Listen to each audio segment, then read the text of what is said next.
The Revenge of My Youth. My Real Life with a Girl Who Was Too Much of an Angel. Volume 1 by Yuzi Kano. Translated by Sequel and Fragrant FTL. Audiobook by Masquerade at Masquerade. Audiobooks. Prologue. A short, dreamlike memory.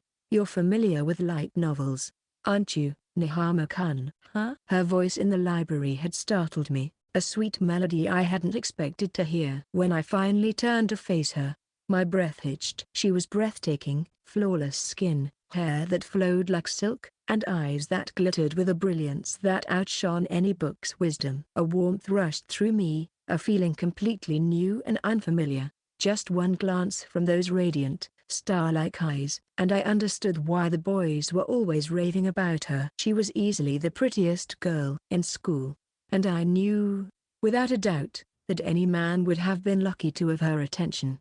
Why yeah. Kinda. I mean, a little. I've read a few. My inexperience with girls left me tongue-tied. All I could manage was a stammered reply, way too honest for my own good. We were miles apart, her, the girl everyone admired, and me, a gloomy otaku who usually faded into the background. As I spoke, I felt this nervous twinge, like I was out of my depth, trying to play a game where I didn't even know the rules. I thought so. I saw you reading one in the library before. Even though she was breathtakingly beautiful, her voice was polite and cheerful, and her easy smile made her even more charming. I was hoping you could help me. Actually, I'm looking for a light novel. Seemingly oblivious to my growing unease, she launched into an explanation. An avid reader, she consumed everything from thrillers to romances. Online forums were her hunting ground for new discoveries, and a highly praised light novel had won her attention that day. I accidentally forgot the title, and there are more light novels here than I expected, so I can't figure out which one it is. All I remember is that it's about a protagonist who travels through various countries on a motorcycle. Well, if that's the case, just give me a moment. This was my element. My light novel and manga knowledge kicked in effortlessly, guiding me straight to the right shelf. I picked out the book in question. Its title so well known it practically leapt off the spine. For someone like me, a seasoned navigator of these fictional worlds, it couldn't be missed. Is this the one? I asked, handing it over. Yes, that's the one. I remember the cover. Her face lit up with surprise as I handed her the book. Whoa, you found it already? Amazing. That really helps.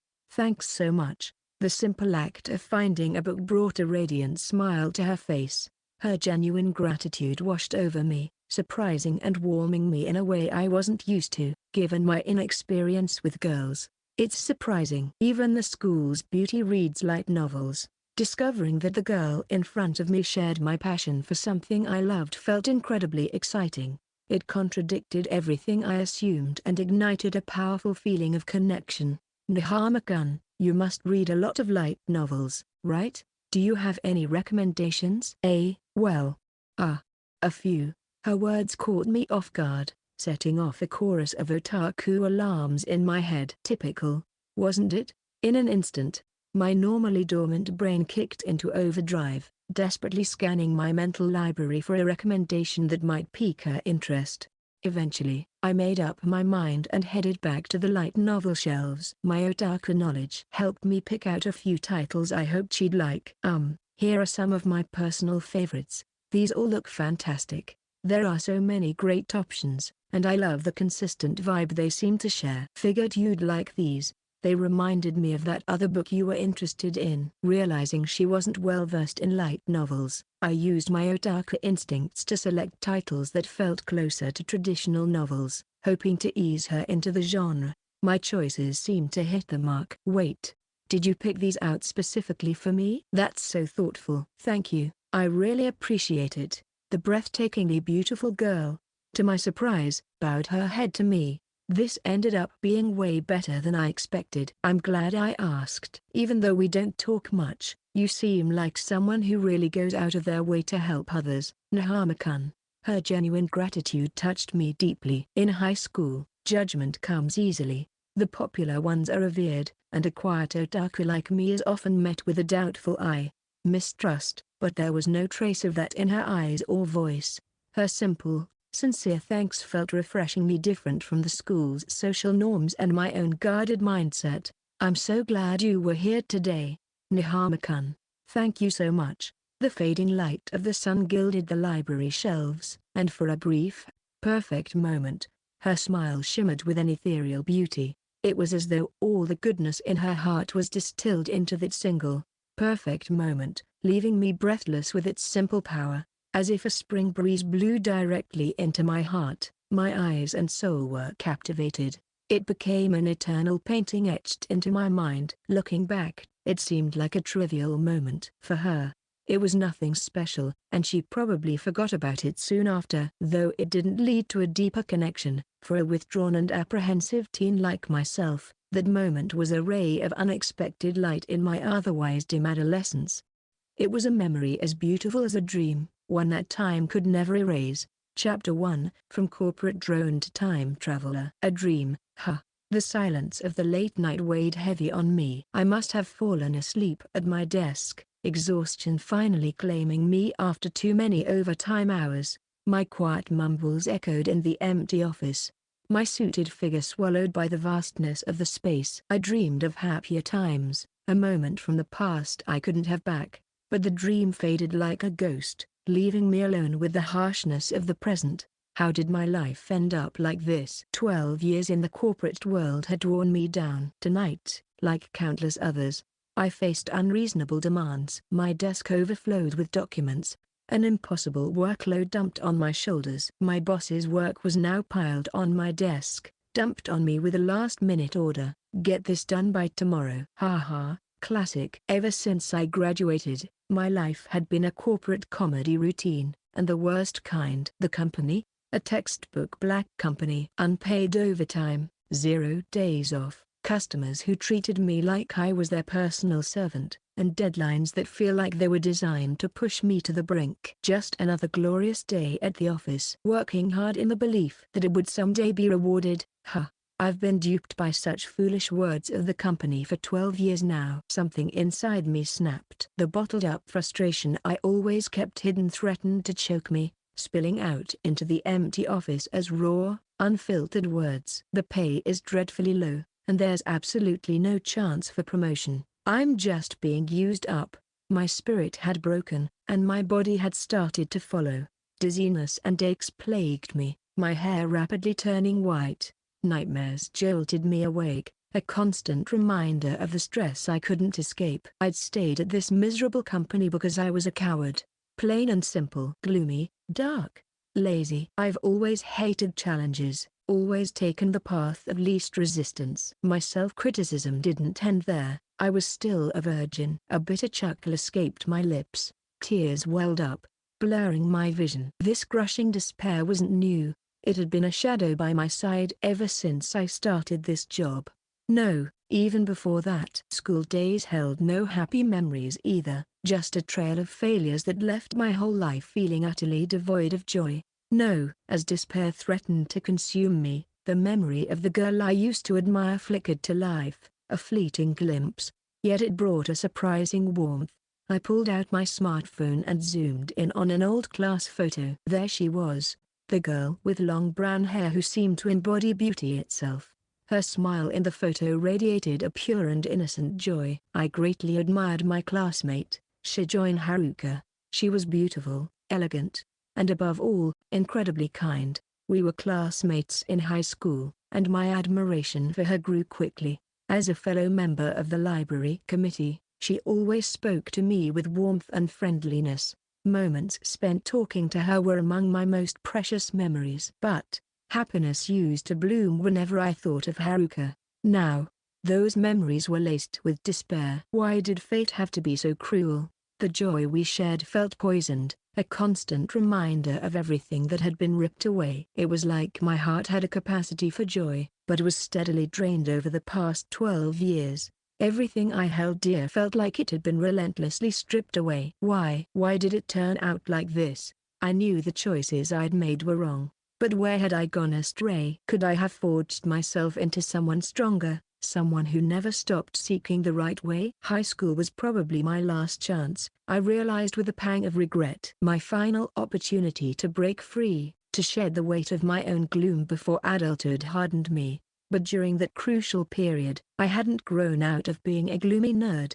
I had merely passed the time idly. All those years as a student, I didn't gain an ounce of strength. Pathetic. Now, I'm still the same worthless coward, afraid of my own shadow. Just another introvert, too scared to take a single risk. A bleak future, that's all that awaited someone like me. 30 years old already, I thought bitterly, and my body feels like it's failing me from all this overtime. My mother raised me all by herself, and yet, she died young because she worried too much about me, who's being worn down in a black company. The dam broke, and a torrent of self-loathing spilled out of me. My own sister can't stand me. We haven't spoken in years. I'm drowning in debt, and who would even notice if I were gone? Despair settled over me, thick and suffocating.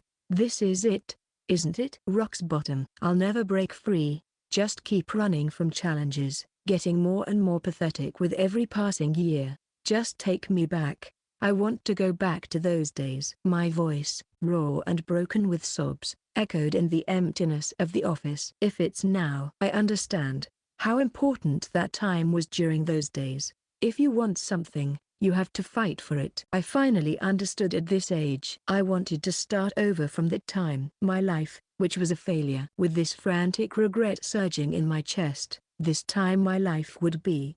What? I can't breathe. A tightness began in my chest, squeezing with an intensity I'd never felt. My lungs burned, each wheeze turning into a desperate gasp, but nothing would come. This wasn't overwork. Not like before. This was wrong. The thud of papers hit the floor, muffled as my vision blurred. Ice replaced blood in my veins. A choking need for air, my only thought. In this abnormal agony, I had realized, this wasn't a normal attack. I could clearly tell that my body was ending. Am I dying? My strength disappeared, and with it, the dam holding back my past burst open. A fractured family. A youth cloaked in suffocating gray. Days devoured by relentless exploitation. All those memories flooded back. They echoed the emptiness seeping into my present, my body giving way. Waves of grief and self-hatred crashed down, the weight of regrets and weary battles threatening to bury me. Memories swirled, a relentless whirlwind of my worst moments. With each shuddering breath, I yielded. My heart, once vibrant, turned stark and still. In this surrender, a strange freedom. The chains of the past were shattering. My fatal mistake, the one I was blind to until now, became clear. This blunder had defined my life, the pathetic truth of my introverted nature. At the very end, my greatest regret surged forth, acknowledging my feelings too late, twisting violently in my dying heart. To realize such a thing at the moment of death, a final wave of self-disgust washed over me as my consciousness clouded. The body I'd abused was failing, and I understood. My life, spent passively drifting, now it was reaching its end. As my mind unraveled, my gaze fell for the last time upon the smartphone on the desk, the dazzling smile of Shijoin-san reflected on its screen. To see you at the end, was the best. Leaving behind such a murmur in my heart, my consciousness vanished into deep darkness. Section. The sunlight streaming in through the window awakened my consciousness. The chirping of sparrows heralded the morning, and I rose from the futon. What? Surely. My mind, lost in a haze, struggled to remember.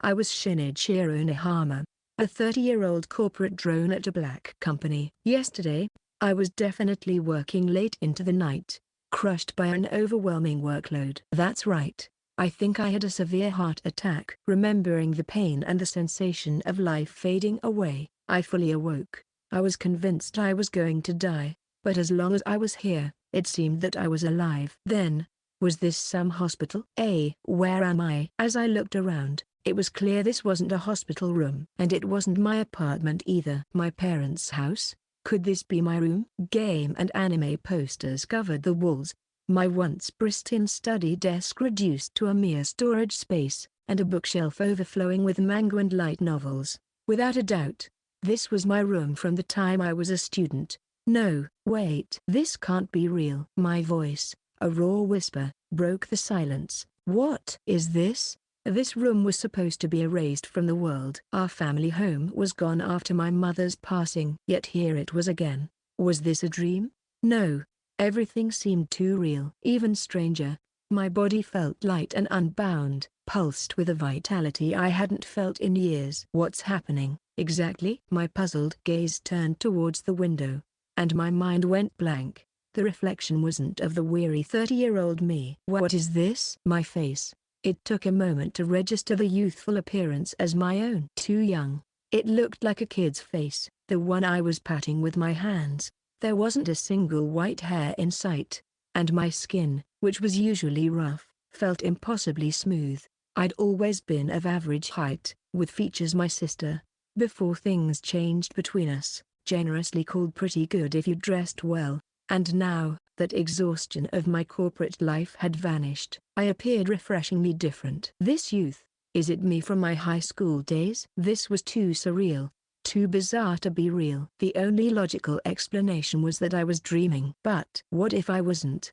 A younger me, in my room that shouldn't exist anymore. Being a fan of light novels and games, I quickly connected the dots to explain this phenomenon. No, but it's too far-fetched to even consider. Right, my phone. But it wasn't my phone. It was an old, battered flip phone. With a shaking hand, I flipped it open. Today's date stared back at me. 14 years ago? That would make this my second year of high school. The realization jolted me, making my crazy dream theory feel all too real. A time leap. It was the only explanation, as improbable as it sounded. Had I died, my consciousness somehow rewinding to this younger body? Like hitting reset on a game, with all my memories intact.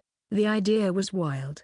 A sci-fi twist too crazy to believe. Yet, I couldn't deny the impossible youth I felt. The reappearance of things long gone.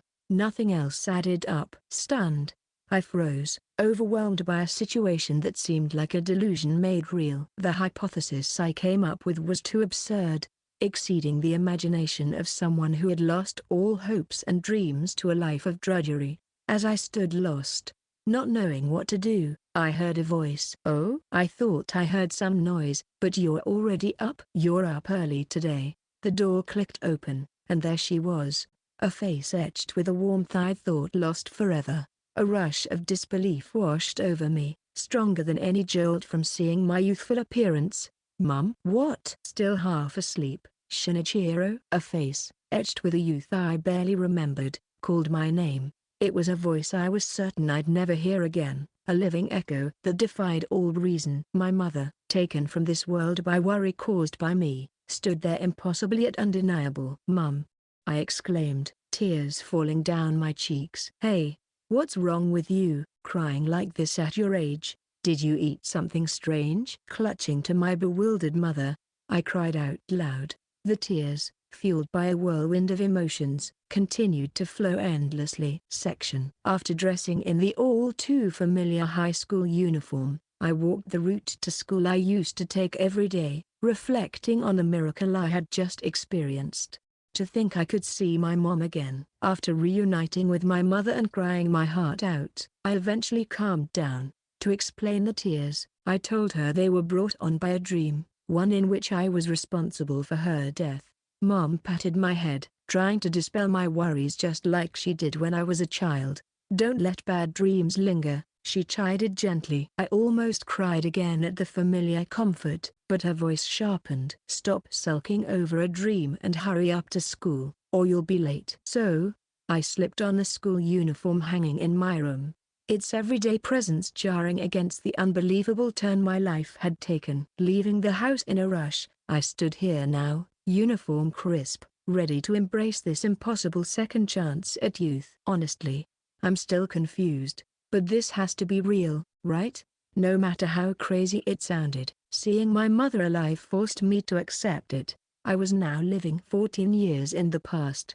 As a high school student with the memories of an adult, this certainty was further confirmed as I walked through the town, surrounded by various nostalgic sights. In this era everyone held flip phones as smartphones hadn't taken over yet, perhaps due to the absence of chat apps and high-graphic mobile games. There were far fewer people walking while on their phones compared to the era I came from. Even the convenience stores, some of which had disappeared due to mergers and acquisitions, like Saver Key and Go Go Store, stood as if untouched by time. I was rushed out the house by my mum. I thought the city's old school look was absurd, but it pales in comparison to my current situation. Though I should be old, here I am, wearing a school uniform, on my way to class like some twisted joke. The thought of going to school felt like a distant memory, and walking among students heading to school in uniform felt almost perverted. Yet the fact that I was able to carry out this routine of going to school was thanks to the habits formed during my many years as a student and my societal conditioning as an adult to strongly avoid tardiness. Wait a minute. If this is the past. As it suddenly hit me, I found myself stopping dead in the middle of the road. I'm going to school, then going home, and this cycle is going to start all over again. Tomorrow, the day after. From this age, I'll be reliving every day. If this world wasn't just a night's dream but my new reality, it meant I'll have to live my life over again from the age of 16. So, I can actually redo my life. Fully realizing the miracle I was experiencing, I stood agape.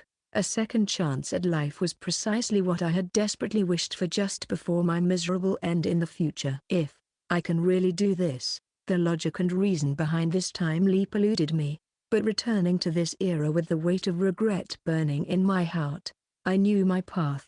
I would change the grey life I had lived. No effort would be spared, no battle too daunting. This was going to be revenge on the regrets of my past, and that includes making things right with Mum. In this new life, I'll make sure to walk a proper path and never cause her worry. I'll treat her to delicious meals, take her on trips, and fill her life with happiness. Beyond making things right with my mother, there were countless things I regretted. In fact, I realized that my life was full of regrets in almost every aspect, leading me to sigh at the appalling nature of my own existence.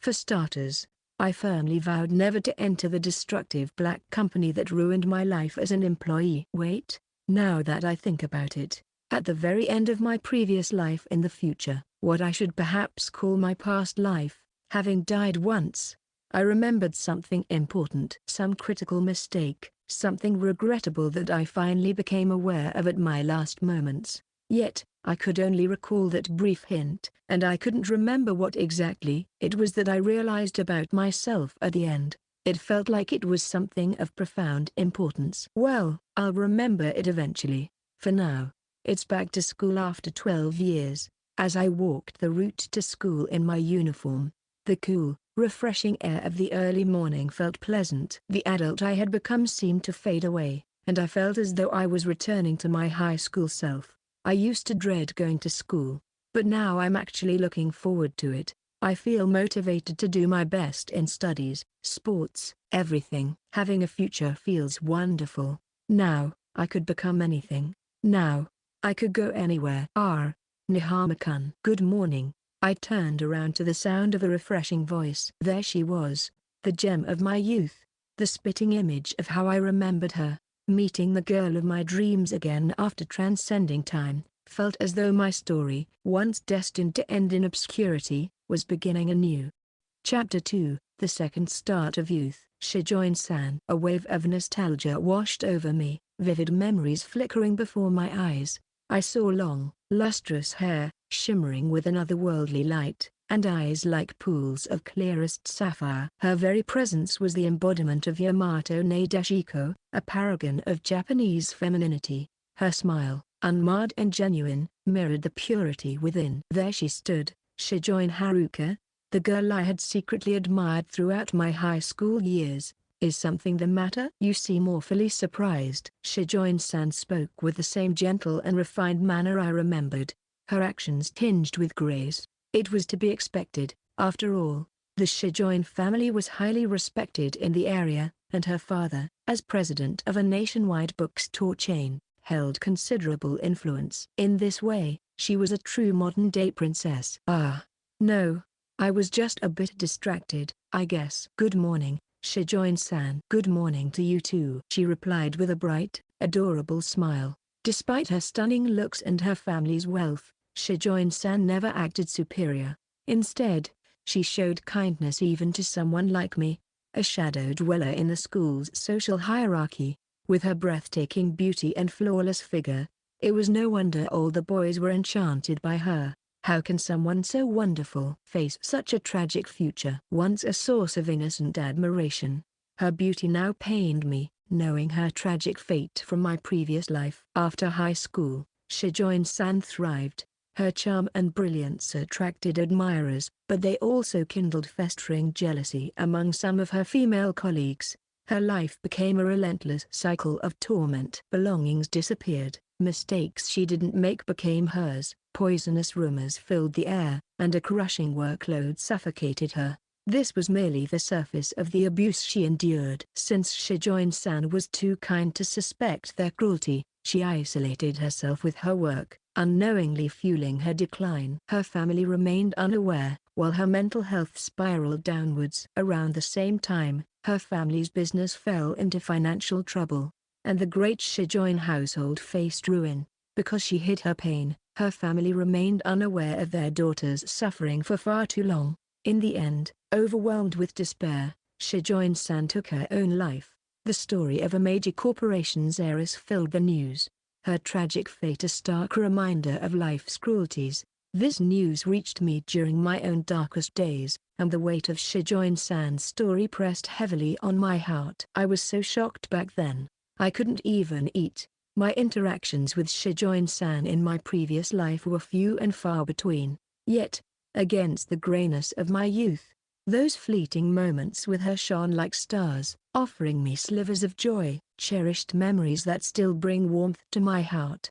Her beauty was undeniable, but what truly touched me was the kindness she showed to everyone, even to someone like me, if only for a moment. The mere existence of such a girl warmed my heart, but just as the cruel corporate world crushed my spirit, it extinguished her inner light too. The unbearable weight of societal expectations shattered the vibrant woman she was. This bitter twist of fate was a sharp reminder of the world's cruelty, a wound that reopened my own scars of loss. Even after experiencing my own demise, I couldn't forget the despair and helplessness I felt upon hearing of her death. If only I had known back then, could I have prevented her suffering? If fate could be rewritten, I would save her. Whatever it takes. I may not have known the path yet, but for now, after 12 long years, all I wanted was to connect with her. Section. Hey Shijoin-san, you're quite spirited this morning. Hee.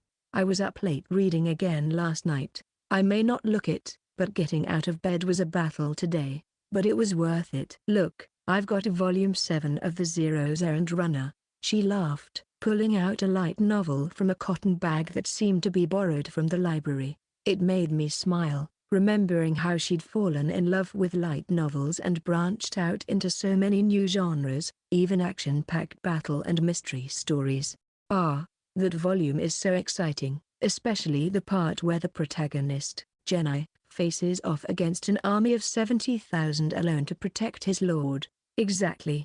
It's awesome to find someone who loves the series as much as I do. We had such a natural conversation, a vibrant experience I missed in my previous life. Nahama-kun, you seem different today. Oh? Is that the case? Yes, you're usually more reserved and tend to keep to yourself, but it's nice to see this brighter side of you today. She was very perceptive. Shijoin-san and I were both on the library committee, and we first interacted when I helped her find a light novel. Afterward, Shijoin-san would greet me and sometimes share her latest favorite book, saying, "This was really interesting." However, the old me, flustered and tongue-tied in the presence of the school idol, could only nervously muster a weak that's good, and our conversations never really continued beyond that. Well, I definitely wasn't a social butterfly as an adult. Being in the workforce made me realize I couldn't simply claim I was bad at talking anymore.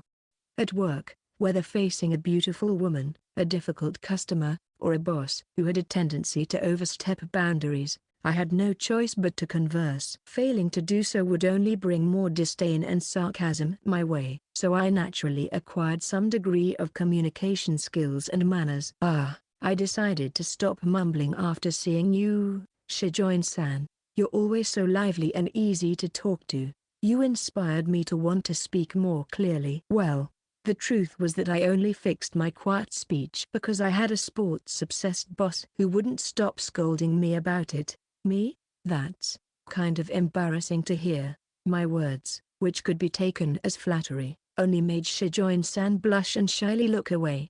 She was kind, bright, and innocently naive, like a child. That's why, despite being the target of many boys' affections throughout high school, her obliviousness to their attention meant she never had a boyfriend, despite her looks.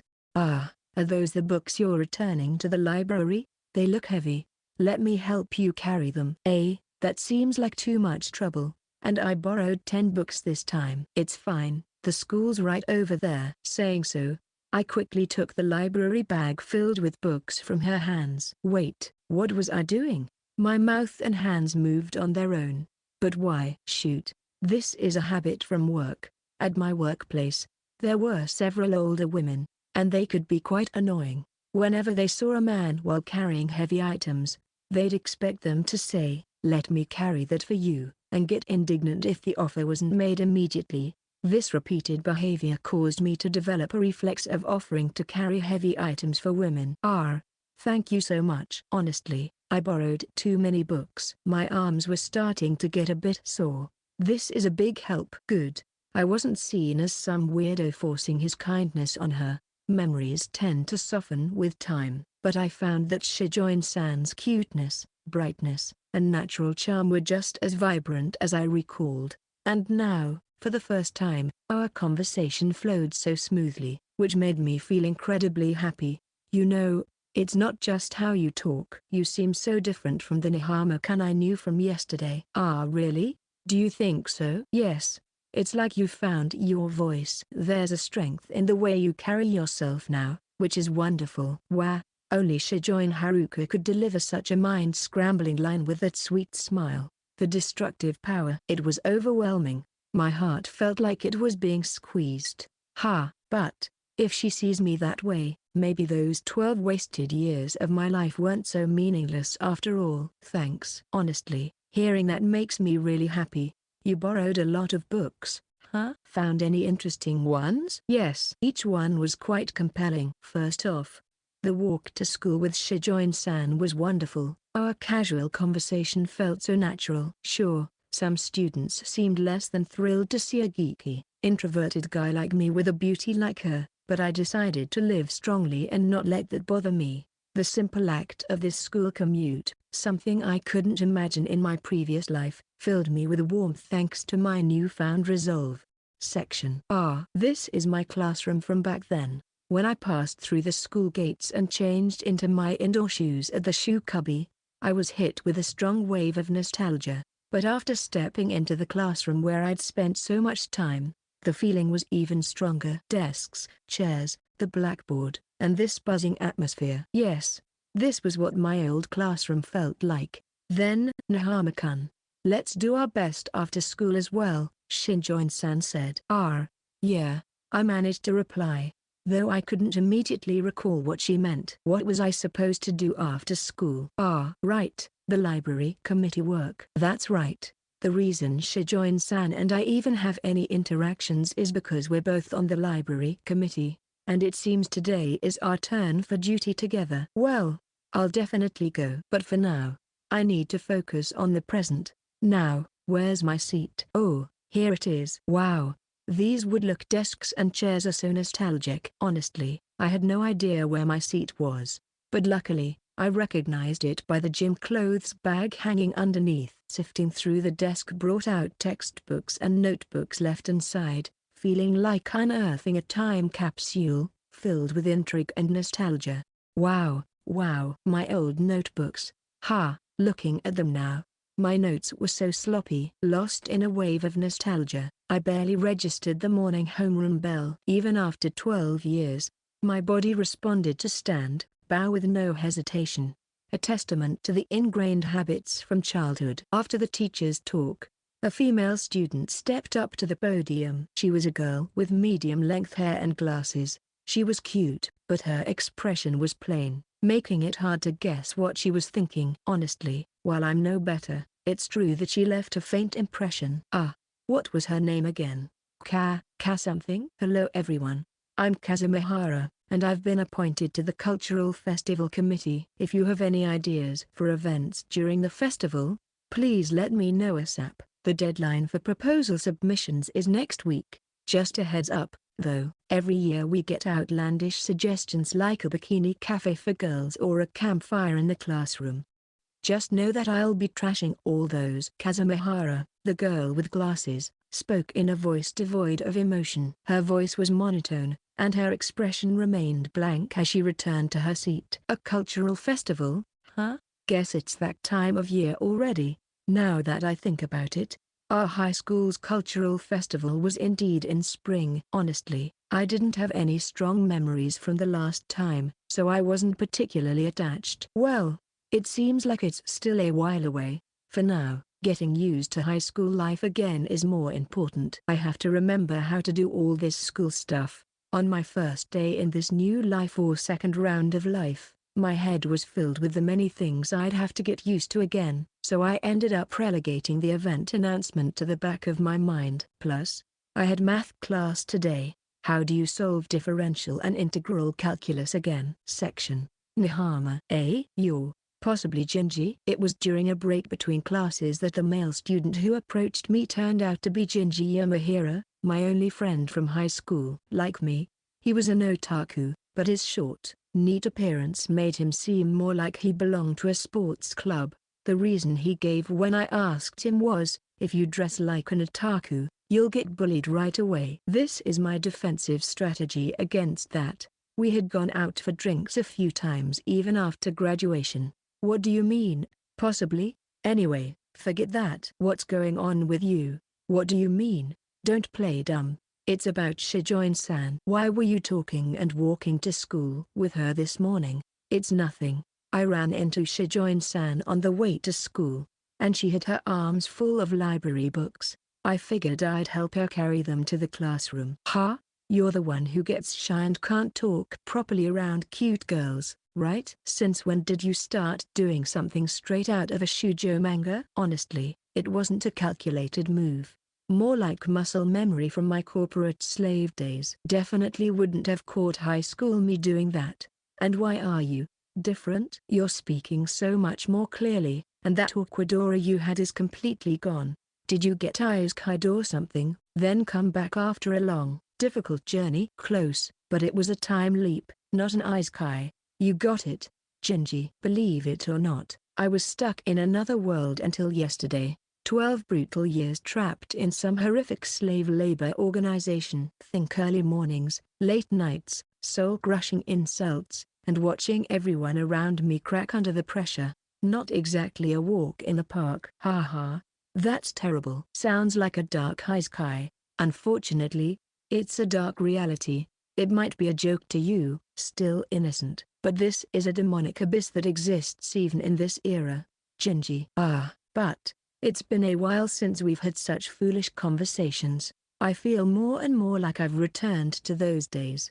Well, Shijoin-san is kinda naive, so she's friendly even to guys like us. But don't get too carried away. The sports club aces and normies are all after her. You'll get crushed.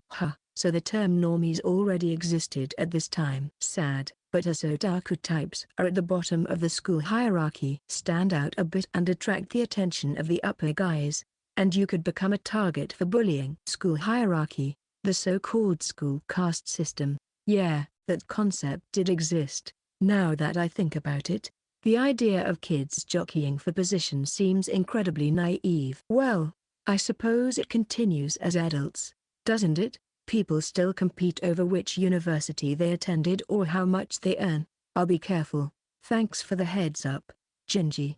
No matter who's targeting me, I'm done playing it safe. Living in constant fear of others, always waiting for the next attack. That's what stole my teenage years and turned me into a corporate slave. I will act as I wish, so that I won't have any regrets this time. Section. And then, the very day I resolved myself firmly, he appeared. Hey, you otaku Nihama, look over here. It was lunchtime. I was taking out my wallet in front of the vending machine when he called out to me with a fierce shout. I vividly recall the chilling sensation that coursed throughout me whenever I encountered him at school, along with the fear of being seized by the collar and subjected to his shouts. Back then, he was a figure of terror to me, to the point where I would sneak around to avoid encountering him. But now, he's not scary at all. My old fears seemed laughable now, facing this man with his tasteless piercings. His rebellious spirit, flaunting those piercings in high school, struck me as childish. I couldn't help but find it a bit amusing. Ran into you at just the right time. Hey, how about you give your buddy here some allowance today? Nahama? I kinda forgot my lunch money. He looked at me with a smirk, as if he was looking down on me. Well, I suppose I was an easy target for him back in the day, but not anymore. Huh? No way. Why would I give you money? Is this guy Ino? I immediately remembered the name of the ill-mannered man wearing a sloppy uniform and earrings. He targeted the weaker students, saying, "Hey, give me some allowance. We're friends, right?"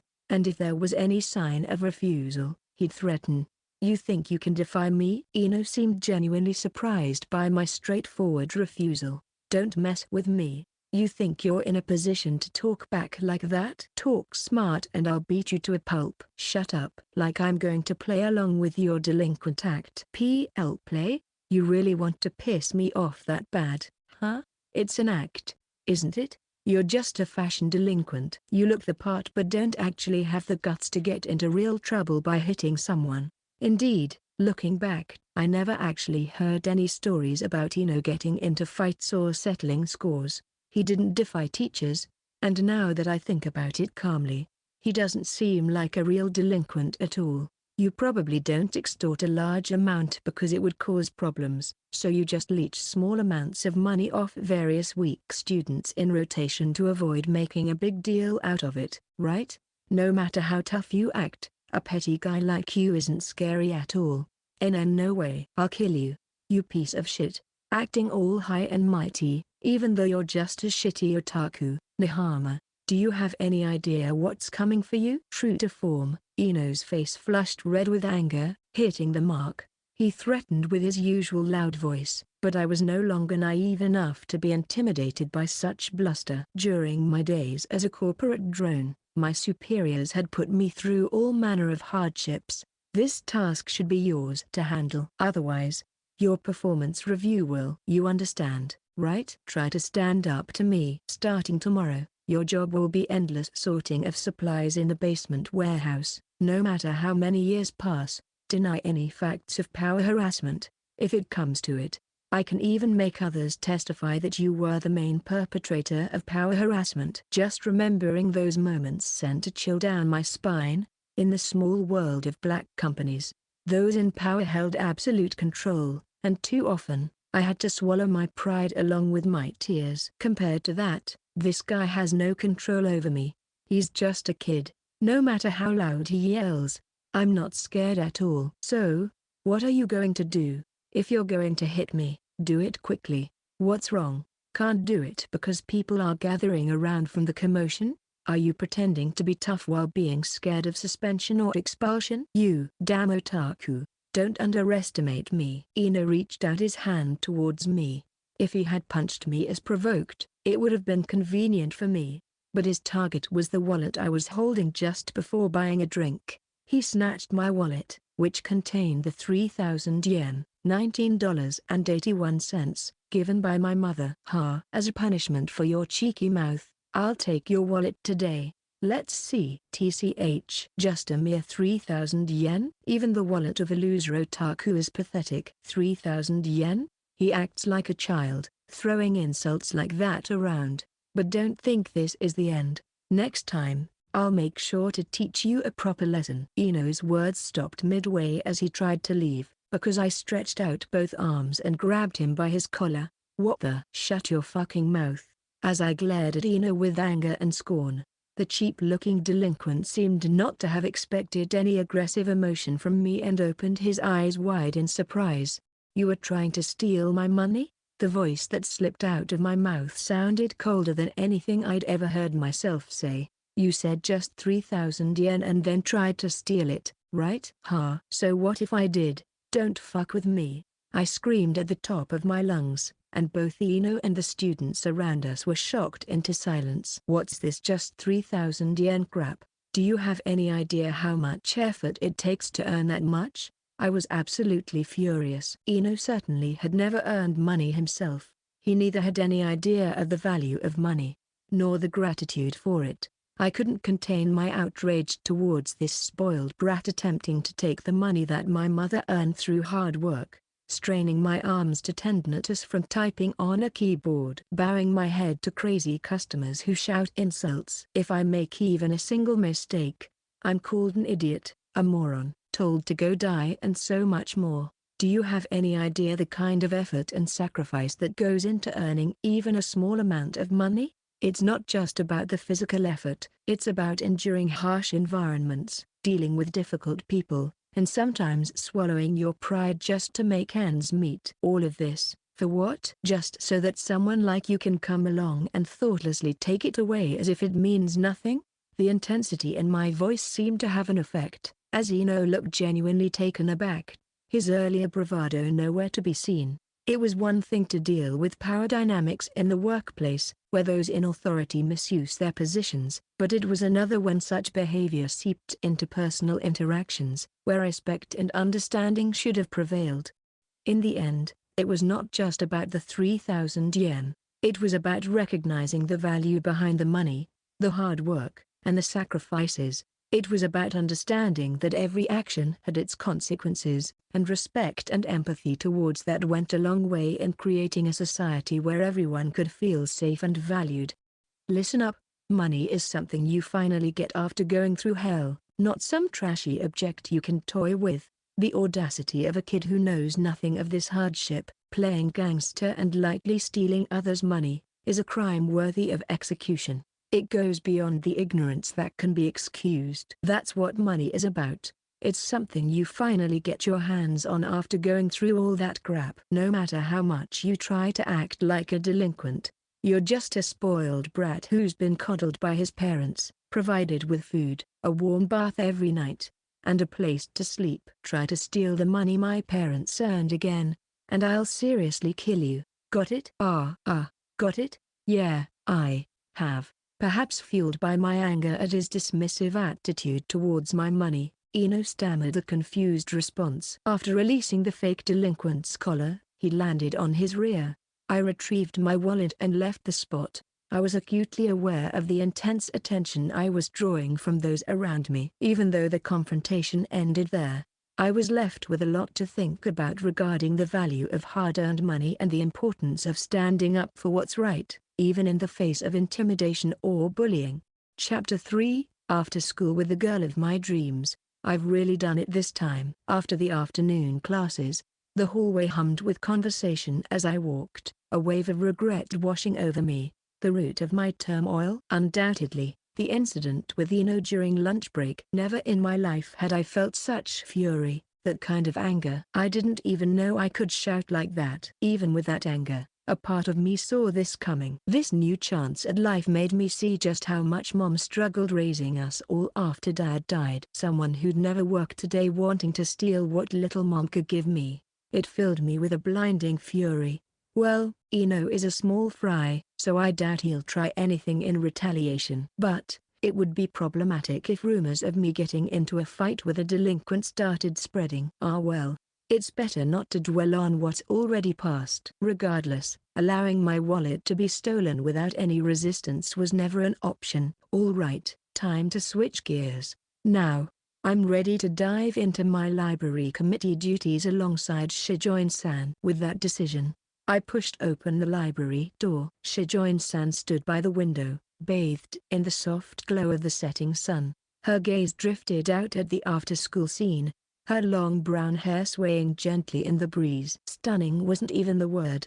Her beauty, from her radiant hair to her serene demeanor, was captivating. She's back. Back to this scene of memories. My precious memories with Shijoin-san began right here in this library. After school, it felt like a beautiful scene, forever lost to time. Yet, here I stood, reborn, and those memories shone brightly once more. Nihama-kun, thanks for coming. Shijoin-san, I hope I didn't keep you waiting. No, I just got here. There was a bittersweet joy in this awkward exchange that reminded me of a cliched date setup. Of course, I wouldn't know a real date if it hit me in the face. My previous life was far from romantic. All right, shall we get started then?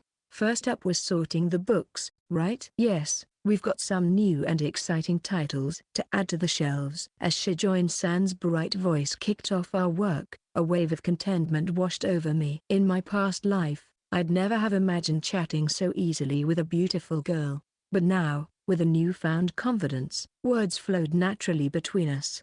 This change and this newfound confidence filled me with pride. The library, bathed in the warm light of the setting sun, felt like a place of enchantment. Surrounded by shelves filled with worlds waiting to be discovered, I felt a sense of belonging, a purpose. This wasn't just about duty.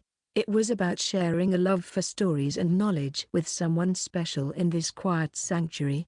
As we moved from shelf to shelf, we shared our favorite authors, genres, and how literature had shaped us. This connection, seemingly simple yet profound, wasn't built solely on shared tasks. It grew stronger with each shared laugh and thoughtful reflection. And so, as the day faded and whispers of turning pages mingled with the soft thud of returned books, a bond deepened in the quiet library. A bond not just of duty, but of friendship and a shared journey through the vast landscapes of literature and life itself.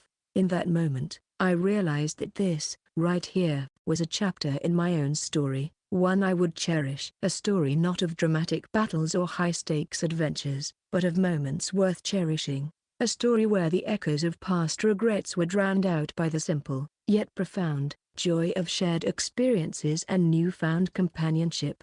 As twilight filled the library, I felt a deep sense of gratitude for lessons learned, for connections forged, and for the stories yet to unfold. With one last look at the tidy shelves filled with possibility, I realized this was more than just a task completed. It was a reminder of how stories connect us, heal us, and inspire us. As Shijoin-san and I said goodbye and stepped into the fading light, I couldn't wait to discover what experiences we'd share next. Yes, this is just the beginning. Section. There are still so many people who haven't returned their books, even though the deadline has passed. Shijoin-san sighed. These two, they're always late, she noted while working. It hit her then. The variety of tasks that came with being on the library committee, shelving new books, organizing the storeroom, creating daily logs, and right now, it meant dealing with overdue returns. What do we do? She sighed. We've reminded them about those overdue books so many times, and they still don't care. Maybe we should just expose them, call their names over the loudspeaker during lunch like we do with lost items. Please return your books. Wait, for real? These people are quite difficult to deal with. Won't they get incredibly angry if we do that? We'll warn them first. If you don't return the books you're currently borrowing by this week, we'll announce your name over the school PA system. If they continue to disregard the return deadline, we'll be forced to take further action. My job had clients who'd happily blow off deadlines. They took me for granted, ignored my requests, or came up with lame excuses. I couldn't let that slide. It stalled my work and pissed off my boss. So, I didn't just go after them. I looped in their supervisors and co-workers. Hey, your employee missed the deadline I agreed on. What's going on? Turns out, that got them moving. Publicly being called out for breaking promises definitely hurt their pride. If it comes to that, I'll make the announcement myself, and I'll handle any trouble that rises. Many students are waiting for the popular new releases. We can't just let someone monopolize them without returning them. Shijoin-san's gone quiet. Oh no. Maybe my idea was too extreme for high school students, making her draw back in shock. Really? You don't seem like Nihama-kun at all. Your thoughts and words are so powerful, she remarked. Is that so? I was surprised not because she was taken aback, but because she was shocked by my transformation. It was understandable, as I had aged an additional 14 years inside since those days. Yes, but, I still think of you as the same person, she said with a gentle smile. While I was blinking in confusion at her words, Shijoin-san smiled softly at me. Nihama-kun, you've always felt sorry for students disappointed by popular books being checked out. You used to be a quiet and introverted high school student. You've always been considerate, making sure books and cards are organized for the next person, and you try hard to clean dirty books. While you have changed in many ways, Nihama-kun, you are still as kind as always. Shijoin-san, her words I'd never dared to imagine, kindled a warmth in my chest. To think she'd noticed me back then, during my introverted high school days. Still, it's surprising that just changing the way you speak can make you seem like a completely different, more adult-like person. It makes me want to try it too, she declared. Shijoin-san, you don't need to change a thing, you're already growing into a wonderful person, I replied. Shijoin-san, known for her innocent nature, expressed a desire to change her image. Her serious face hinted at a deeper longing.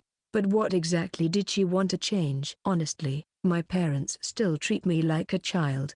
My dad's especially overprotective. That's why I want to give off a more adult atmosphere. She clenched her fists, determination in her voice.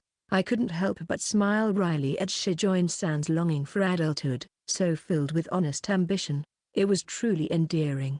Yet, having tasted the bittersweet realities of being an adult, a part of me wished she could prolong her last moments of childhood just a little longer. Nihama-kun, you seem to be looking at me like I'm a child trying too hard to grow up, she observed. Ha ha ha. No, not at all, I replied with a laugh, managing to disguise my expression with a smile. The ability to deceive, even yourself, becomes an adult's unfortunate armor, a cunning forged in the fires of experience. And so we continued, Shijoin-san fueled by determination, and I, a true corporate drone, always willing to overwork. Needless to say, we ended up handling far more than our share. Section. Sigh. Time passed by so quickly. After finishing my duties as a library committee member and returning the keys to the staff room, I walked alone down the corridor, which was beginning to be tinted with the orange hues of dusk. Shijoin-san's cheerful "good work today, see you tomorrow" echoed faintly. She must have already left for the day. Her bright farewell, the only sound in the emptying hallway. This is my second chance at youth, and this time, I'm determined to make it count. Despite the whirlwind of events from morning, being alone felt surreal, like stepping into the hushed stillness of an old photograph. An almost magical sensation. Honestly, Shijoin-san is such a wonderful girl. The more I talk with her, the more energized I feel. We finally had a real conversation today, and her smile. Wow, it held a pure radiance that seemed surprising next to her innocent charm. A beautiful, almost unfair combination. I hoped we could become closer friends from this point forward. Nothing would make me happier if she came to think of me as a friend. Suddenly, I felt an indescribable sense of discomfort in my thoughts. It was as if something was off, like I'd made a significant mistake, but unable to pinpoint exactly what it was. I found myself confused about my own feelings. What's going on? What am I thinking? Section. Getting carried away like that. Cut the act. You know exactly what you did. What's that? There's a girl's voice coming from down the corridor. My train of thought was interrupted by the sudden shout. Someone's being screamed at. That's Shijoin-san. Rounding the corner at the sound of the voice, I saw Shijoin-san confronted by three girls. Her expression held a flicker of confusion. I'm sorry. I don't quite understand what you mean. Don't play dumb. After all that showing off you did, those girls, Hanyama and her lackeys, the gyarus who brag shamelessly about how much they make guys spend, the typical bitchy gyaru who is obsessed with boyfriends and money. Hanyama was from a different class but memorable enough for me to remember her name. She and her friends despised girls cuter than themselves who got more attention from boys, likely picking on Shijoin-san out of sheer spite.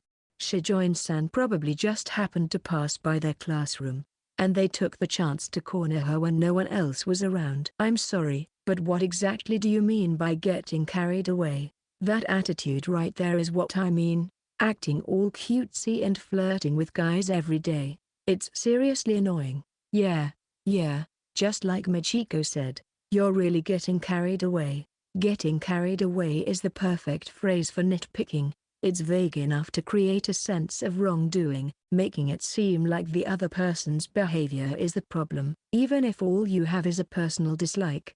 Starting tomorrow, stop flirting, cut your hair short, like those ugly middle school rules demanded. No makeup, act like a proper lady, and keep your distance from guys. Huh? But I don't even wear makeup. You, furious. Possibly because Shijoin-san's statement about not wearing makeup struck a nerve, Hanyama reached out to grab at Shijoin-san's collar. Hey, stop that. Unable to watch any longer, I stepped forward and spoke up to stop her, positioning myself in front of Shijoin-san to protect her. Nihama-kun, huh? Who the hell are you? Some nerdy otaku from the same class as this girl? Get lost, you're in the way. Typical of Hanyama. High on the school's social ladder. She showered me with dismissive words, treating me like someone beneath her, undeserving of even being in her path. I've always had a hard time dealing with this type of girl. I'd seen too many women who rely on their looks to manipulate men or flirt their way to special treatment. People like that, living by the logic of I'm cute, so I'm entitled, hate seeing a woman they think might outshine them. That's when they resort to bullying. Even after 12 years in the corporate world, dealing with this type of person is nauseating. They quickly play the victim and start a smear campaign even if you corner them with logic. Don't even think about grabbing Shijoin-san again. That kind of behavior is unacceptable. None of your business. Get lost. What? You think you're some manga hero? Think protecting this girl will get you a date? Ha, gross. Such tasteless women. But that was okay, since I was from the future. There was a way to deal with this. I'd always had the upper hand. By the way, Hanyama-san, have you been to the entertainment district north of the station recently? Especially around the front of the hotel on 5th Street. I often see you talking with salarymen. I mentioned casually. ! Hanyama's face turned pale with shock. No surprise there. Rumors swirled about her using older men for dates, recording conversations and snapping photos to blackmail them for hush money. A seriously dangerous game. Getting caught meant more than just expulsion. It could shatter her entire world. What the? How do you? I happened to learn a few things about your little side hustle, I mentioned, hinting at my knowledge from the future. After all, Hanyama was exposed for it in my senior year.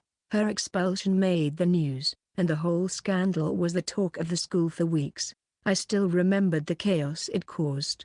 I'm not interested in meddling with that matter, but if you continue to bother Shijoin-san, I might find myself unable to keep quiet, you know? You better not snitch. If you do, I'll tell my boyfriend to kill you. She threatened before turning on her heel and walking away rapidly. Wait. What's going on, Machiko? Ah, damn it, forget about them. Hanyama spat out as her clueless friends, puzzled by the conversation, hurried after her. Well, even if I didn't say anything, her downfall is already certain. Expulsion and a public scandal within a year. Knowing the future awaiting Hanyama, a fate as grim as a death sentence, a small smile crept onto my face as I watched the back of the unknowing scam artist walk away. I'm exhausted. The type who act problematically but still want to maintain their reputation in public are the easiest to deal with once you have some dirt on them. I recalled the times when I was frequently burdened with work by my gyaru-type female colleagues. When I'd object, they'd accuse me of pushing work onto them or even claim harassment. This type of manipulation wasn't new to me. One colleague faked a family emergency to get time off, but her social media revealed she was on vacation. A subtle hint that I was onto her was enough to stop her from giving me further trouble. Thank you, Nihama-kun. Shijoin-san, who had been watching the whole situation unfold, timidly thanked me. No, I didn't do much. I was surprised to hear a girl's voice so loud in a nearly empty building, so I came to investigate. I'm relieved it turned out all right. I'm sorry to have troubled you, but I really appreciate your help. Shijoin-san looked quite pale. Of course, she would. Anyone would feel awful being targeted by such baseless accusations. Shijoin-san, are you waiting for a ride? No. My father often suggests arranging a car for me. But I wanted to commute just like everyone else, so I always walk home. Is that right? Well, it's getting late. How about I walk you home? I said, trying to sound casual even though my nerves were jangling. Corporate life definitely toughened me up mentally compared to my high school days. Sadly, when it came to romance, I was still a total novice. That was why offering to walk a girl home, especially someone I admired like Shijoin-san, took all my courage. It felt like I was the hero in a manga, finally overcoming my old anxieties. I just couldn't let her walk home alone this late, especially when she looked so pale. To me, Shijoin-san is the shining jewel of my youth, and I couldn't bear the thought of anything bad happening to her. Really? That would be great if it's too much trouble. My fear that she might find walking home together awkward vanished the moment I saw Shijoin-san's radiant smile. It was so genuine, so warm. Could this girl actually be an angel? For a guy who was a total introvert until yesterday, getting a smile like that just for offering to walk her home felt unreal. Her kindness was almost overwhelming, and so we began our walk home. It felt like a moment out of time, something I'd always remember. Section Bladers really is the best of the best. The part at the end of the first season where the protagonist decides they would protect someone even if it means exchanging the world and starts chanting Dark Slave.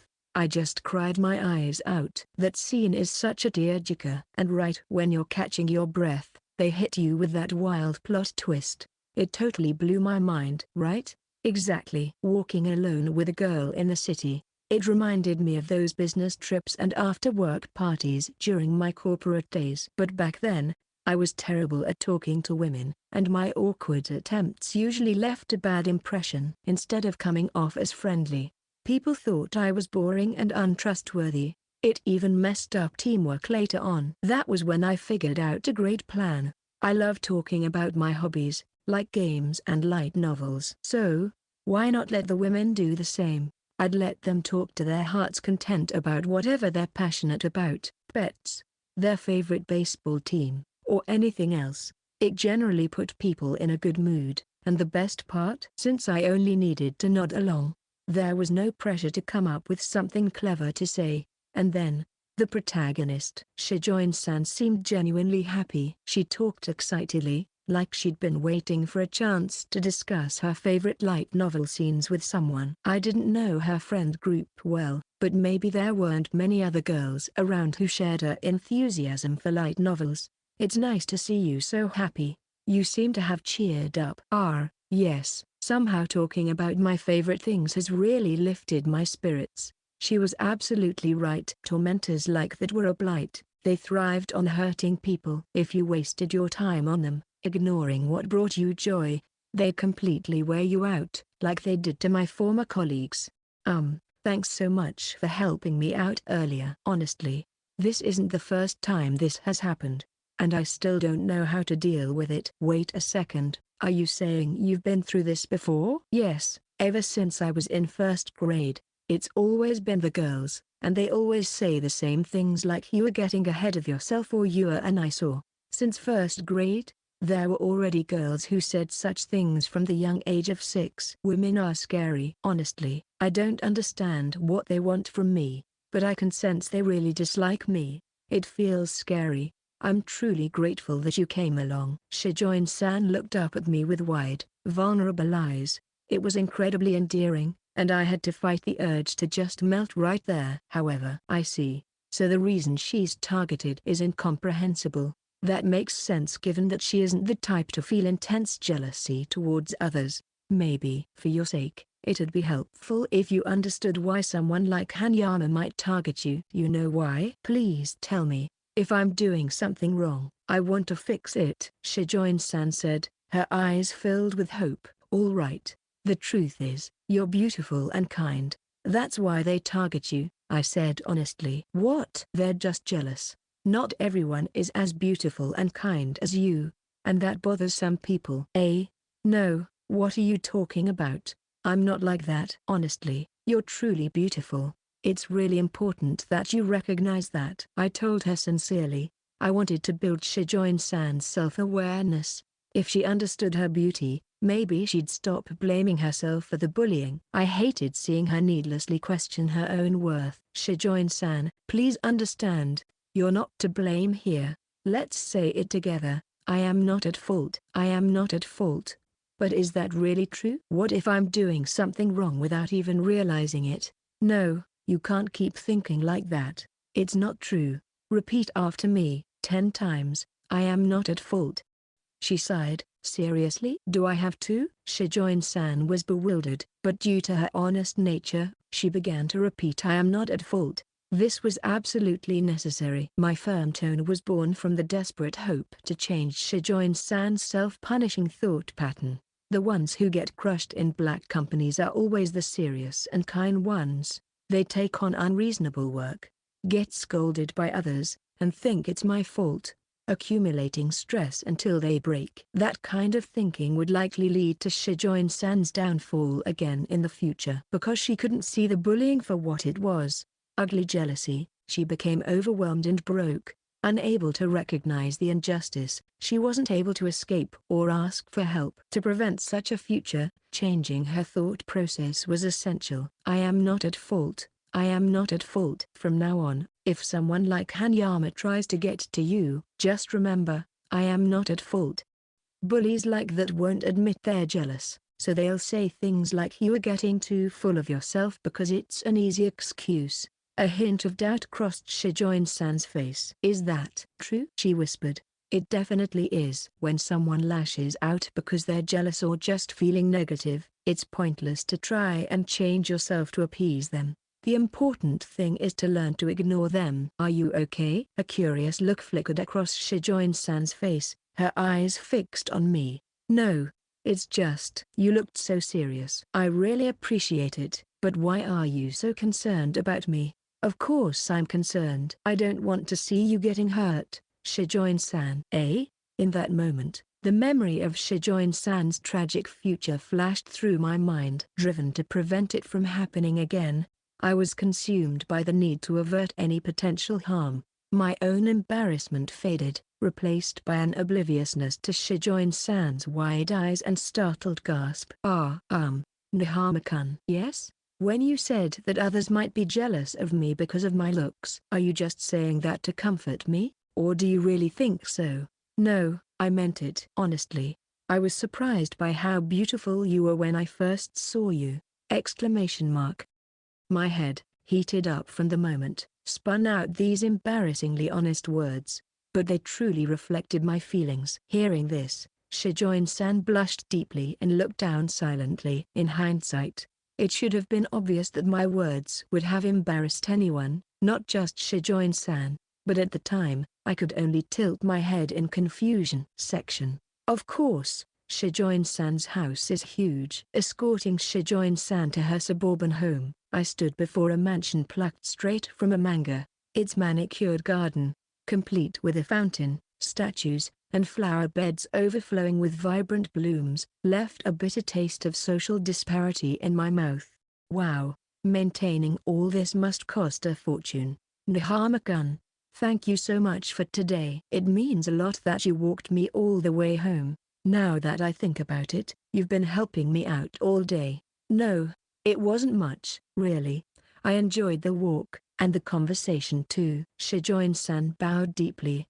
But all I had done was shoo away some troublesome girls and walk her home. And I did both because I wanted to. No, I'm truly grateful. I don't know what I would have done walking home alone with all that on my mind. Talking with you really helped me feel better. Seeing Shijoin-san's broad smile as she placed her hand over her heart, my face naturally brightened in response. Ah, that was right. A girl with the delicate beauty of a fairy and a heart full of kindness truly suits such expressions, and it was precisely because she was like that there are those who seek to tarnish her shine. People like Hanyama today.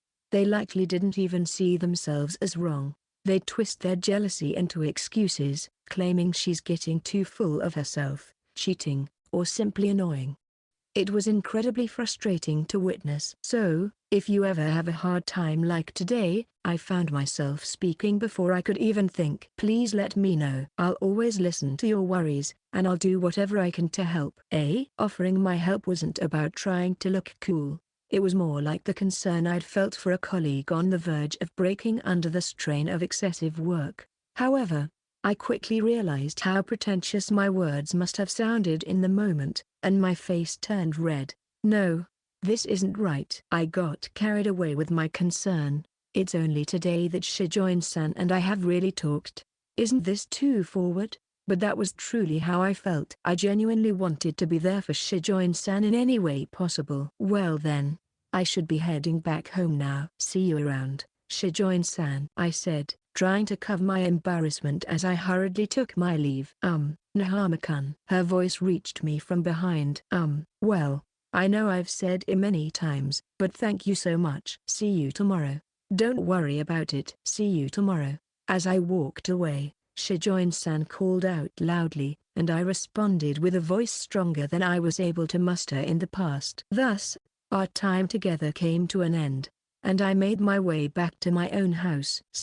What a day. It was incredibly intense. While walking along the path now fully enveloped in darkness, I murmured to myself internally. Despite it being only the first day since I've time-leapt, it felt as if an entire lifetime of troubles and events had passed. In contrast, my previous life as a high school introvert was filled with days where nothing much happened.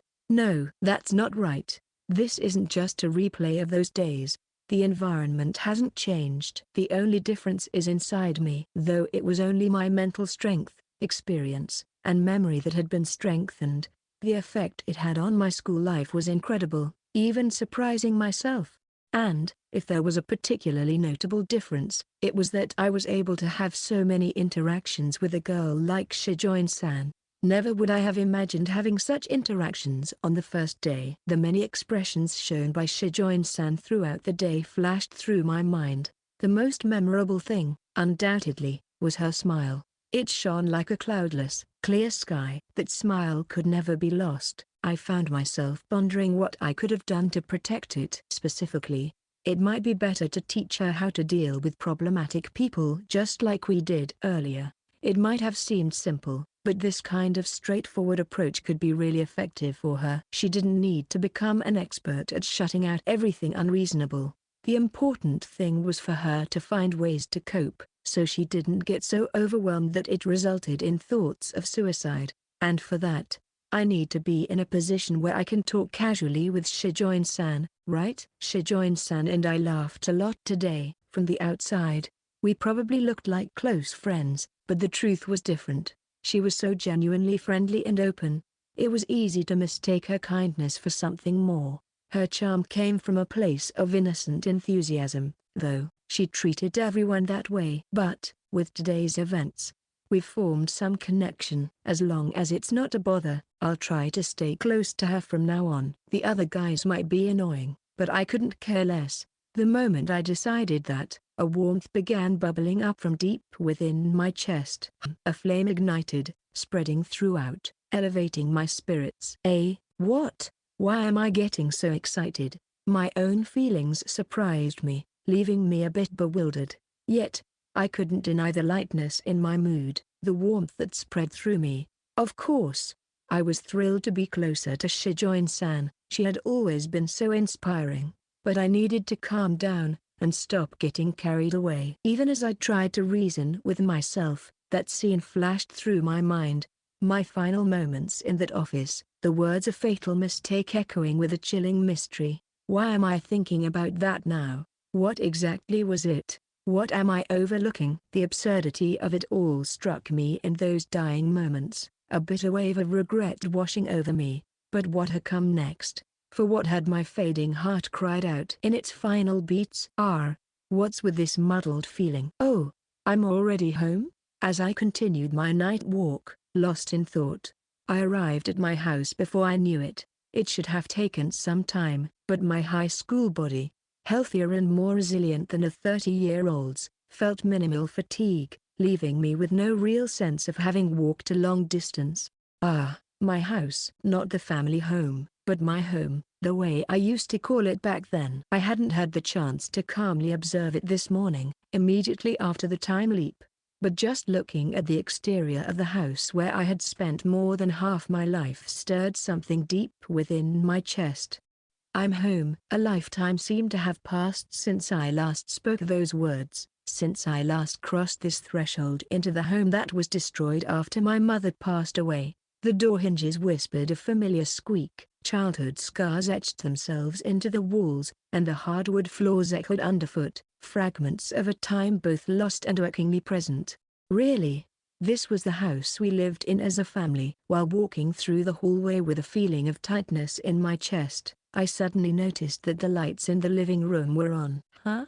Mom shouldn't have been back from work yet. Oh, is that you? Kaneko, a small, slender girl stood before me, her dark hair gathered in a ponytail, her middle school uniform neatly pressed. Kaneko Nihama. She was my sister, 2 years younger, which made her 14. Honestly, she was adorable, and from what I heard, a hit with the boys at school. She had always been outgoing and made friends easily, a bright, bubbly personality that was the complete opposite of mine. Did you just get back, Ana-chan? While Kaneko spoke cheerfully with Mom, her expressions and words towards me were indifferent. We used to play together a lot, and our sibling relationship was good. But somehow, it had become like this over time. We didn't exactly ignore each other, but as we had gotten older, our conversations had dwindled. Those times we'd get excited over video games or laugh together watching TV had all but disappeared. Now, we barely spoke, and when we did, it was just about practicalities, household chores exchanged like a business transaction. And in my previous life, things didn't just stay stagnant. Our relationship took a drastic turn for the worse and crumbled away. After Mom's funeral, my sister and I might as well have been strangers. Looks like you're running late too? Welcome back, Kaneko. Welcome back. Kaneko definitely sensed that something was off. It was to be expected. Back then, I was so scared of making my sister dislike me more that I'd avoid her completely, barely acknowledging her presence in the house. Are you planning on having that Kapu ramen for dinner, huh? Isn't it obvious? It's one of those days when Mom is working late, so it's unavoidable, Kaneko says with a dismissive tone, holding a Kapu ramen she retrieved from the cupboard. Right, it was like that. Though Mom was an energetic cook despite her busy schedule, on days she couldn't make it home in time, my sister and I often relied on instant food. Guess you don't like those Kapu ramen, huh? Hold on, I'll make you something else. Huh? What are you talking about? Kaneko blinked, clearly not understanding my words. Well, that makes sense. I never cooked in this house during my high school days. Ignoring my confused sister, I start checking for ingredients. There wasn't much since Mom had planned to buy groceries on her way home. But, it'll work out somehow. Deciding on the menu and donning an apron, I quickly started cooking. I microwaved some frozen rice, and while it was heating up, I chopped chicken and onions on the cutting board. That's right. While I'm cooking, I might as well whip up something for Mom too. Wait, what? Kaneko watched me, clearly bewildered as I adeptly used the knife. Smiling wryly at her gaze, I continued with the process. To save time, I microwaved the minced onions before frying them with the chicken. I heated the thawed rice in a frying pan with ketchup and other seasonings, then added the cooked ingredients. After placing the ketchup rice on a plate, I cracked some eggs into the pan, added butter, and in about 20 minutes, the omelette rice was ready. Unfortunately, I didn't have the skill to make a immerse. So, I went for the type where the omelette sat atop the rice, but I made sure that the eggs were perfectly runny. Here, it's ready. Don't just stand there, try it out. I served 2 portions of the omelette rice on the living room table and beckoned my sister, who was still frozen in shock from seeing me cook. Still dazed, but clearly lured by the buttery, mouth-watering scent of eggs, Kaneko wandered to the table and sat down. Then, my middle school sister lifted her spoon and took a hesitant bite, her eyes widening in surprise at the burst of flavor. I tasted it too, relieved to find it as delicious as I intended. This dish was my go-to back when I first started living alone, but I hadn't made it in so long, so I was a bit worried. Good, looks like it suits your taste. After my comment, Kaneko, who had already eaten quite a bit, paused mid-bite as if suddenly remembering something. She blushed and looked at me awkwardly, seeming a bit embarrassed. Sorry for not being much of a brotherly figure until now. Eh? My words, laden with various emotions, seemed to hit Kaneko with a mix of shock and confusion, her expression turning incredibly complex.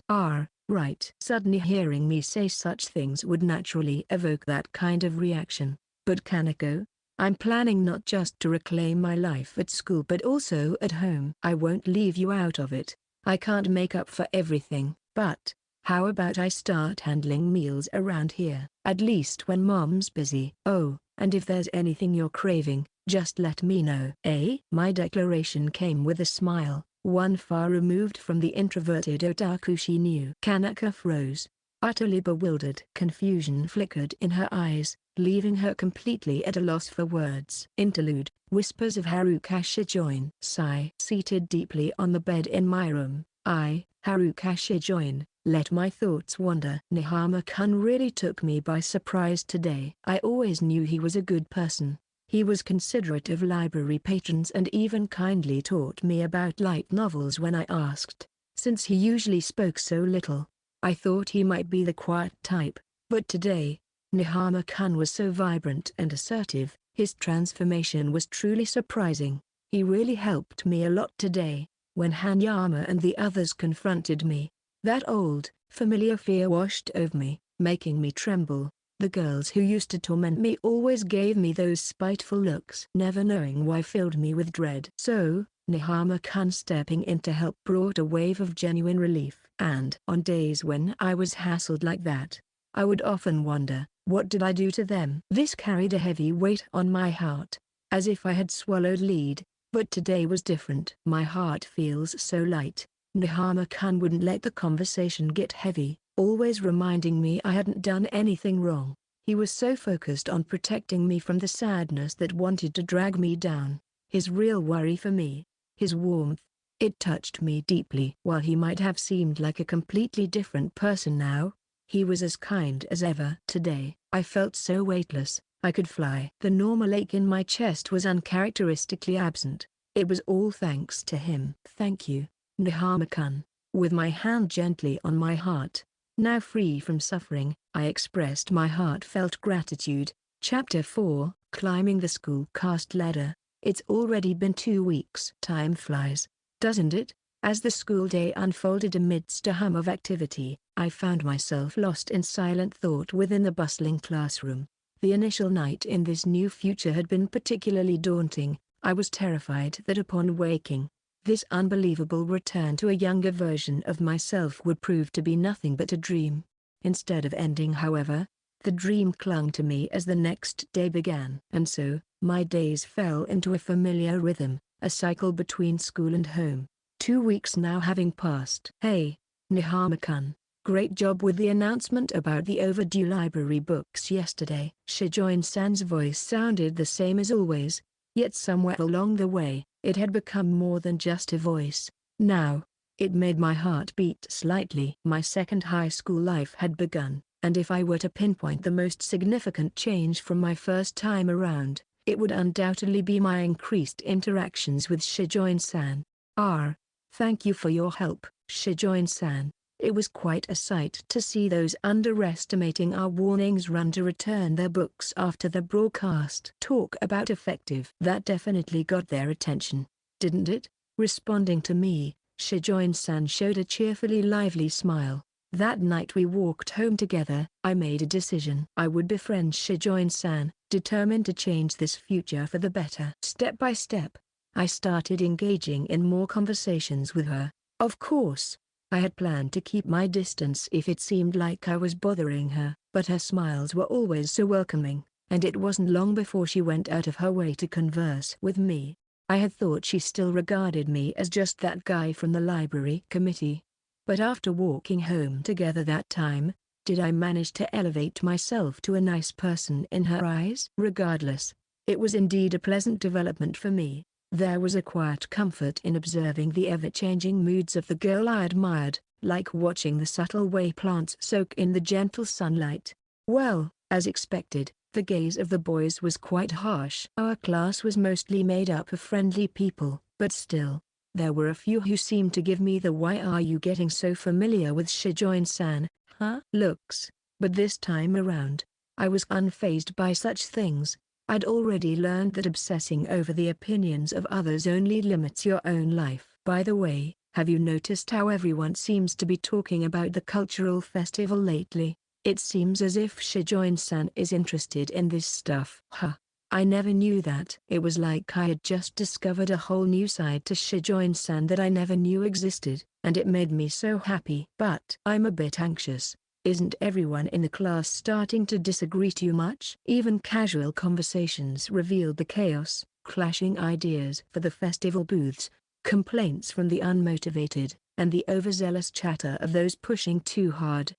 It was no secret that reaching a consensus on any event, not just meetings, was tough without some initial agreement amongst everyone involved. Shijoin-san seems really excited about it, though. I hope everything comes together smoothly for her sake. A familiar dread washed over me, like that feeling right before the start of a project with an uncertain outcome. Section. What do I do? What do I do? During a break after third period one day, I noticed a girl hunched over her desk, a picture of despair. Her name was Mai Fujihashi. With her short hair and toned physique from the track and field club, she exuded a vibrant energy despite her petite frame. Her warm personality and easygoing nature made her easy to talk to, and her athletic confidence naturally attracted many of the boys. However, Fujihashi-san seemed a world away from her usual cheerfulness, her expression clouded with worry. It all started during the first period's world history class. Fujihashi-san, known for pouring her heart into sports, often struggled to stay awake in class. And today, her exhaustion finally caught up with her as the teacher scolded her. "Looks like we need to put you in supplementary lessons," the teacher suggested, prompting a desperate plea from Fujihashi-san. "No, sensei. I wasn't sleeping. Look, my notes are perfect. Everything is written down with all the key points." "All right, then submit those notes after school," the teacher countered. "If they're truly perfect, I'll let you off the hook." Of course, the perfect notes she boasted of were nothing but a desperate lie. Our teacher likely knew this as well. Perhaps giving her time was meant to pressure her into taking the matter seriously, either by prompting her to hastily finish her notes or by pushing her to confess on her own. "Is there anyone at all who's taken perfect notes?" Right after class, during the break, Fujihashi-san desperately scanned the room for help, her eyes bleeding, but everyone guiltily avoided her gaze. Sure, some might have decent notes, but achieving the perfect notes she needed, covering everything said and written, was a tall order. Even Shijoin-san, who seemed willing to help, flipped through her own notes with a troubled expression. It was as if she silently apologized, her regretful face saying, "I'm so sorry, Fujihashi-san. I wish I could do more." 2 hours later, Fujihashi-san remained without a solution, her struggle painfully obvious. Maybe leaving her to figure this out might be for the best, but it's still hard to watch her suffer. "Fujihashi-san, may I have a moment?" Nihama-kun. As I approached Fujihashi-san's desk, her eyes widened in surprise. The classmates around us glanced up, startled. Their reaction was understandable, though. My classmates saw me as quiet, the kind of person who blended into the background. While chatting with Shijoin-san wouldn't raise eyebrows. We were both on the library committee. Approaching someone I barely knew definitely would. It was just not who I was. Maybe this will help. "I think my notes are pretty decent." Fujihashi-san blinked, exclaimed in amazement as she flipped through my notebook. "What? These are amazing. It's like the whole lesson, but way easier to understand." Indeed, this notebook of mine wasn't just a simple record of the lessons. It included everything written on the board, the teacher's explanations, and even exam strategies, all thanks to the document crafting skills honed during my corporate slave days. Of course, I hadn't prepared anything like this since my past life in Takatsuki. This was born out of my deep regret for slacking off as a student and ending up in a miserable job. It was also a testament to my newfound drive to excel in my studies. While the old study hard, get into a good university, and land a great job formula might be fading in this era, I've learned firsthand that academic achievement still opens doors in the job market. Therefore, in this life, I made sure to take classes extremely seriously, pouring my efforts into building a solid foundation of basic academic skills. This notebook was born from that process. It's not just usable, it's perfect. I'll definitely borrow it. Thank you so much, Nahama-kun. I'll treat you to a shokyuken, a prepaid food ticket, at the cafeteria as thanks. Oh, okay. Glad I could help, but try to take your own notes next time, okay? If you keep nodding off, the teacher's bound to get mad. You're right. Thanks, I'll borrow yours this time, but I promise to stay focused from now on. Really, you saved me. The sheer terror of supplementary lessons must have loomed large for Fujihashi-san. Her profuse thanks, delivered as if I'd rescued her from the jaws of death, were quickly followed by a flurry of furious note copying. And then, on another day during lunch break, as I was eating with my friend Jinji, a male student unexpectedly approached me. Hey, Nahama, got a minute? It was Tsukamoto, a regular on the baseball team. Handsome, popular with a girlfriend, the kind of guy who seemed to have it all. That ringtone you set for me the other day? My girlfriend wants the same one. Thing is, I'm totally clueless when it comes to phones. Sure thing. Bring her phone next time, and I'll take care of it. Seriously? You're awesome. I owe you some bread from the cafeteria. Clearly relieved, Tsukamoto left with a wide grin. Ringtones, though, they brought back memories. They were so popular back in the flip phone days, but you didn't hear them as much with smartphones. Looks like you're Mr. Reliable now, Nahama. There are even people coming to borrow your notes, Jinji observed with a hint of amusement as he unpacked his lunch. About those notes, word must have gotten around after that whole thing with Fujihashi-san. Since note checks are coming up, a few people have asked to borrow them. I paused, then added, can't exactly give them out for free, though. I usually ask for a snack or a drink in exchange. Dude, your rank has seriously leveled up, hasn't it? Huh? What rank? I blinked, genuinely confused by Jinji's solemn declaration. Think of the school hierarchy. You were solidly third tier like me, but now your popularity has you soaring toward the mid-second tier. Nah, those tiers are pretty rigid. Usually, yeah, but your transformation hasn't been usual. Jinji sounded genuinely impressed. You've become outgoing, suddenly helpful, a tech genius. And then that Ino incident. Rumor is, you chewed out that bully in front of everyone, made him apologize. Well, I'm aware I've changed a bit. But as for Ino, it was his fault for trying to steal my wallet. Anyone would get mad in that situation. Still, I would have been scared stiff. According to those who saw it, you were so intimidating, everyone else went silent. Seriously, those other-world experiences must have been intense, right? Yeah. Let's just say I've been through a lot. Some of it's so messed up my brain just refuses to remember. But seriously, there was a time when I looked at a rooftop and thought, jump, and I can finally rest. The slave soldier route is brutal. Yeah, brutal. Dreams and hope just stop occurring in your mind. The crazy thing was that you didn't even realize it was brainwashing until you got out. When you were drowning in work, you couldn't think straight anymore. You were so far down, you didn't even know there was a surface. Jinji paused, then added, but jokes aside, you've noticed that the way people look at you has changed, haven't you? Yeah, I guess so. Going to school felt different. Before, it was like I was barely visible to the people around me. Sure, I wasn't bullied badly, but guys like Ino messed with me, and nobody cared what I thought. Things have shifted. That's for sure. The guys who used to pick on me kept their distance, and after that whole thing with Ino, even the tougher crowd had left me alone. It's not just your personality change, Nihama, Jinji said. It's the fact that everyone sees you putting in the work. Before, you were kind of quiet, but now, you stand your ground. Your grades are improving, and you're always there to help. That's what earns real respect. Actions, not just words. Do you really think so? For me, I only started to study harder because I wanted to improve my lifestyle in my second life, and helping others was just meddling within what I could manage. I wasn't looking for appreciation from those around me. Yet, hearing Fujihashi-san's enthusiastic "thank you so much," I really didn't want to miss my club activities, so you saved me. And the thanks I got from Tsukamoto and everyone else who borrowed my notes felt unexpectedly good.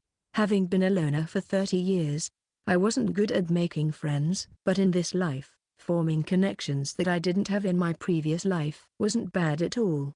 It seems I've completely gotten used to this life. Section. It was a Sunday afternoon. I took a bite of a homemade sandwich in my living room. Though I'd started my second life due to the extraordinary phenomenon of time leaping, over 2 weeks had passed, and I'd gotten used to it, for better or worse, making it my new normal.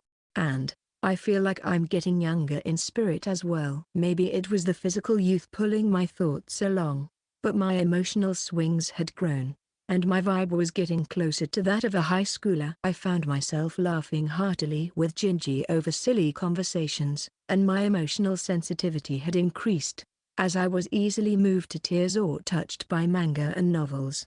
At the very least, the current me wasn't just a 30-year-old salaryman at heart anymore. Ana-chan. Morning, Kaneko. I turned to find my sister, Kaneko, standing there, ponytail swinging. She wore her usual casual t-shirt and shorts, the picture of off-duty relaxation. Sure, she was my sister, but there was no denying she was cute. Back in my first life, we barely interacted at this age. Ever since that first day of the time leap, she'd been giving me these weird, unreadable looks.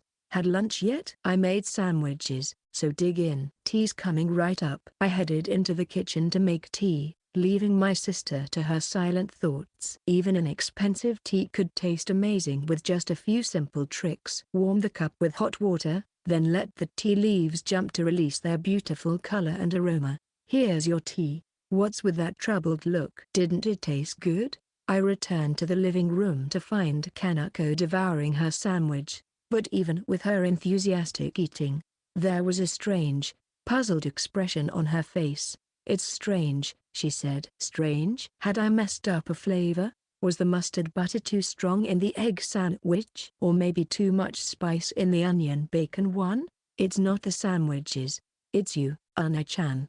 My sister finally blurted out. Unable to hold back any longer, my sister shouted. I can't take it. What's going on? These delicious sandwiches. The amazing tea. Not just that. You've been cooking amazing food.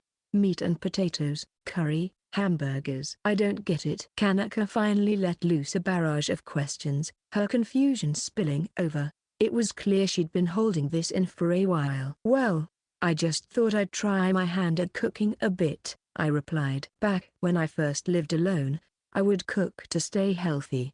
It even turned out to be surprisingly fun, a hobby. But as the corporate grind intensified, my once enjoyable hobby of cooking fell by the wayside. The next decade became a blur of takeout and convenience store meals, and my health suffered for it. But now, having leapt back to high school with time to spare, I restarted cooking, mostly to ease my mom's burden. This isn't a bit of cooking, and it's not just that. You're doing laundry, cleaning, even studying every day. What's gotten into you? Did you eat something weird? Her words were sharp, but most of what I was doing was for our mother. In my previous life, she died worrying about her foolish son. This time, I swore I'd make her life easier, less stressful. First, I focused on easing her burden by helping with cooking and chores. I also studied every day, not just for myself, but to show my mother I was taking my future seriously and lessen her worries. With an adult's mindset, studying felt surprisingly enjoyable. It seemed that humans became more motivated to learn once they understood the importance of education as adults. Subjects I once hated now held a surprising interest. The more I learned, the more I saw how it benefited my life. Solving problems even felt like a thrilling game. Your once messy hair is now neatly groomed, and you've even started running in the early mornings. Your way of speaking has become clear, and there's no trace of the gloomy otaku left. Did you fall into a lake and get swapped with a different brother? Stop with the relentless roasts. Even if you're my sister, personal grooming was seriously essential for a working adult. A lack of it led to being treated poorly by others and being looked down upon by clients, which, in turn, increased the scoldings from superiors. So, I had to at least keep up with the minimum standards. Otherwise, I'd have felt as uncomfortable and out of place as if I had gone to work naked. At first, I thought you were just trying to act cool because of some manga, but after 2 weeks, this reborn thing is seriously weird. It's unsettling. Just tell me what's going on. From my perspective, I was simply tackling my second life with a newfound determination, but I understood how this transformation might have seemed strange and even unsettling to my sister. What could I do? If I told her the truth, I'd come from the future. I'd likely end up in an ambulance headed straight to the psych ward. Actually, there's someone I'm interested in. Really? I've always admired her, but recently something changed. I realized I want to get closer to her. But the old me, scared, shy, unmotivated, just didn't measure up. I felt embarrassed about who I was. Kaneko, clearly surprised by this turn of events, swallowed nervously and listened intently. So, I decided to change. I've been working hard on my appearance, my studies, my athleticism, pushing myself to become a brighter, more articulate person, not the timid, mumbling guy I used to be. I even started doing housework and cooking, trying to build myself into someone more well-rounded. Oh wow. Like, seriously, Ana-chan? Are you for real? Absolutely. I'm done being weak. I want to be someone I can be proud of. Wow. That's amazing, Ana-chan. I'm really impressed. After I finished explaining, Kaneko looked at me with wide eyes, a newfound respect shining in them. My Ana-chan, the one who was hopelessly introverted, saying something like this about a girl he likes. That's really impressive. Her use of hopelessly introverted stung a bit. But, yeah, it's a good thing, right? I thought you figured I'd spend my life cooped up in my room, reading light novels and watching anime, laughing to myself. I trailed off, realizing she wasn't entirely wrong. My only joy during my corporate slave days had been novels, anime, and games at home. Kind of pathetic, really. So, who's this mystery girl you're crushing on? Quiet type? A total gyaru? Sporty? I bet she's busty, just your type. Kaneko got a bit too excited, asking about the girl I wanted to get closer to. It's not like I had anything to hide. All right, Kaneko, if you're that curious, I'll tell you all about her. Yeah, I'll tell you. She's in my class. Her name is. I tried my best to explain all the wonderful things about Shijoin-san, my idol, but after 20 minutes, Kaneko had enough. Okay, I get it. She's amazing. Honestly, enough with the gushing. You still go on and on about the things you love. You haven't changed one bit. What kind of person is she? Really? A beauty with generous curves. A wealthy heiress who speaks kindly to everyone, so gentle and so natural. Does someone like that really exist? She sounds like a fantasy come to life. Indeed, it sounds completely made up when you just hear about it. All right, I'll show you what kind of person she really is.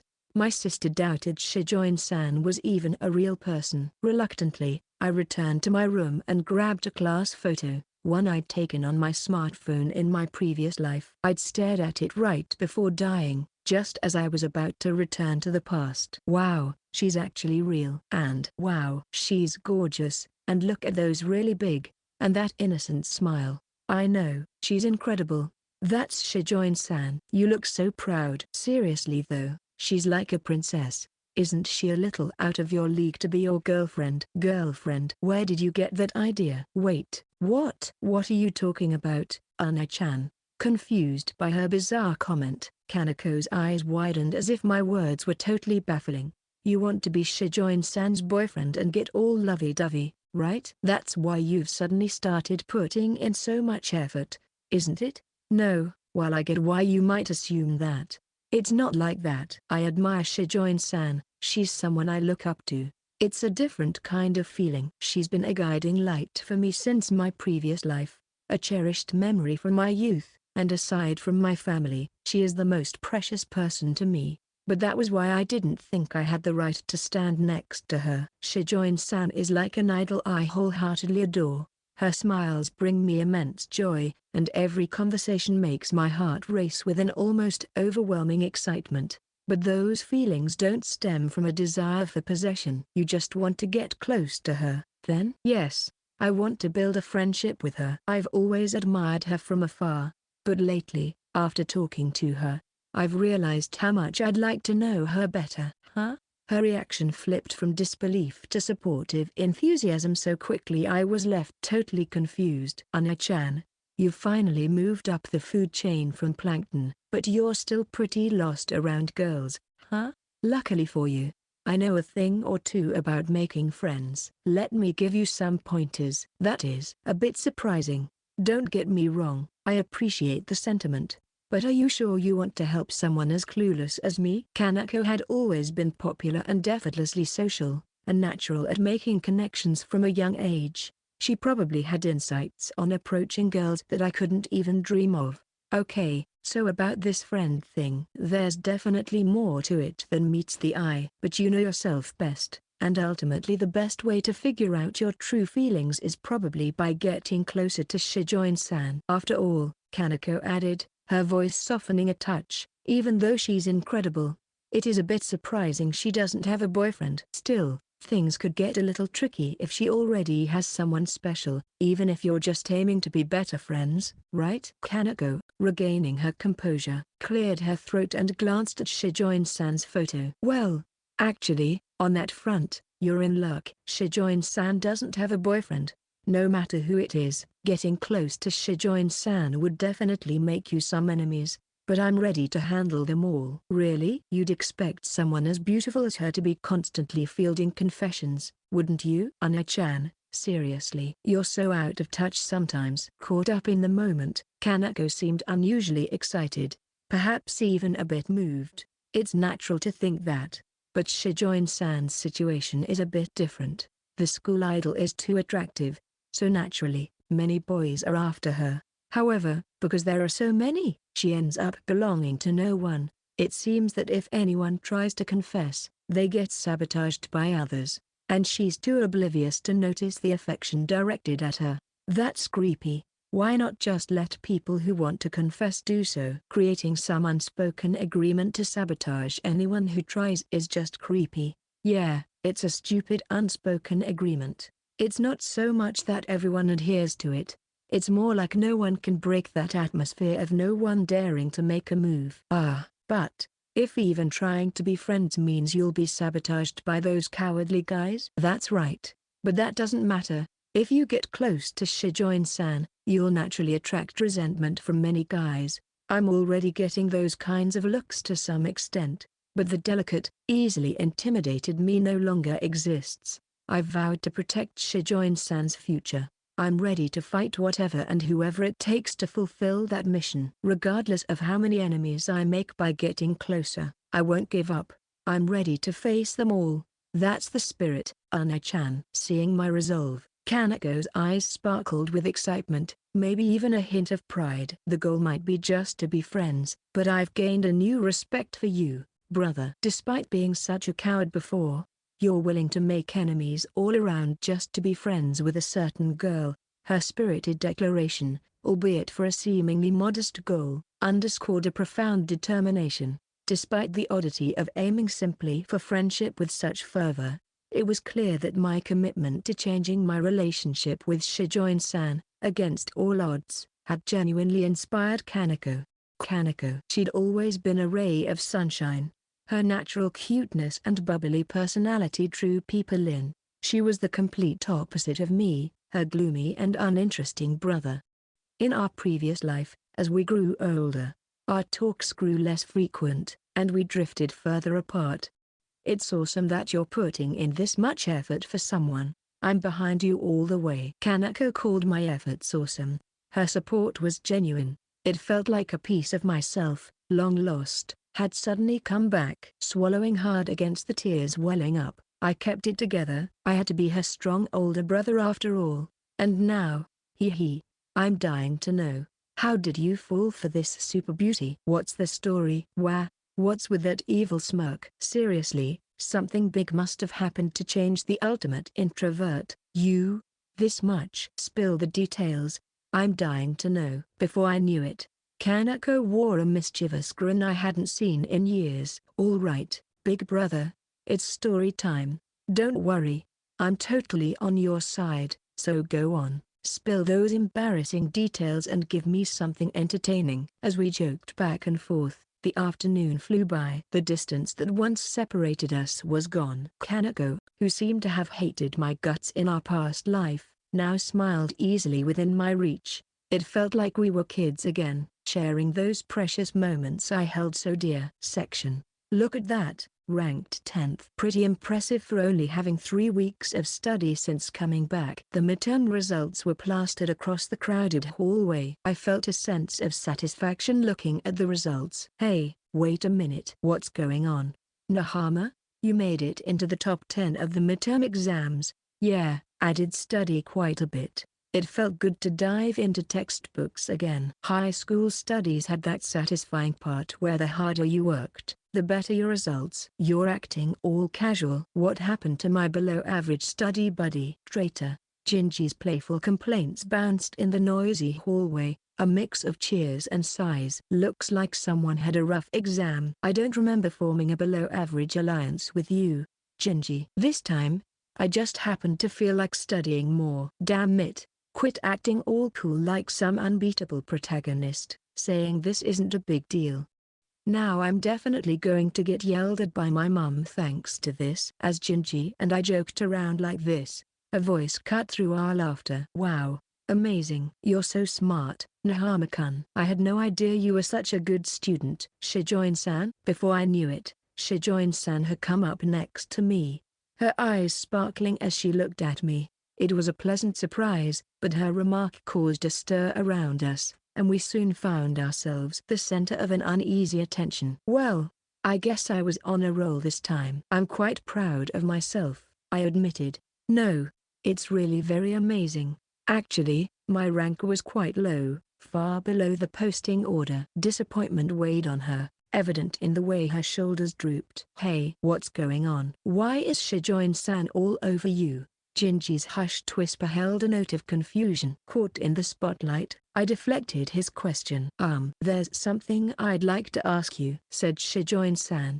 A request? I replied. Shijoin-san fumbled with her words, and I could tell this was hard for her. She was so earnest, always aiming to tackle things on her own. It was unusual for her to ask for help. Well, I need you to save me from the light novel ban. Section. Actually, I've been obsessed with light novels lately, and my grades took a serious hit. We were alone in the classroom after school, where Shijoin-san gave me a detailed explanation about her earlier request. How many books are we talking about? About 40 books. 40? No wonder your studies suffered. It was hard to keep up with that kind of reading habit. I hadn't realized she was this hooked. Yes, I just got too absorbed. It's entirely my fault. Because of this, I've been zoning out in class lately, and I couldn't study properly before the tests either.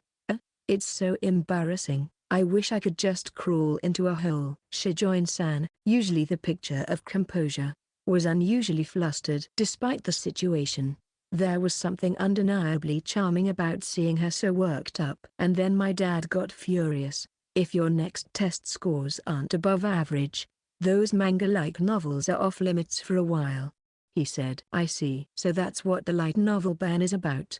The end-term exams were still a ways off, but with the cultural festival coming, she wouldn't have much time. It made sense she wanted to get a head start to avoid that punishment. Still, it's a surprise to see you, who is very diligent, become so swept away by anything. Shijoin-san usually appeared absent-minded but was actually very serious and wouldn't typically mess up due to being too engrossed in her hobbies. It's not like that at all. I'm not good at studying directly. I can't make up my mind to sit down at the desk, and before I know it, time has passed while I'm flipping through magazines. Then I think, wow, what a foolish thing I've done.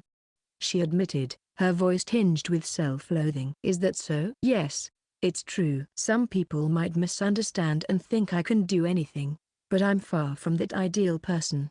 I need to study more than anyone else or I quickly get lost in class. And on days off, I accidentally sleep in until noon. While I certainly never thought of Shijoin-san as someone who could do absolutely everything, her words were still surprising. It seemed I'd been placing her on a pedestal. But Shijoin-san, feeling down about a bad test result, seems more like an ordinary girl, which makes her even cuter in a different way. Her bashful confession, revealing her imperfections, made her more relatable and endearing. It was so easy to assume someone as beautiful as her had no flaws. So, you're saying you want me to tutor you? Yes.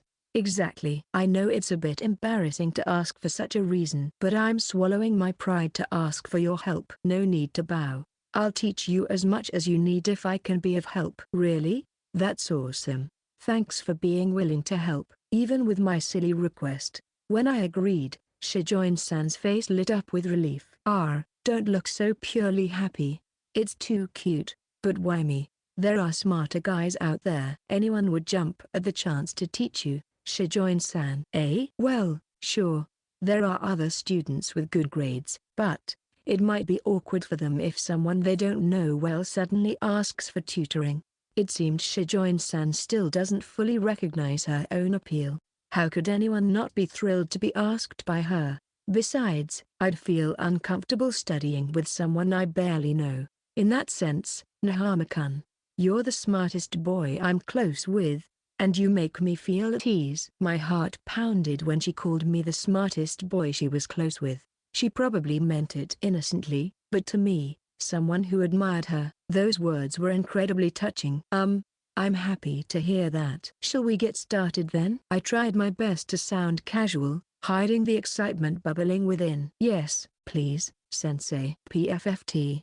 Her innocent smile and the simple word sensei stirred my heart again. A bittersweet mix of fondness and guilt. Section. We'd been studying for over an hour, but things were going surprisingly smoothly. The company I worked for previously was a classic black company, had practically no training for new employees. We were expected to learn by watching, which proved incredibly inefficient. Newcomers often ended up being more of a burden than a help, and I lost countless hours of sleep trying to cover their mistakes. Determined to fix this, I took it upon myself to create a proper training manual for new hires. Is there a reason your teaching method is so clear? Do you have some experience with this? Well, I've had a bit of experience teaching in the past, I replied, though I'd never actually taught anyone how to study. My approach to training new employees was born from my own frustrating experiences. To make my training effective, I focused on 3 key points. Clearly demonstrate the purpose and end result of each task. For example, explaining we're creating document B specifically for meeting A provides context and motivates the learner. Break down the process into clear steps, showing them where they are at each stage. This is something I desperately lacked at my previous job, making learning far more difficult than it needed to be. Create a supportive atmosphere by encouraging questions and praising newcomers. Praise is a powerful motivator and helps build trust, making them comfortable enough to ask for help when needed. By following this formula, we see that this and this are equal. So, we need to figure out what X needs to be. Exactly. You got it quickly, Shijoin-san. Shijoin-san blushed slightly at my praise, which just showed how powerful a supportive environment could be for learning. A supportive atmosphere fostered open dialogue and growth, a stark contrast to my experience at the black company. There, I received many mixed messages from superiors, which made asking questions very terrifying. Often confused, I struggled to understand how to do my job properly. That experience solidified the importance of positive reinforcement for me. Let's take a short break. We've been at it for quite a while. I'm sorry for taking so much of your time. I'll make it up to you later. Don't worry about it. This is helping me with my studies too. Of course.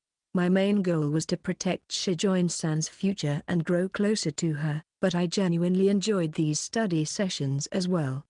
Nahama, you've been studying a lot lately. Have you decided on a career path? Yeah, I plan to go to college, but I haven't settled on a specific one yet. Regardless of the path I was going to take in this second life, one thing was for sure. I was going to avoid black companies like the plague. Ideally, I'd work for a company known for being ethical. But those jobs were competitive and getting into one usually meant attending a top university. So, I'm aiming for a good university and a decent company. That's the plan, at least. What about you, Shijoin-san? After I graduate, my father says he'll arrange a job for me, but I don't like the idea of taking shortcuts like that, Shijoin-san admitted. Considering her father is the president at a large company, the position would likely be quite favorable. But I don't know what kind of job suits me. When I see postings saying everyone is welcome, we have a home-like atmosphere, or enthusiasm is valued, seem attractive, even if I'm unsure they're the right fit. Haha, really? Wait, hold on. What did you just say? Everyone is welcome? A home-like atmosphere? An environment where enthusiasm is valued? Maybe I'll just apply to any job that seems accepting, and then try to endure, no matter how tough it gets. No, absolutely not. What? Why are you so alarmed? What she was suggesting was a recipe for disaster. Shijoin-san, listen carefully. My expression turned serious, startled by her naive plan. Those catchy phrases are often traps. Everyone is welcome might mean they have terrible working conditions and high turnover rates. A home-like atmosphere could signal a company run like a family dynasty. And enthusiasm is valued? That can hide demanding quotas and endless overtime. This is based on my own experience. My previous job had exactly those kinds of enticing phrases in its job postings. Of course, not all companies were like that. There were plenty of good ones, but choosing a job based on those slogans alone was a gamble. And you could end up somewhere truly awful. What's so awful about them? Well, extreme overwork is the norm. A relative of mine used to work from 8 a.m. to past midnight, every single day. That leaves no time for a life outside of work. Exactly. And anything beyond regular hours? Wiped from the records. No overtime pay? Yes, your reaction is understandable, Shijoin-san. It seems crazy even saying it out loud. But these dreadful companies did exist. Choosing a job with a whatever attitude could lead to serious regret. Is the world of work really that harsh? As I conveyed the harsh realities I had experienced firsthand, Shijoin-san seemed truly shaken. I'm very shocked. I had no idea things like this were happening. But how are you so familiar with all of this? Well, a relative of mine ended up in a black company. They endured those awful conditions for years, until they were 30. I see.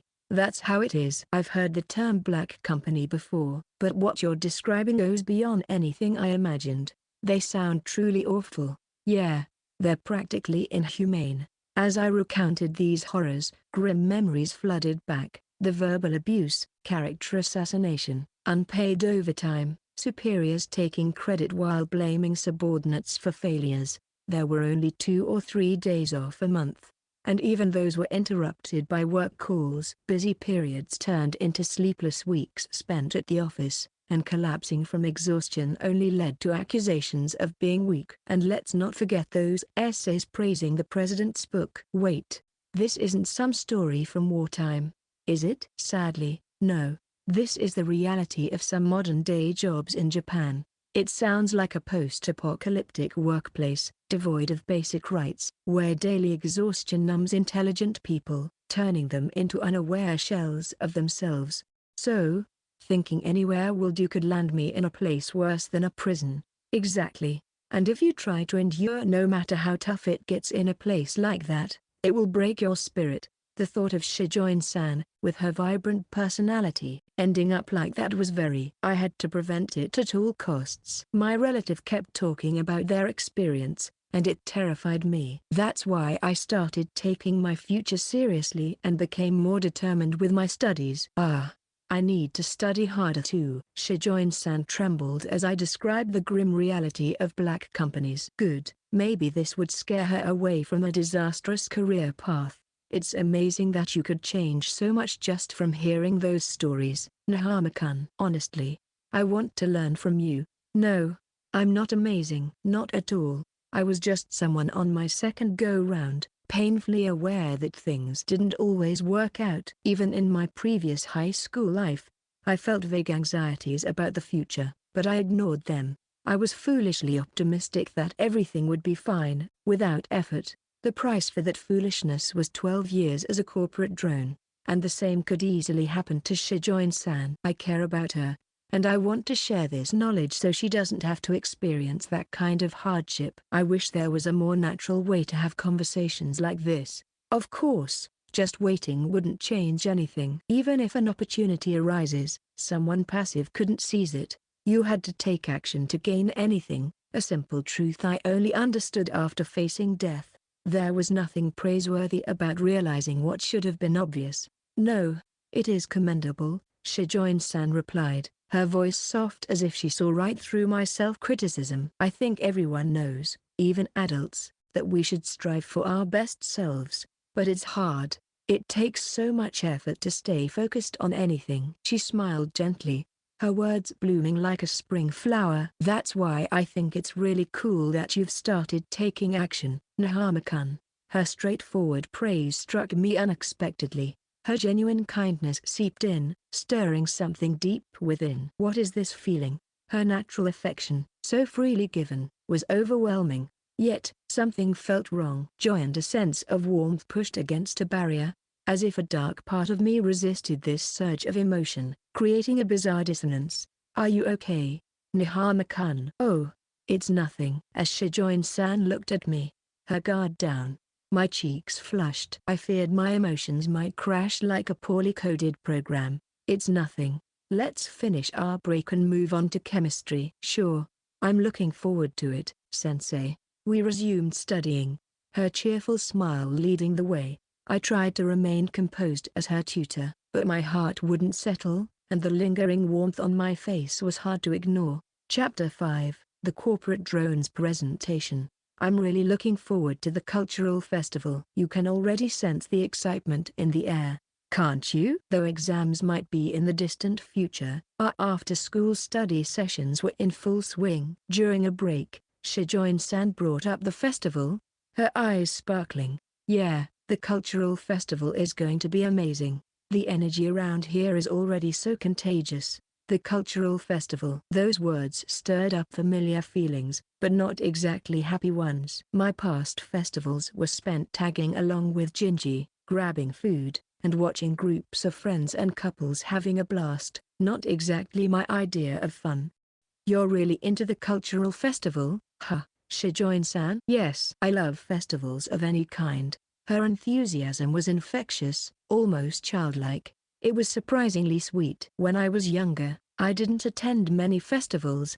They were a rare experience for me. Really? Her family name might have suggested a privileged life, but Shijoin-san hinted at a different reality. Perhaps it wasn't strict rules, but rather her parents' demanding schedules that limited her experiences. This is so different from how I grew up.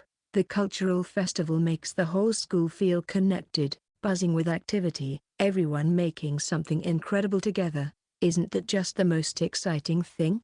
Her joyful energy was infectious. School events never thrilled me, sports day was pure torture, and even trips or competitions were just something to endure. The cultural festival was a little better, but still miles away from the excitement Shijoin-san felt. The idea of actually enjoying a school event, that was the kind of normal high school experience I'd missed before.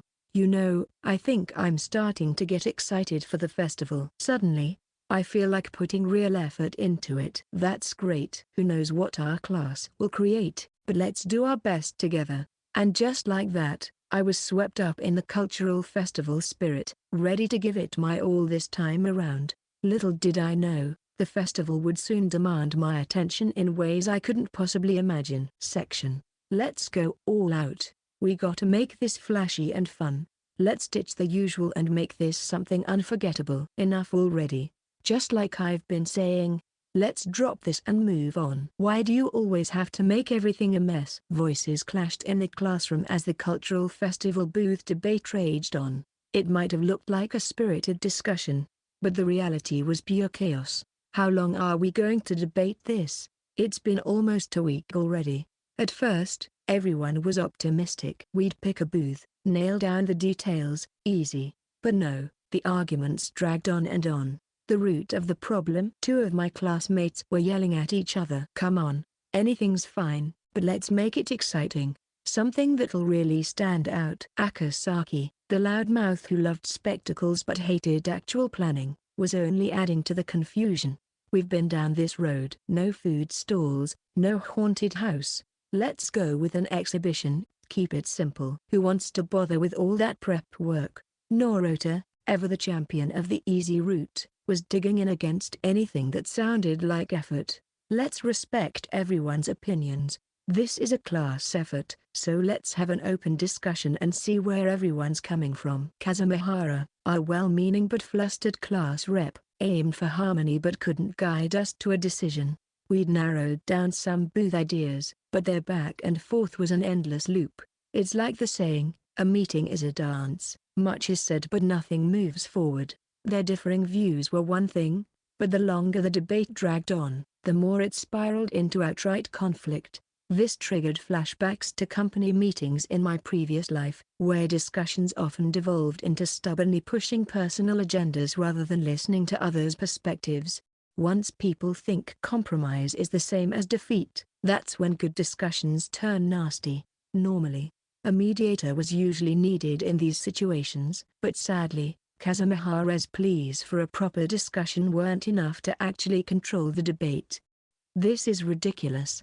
I'm starting to care less about the booth and more about this nonsense ending soon. Gingy, slumping beside me, groaned about the endless debate. Clearly, our classmates were just as exhausted, their attention wandering, their enthusiasm sucked dry. Gingy, can't someone else speak up? We'll lose all our prep time if this drags on, I ventured. Yeah, maybe. But who wants to dive into this disaster? Anyone who speaks out now would get targeted by those loud mouths. Fair enough. I'm starting to remember. That's right, we ended up just throwing together some half-hearted exhibition, just like Norota wanted. Our hastily assembled display was a disaster. Our classroom deserted. Back then, I'd told myself it was the easy way out. My eyes fell on Shijoin-san. Her usual smile was absent, her shoulders slumped in a way that mirrored the meeting's disharmony rather than the sense of unity we needed. This disappointment was a heavy cloud over something meant to be fun. If we stayed on this track, our presentation would be lifeless, a far cry from the vibrant celebration Shijoin-san wanted. So, how could I change this? There had to be a way, but it would take serious effort. I could break through this mess, but it meant being truly committed. It meant doing things I'd never imagined in my old high school life. All right, if we're going to do this, let's go all in. The thought of Shijoin-san's bright smile fading into disappointment was unbearable. A wave of determination washed over me. I wouldn't let that happen. It might have seemed strange, but deep down, a true introvert has the strength to see things through. Section. What are you doing, Ana-chan? My sister Kaneko peered over my shoulder. The delicious, sizzling sounds from the living room drawing her in. Just whipping up some takoyaki, I replied. My takoyaki maker, a surprise win in a local raffle, sat before me. It might have been cheap, but it worked like a charm, crisping up the batter perfectly as I flipped it. I mean, I see that. But why all of a sudden? Are you planning a takoyaki party? Recently, since that incident, Kaneko had shed her distant attitude and started talking to me again. It filled me with warmth, and I answered her lightly. Something like that. It's for Shijoin-san. I want to do something about her sadness. Huh?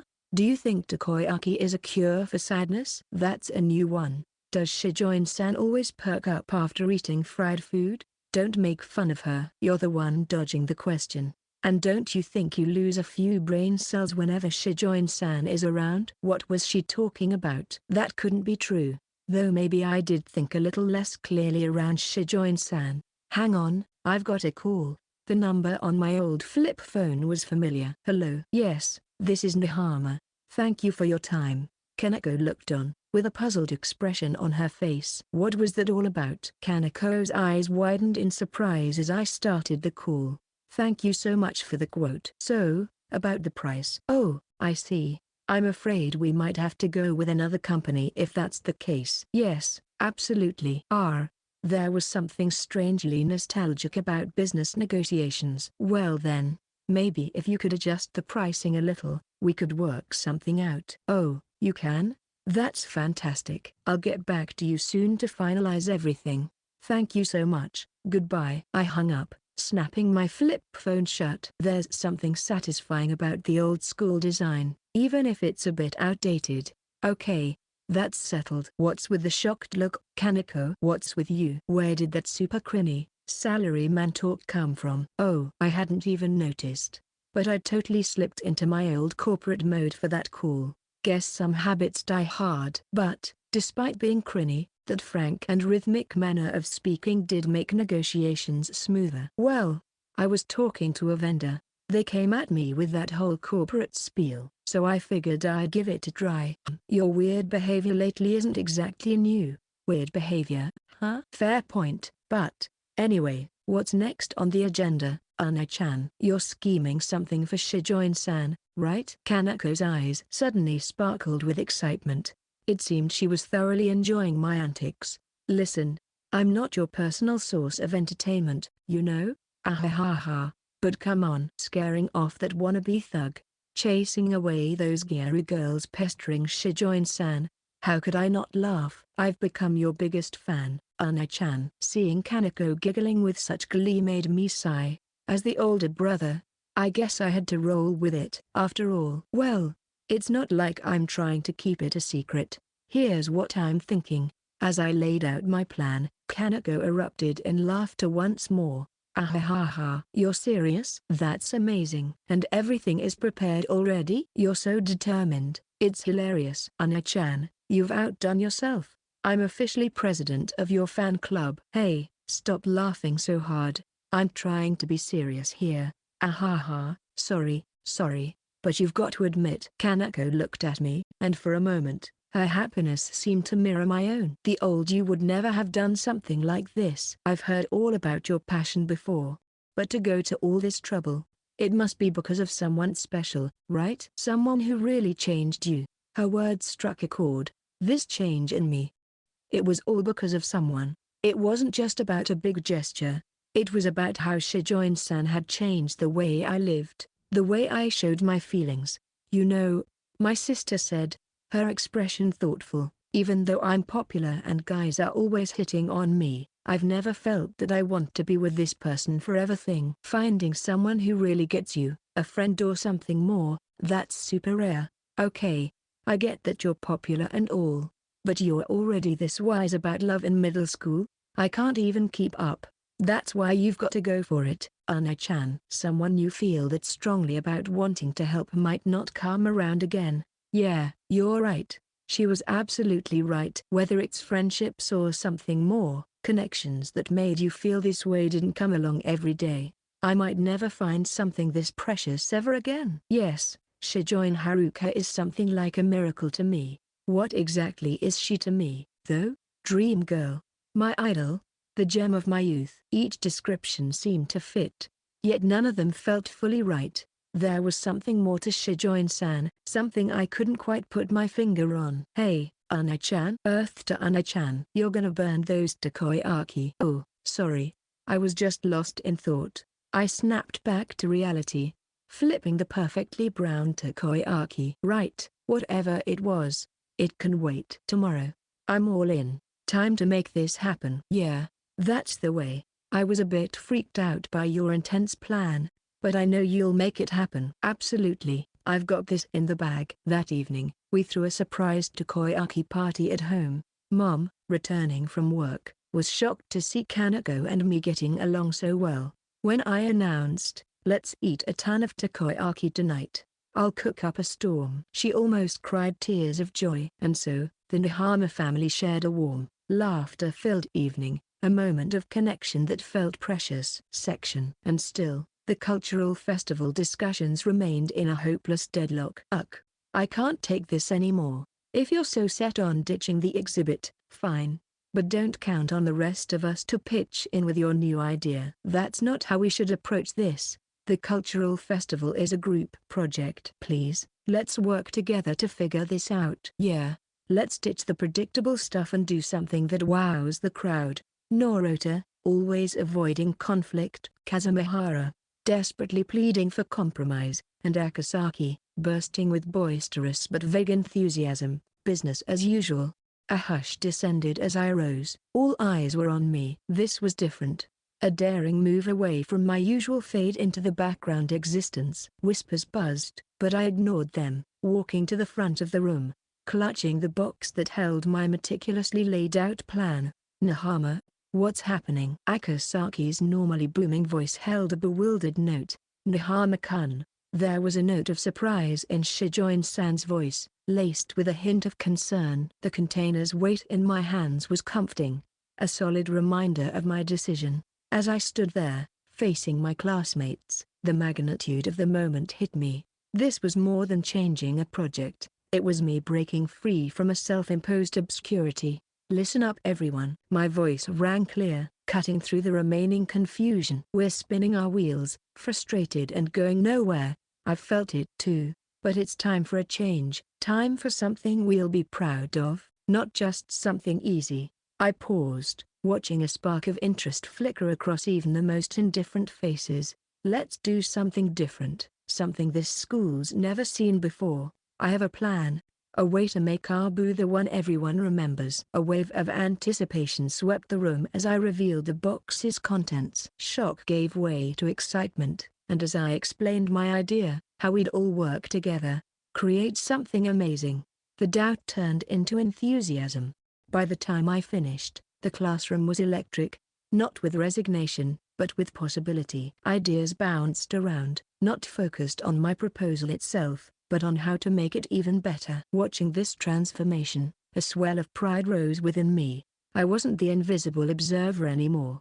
I was a part of this, truly a part. The future might be uncertain, but for the first time in ages, I felt a burning eagerness to face it head-on. My decision that day, to rise above my fears, didn't just change the festival, it changed me. It proved that even the deepest habits can be broken, that it was never too late to seize your narrative, and to maybe even give others the courage to rewrite their own. I ignored the jeers from some of my classmates. From the container box I had brought, I pulled a poster-sized sheet, printed on the school's large format printer, and decisively slapped it onto the blackboard. My entire cultural festival proposal was on display, a detailed, innovative concept designed to not only stand out in our school but potentially become a talking point far beyond. As the surprise of my outburst subsided, curiosity began to draw my classmates closer to the blackboard. What the? Seriously?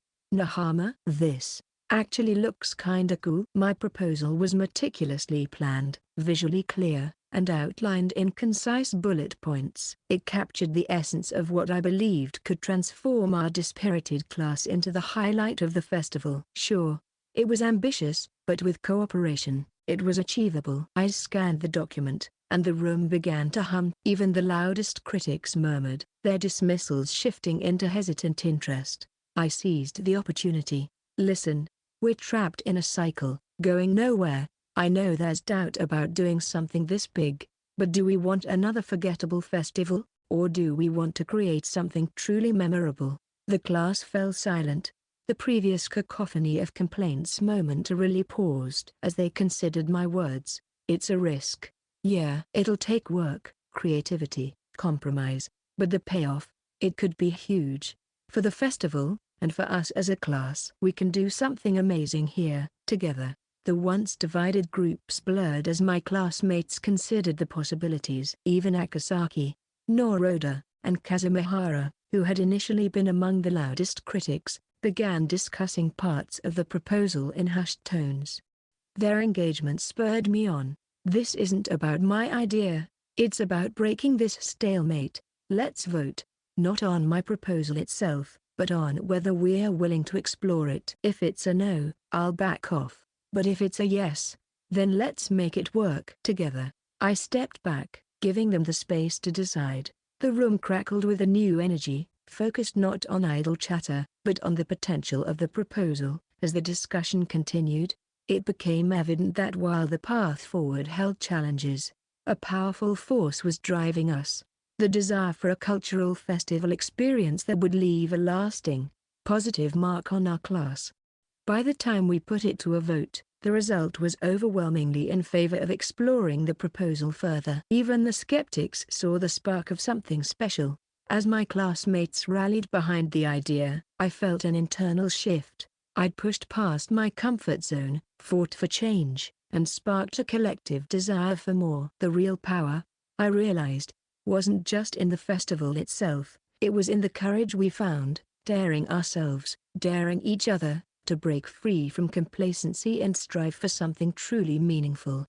We began planning immediately, and I felt a rush of optimism. Challenges were certain, but the possible rewards for the festival and our class cohesion made them seem insignificant. This wasn't just my project anymore, it had become our project together. We were ready to make it truly unforgettable. Ignoring the various comments like "what's with that huge document?" and "are you planning a lecture or what?" I focused solely on my task. "This chart," I said, my voice strong and clear, "outlines everything we need to know. How much time we have left for the festival, estimated booth setup, and any challenges we might face. Whenever presenting in difficult meetings, confidence was everything." A brilliant plan was worthless if it was drowned out by the sea of critics. We've wasted precious time, so some ideas are off the table. Let's eliminate them. With a decisive tap of my teaching stick, I focused attention on the posted graph. A haunted house is out. Unless we start now, we won't finish in time. Same with the Japanese garden. And Nagashi summon? The health department won't allow it. Nagashi summon is a fun and refreshing Japanese summer tradition that involves catching flowing noodles with chopsticks. I marked the unfeasible options on the graph with bold X's, using data and visuals to drive my points home. After all, visual aids made facts easier to grasp and accept. Realistically, we can work on a Japanese-style cafe or a takoyaki stand, but we can't afford to debate. I propose a unique fusion. A Japanese-style takoyaki cafe. I unveiled a detailed document outlining the layout, menu, and beverages. 4 flavors of takoyaki, a variety of juices to drink, prices kept low. We're the only ones doing flour-based food, so crowds are guaranteed. Other cafes focus on desserts and coffee. We'll stand out with juice. Plus, making takoyaki is way simpler than a haunted house. As I rattled off advantages, classmates started buzzing. Not bad, and this could work. Fill the air. Sounds a bit plain, though, Akasaki chimed in. He always had to put his own spin on things, offering critiques based on his personal flair, even without meaning any harm. Fortunately, I'd prepared for this. A little extra flair was definitely in order. To make things more interesting, how about some special menu items? Get ready for the takoyaki roulette. It's like the regular version, but with a super wasabi surprise hidden inside. One unlucky customer is guaranteed a tearful experience. Ha, that's actually kinda cool. Sounds like a blast. And for staff taking orders, let's go with traditional Japanese attire, yukata, that kind of thing. Adds to the festival mood. The takoyaki chefs will traditional rock-happy coats and headbands. Hey, that's perfect. It's a festival after all. Let's go all out. Wait, hold on, please. Our budget can't handle. Relax. I've already worked out a deal with a rental shop. Fits right into our budget. Oh, and check out these costume photos. Kazumihara-san, can you put these up on the board? Me? Now I'm your assistant? This mix of tradition, fun, and a unique twist got everyone excited. Our stalled discussion suddenly burst into enthusiastic planning and collaboration. Kazumihara-san, your disruptive behavior isn't helping. If only you, as part of the organizing committee, had advocated for a majority vote earlier, we wouldn't be in this mess. Meanwhile, the yukata photos sparked positive murmurs amongst the girls. These yukatas are adorable, one remarked. So rentals are possible, pondered another. Definitely a festive feel, was the general consensus. The boys were equally engaged with the happy coat photos. Takoyaki needs happy coats, right? Someone stated. Looks like a proper stall, this could work. Most of them seemed to favor my idea. Of course, everyone was desperate for an escape from this mess. A clear proposal was bound to win approval once other options were out. However, Noroda, adamant about a simple exhibit, stubbornly heckled, "That's why it's troublesome." Who said an exhibition couldn't be basic? This was expected, but surprisingly, Tsuchiyama, a rather abrasive character, also raised objections. He wasn't opposed to the plan itself, but rather me taking the lead. He had this complex where he despised seeing those he deems beneath him get ahead. Others may have eyed me with dislike or just wanted an easy way out, but they'd go with the flow. All right, if that's the vibe, guess we'll follow Nahama's lead. Those types are easy. But these two? A real headache. The best way to deal with this last bit of resistance? Ignore them completely. Hey, Nahama. Eyes over here. Don't you dare ignore me, Tsuchiyama bellowed. Zip it, Tsuchiyama. I won't waste time arguing with pointless hostility. My goal wasn't to convince those two. Arguing with him was pointless. My victory hinged on creating the right mood. Get everyone on board with my idea, and that was checkmate. It was time to pull out my secret weapon. All right, everyone, let's try a taste test of the takoyaki menu I've been working on, I announced. Huh? What the? Echoed as I placed a secretly preheated takoyaki grill and ingredients on the teacher's desk. Kazumihara-san, standing next to me, let out a startled gasp. He wasn't the only one surprised. Eyes went wide as I suddenly started cooking in full view of everyone. Nahama, did you actually get permission to fire up a takoyaki grill in class? Jinji asked incredulously. Don't be ridiculous. We're brainstorming festival stuff here, not following some rigid schedule. There's not enough time for the festival prep. There's no way I'd get permission for this.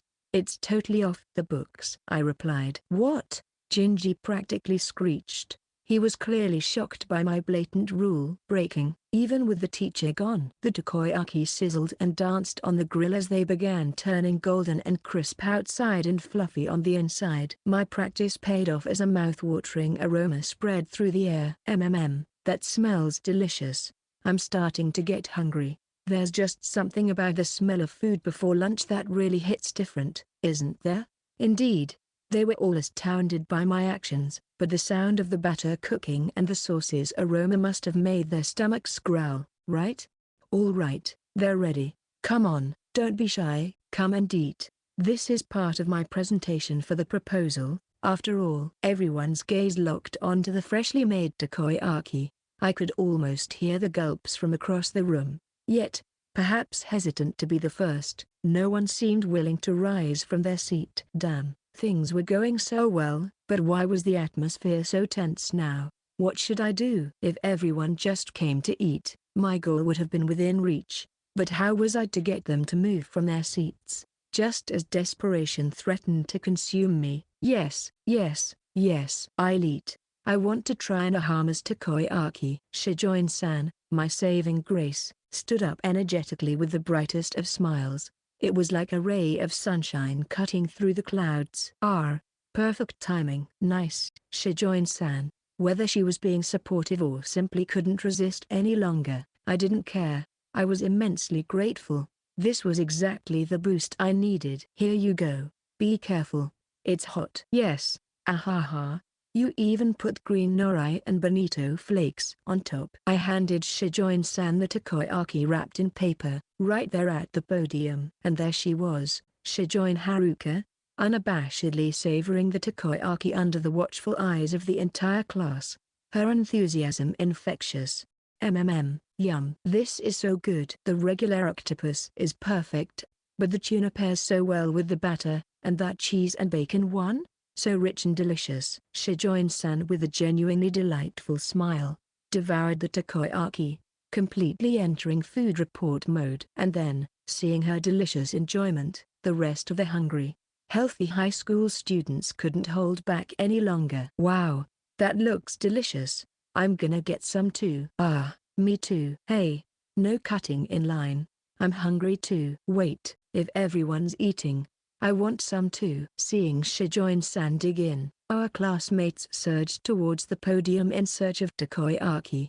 It set off a chain reaction, and my surroundings quickly transformed into a bustling takoyaki festival. Whoa. It's so crispy. Delicious. Whoa. This is so hot, but the cheese really goes well with it. It's salty, so it's delicious even without sauce. Oh, is this mentaiko? Wow. It's got a good flavor. Nice. Mentaiko is a traditional Japanese food made from the raw eggs of Alaskan pollock or cod. I actually prefer ponzu over sauce with my takoyaki. What's that? You treat it like gyoza? Whoa there. Remember, this is just a taste test. Let's make sure everyone gets a chance to try them. I was surprised by my classmates' hunger, but this was just what I'd hoped for. As the lively chatter about takoyaki filled the room, our under-the-radar tasting party took on a friendly, festive air. Suddenly, the tension shattered, replaced by a welcoming atmosphere. Whoa, hold on. What the heck is this? Gingy, you just hit the jackpot. That's the extra spicy wasabi ball I warned you about. Wait, hold up. You shouldn't put that much wasabi in anything. Gingy struggles with the extra spicy takoyaki. Words failing him, sent everyone into an uproar of laughter. All right, that should do it. Sorry to spring this on you all, but here's my proposal. Let's hear your thoughts. Are you in or out? When I finally asked for a decision, no problem.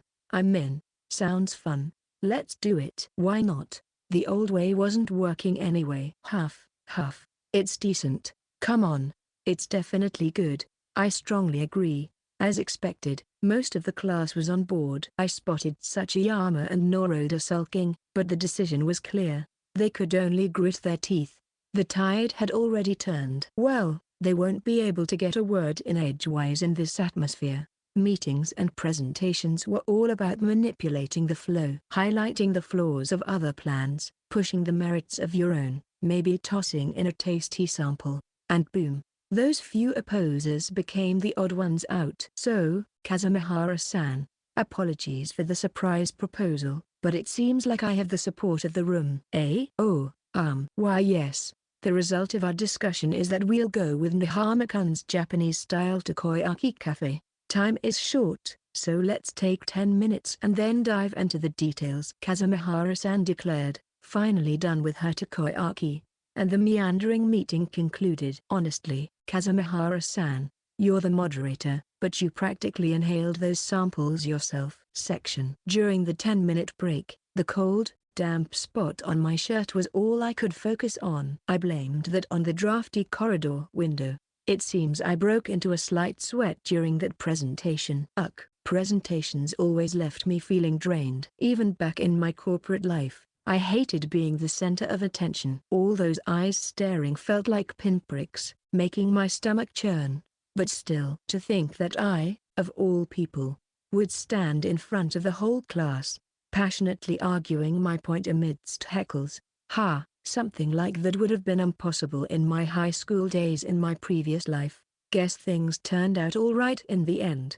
The chatter in the classroom seemed much more productive now that the takoyaki had done its job. Even on break, people were buzzing about the festival. By the way, what about aprons? Won't they be expensive to buy?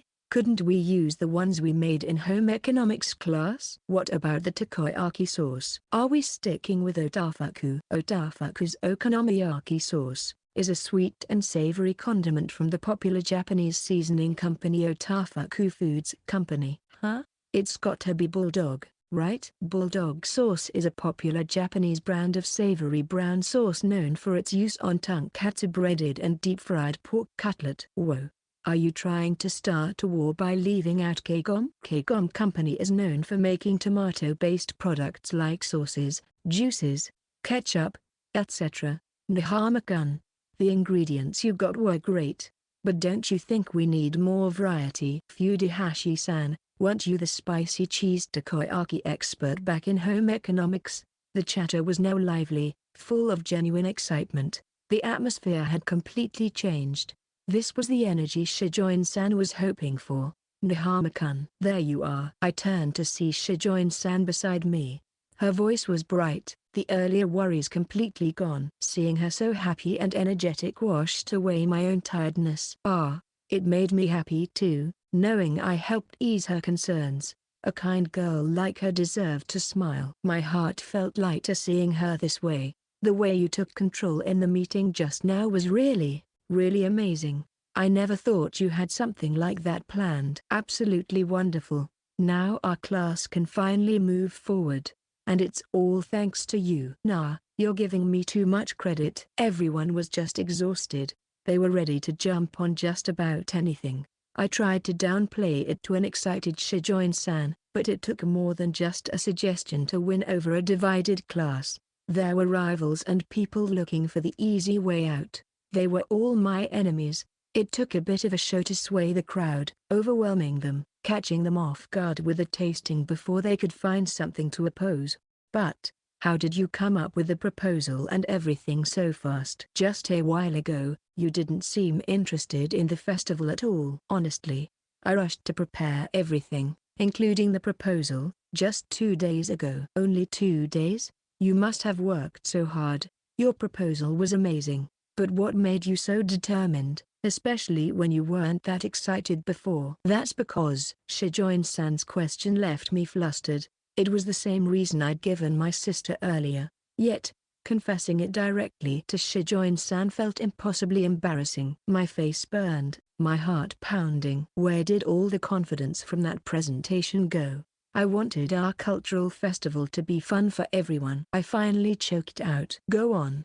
I couldn't stand the thought of you being disappointed, Shijoin-san. My face was ablaze as the words tumbled out. Shijoin-san's eyes widened, a flicker of surprise. Then, silence filled the space. The hallway echoed only with the wind as we stood frozen, locked in an unspoken exchange. Then suddenly, when are you planning to come back, Nahama-kun? Kazumihara's voice shattered the moment. We have work to do. Stop playing around. Of all the times to interrupt. A surprised laugh escaped Shijoin-san. Break's over.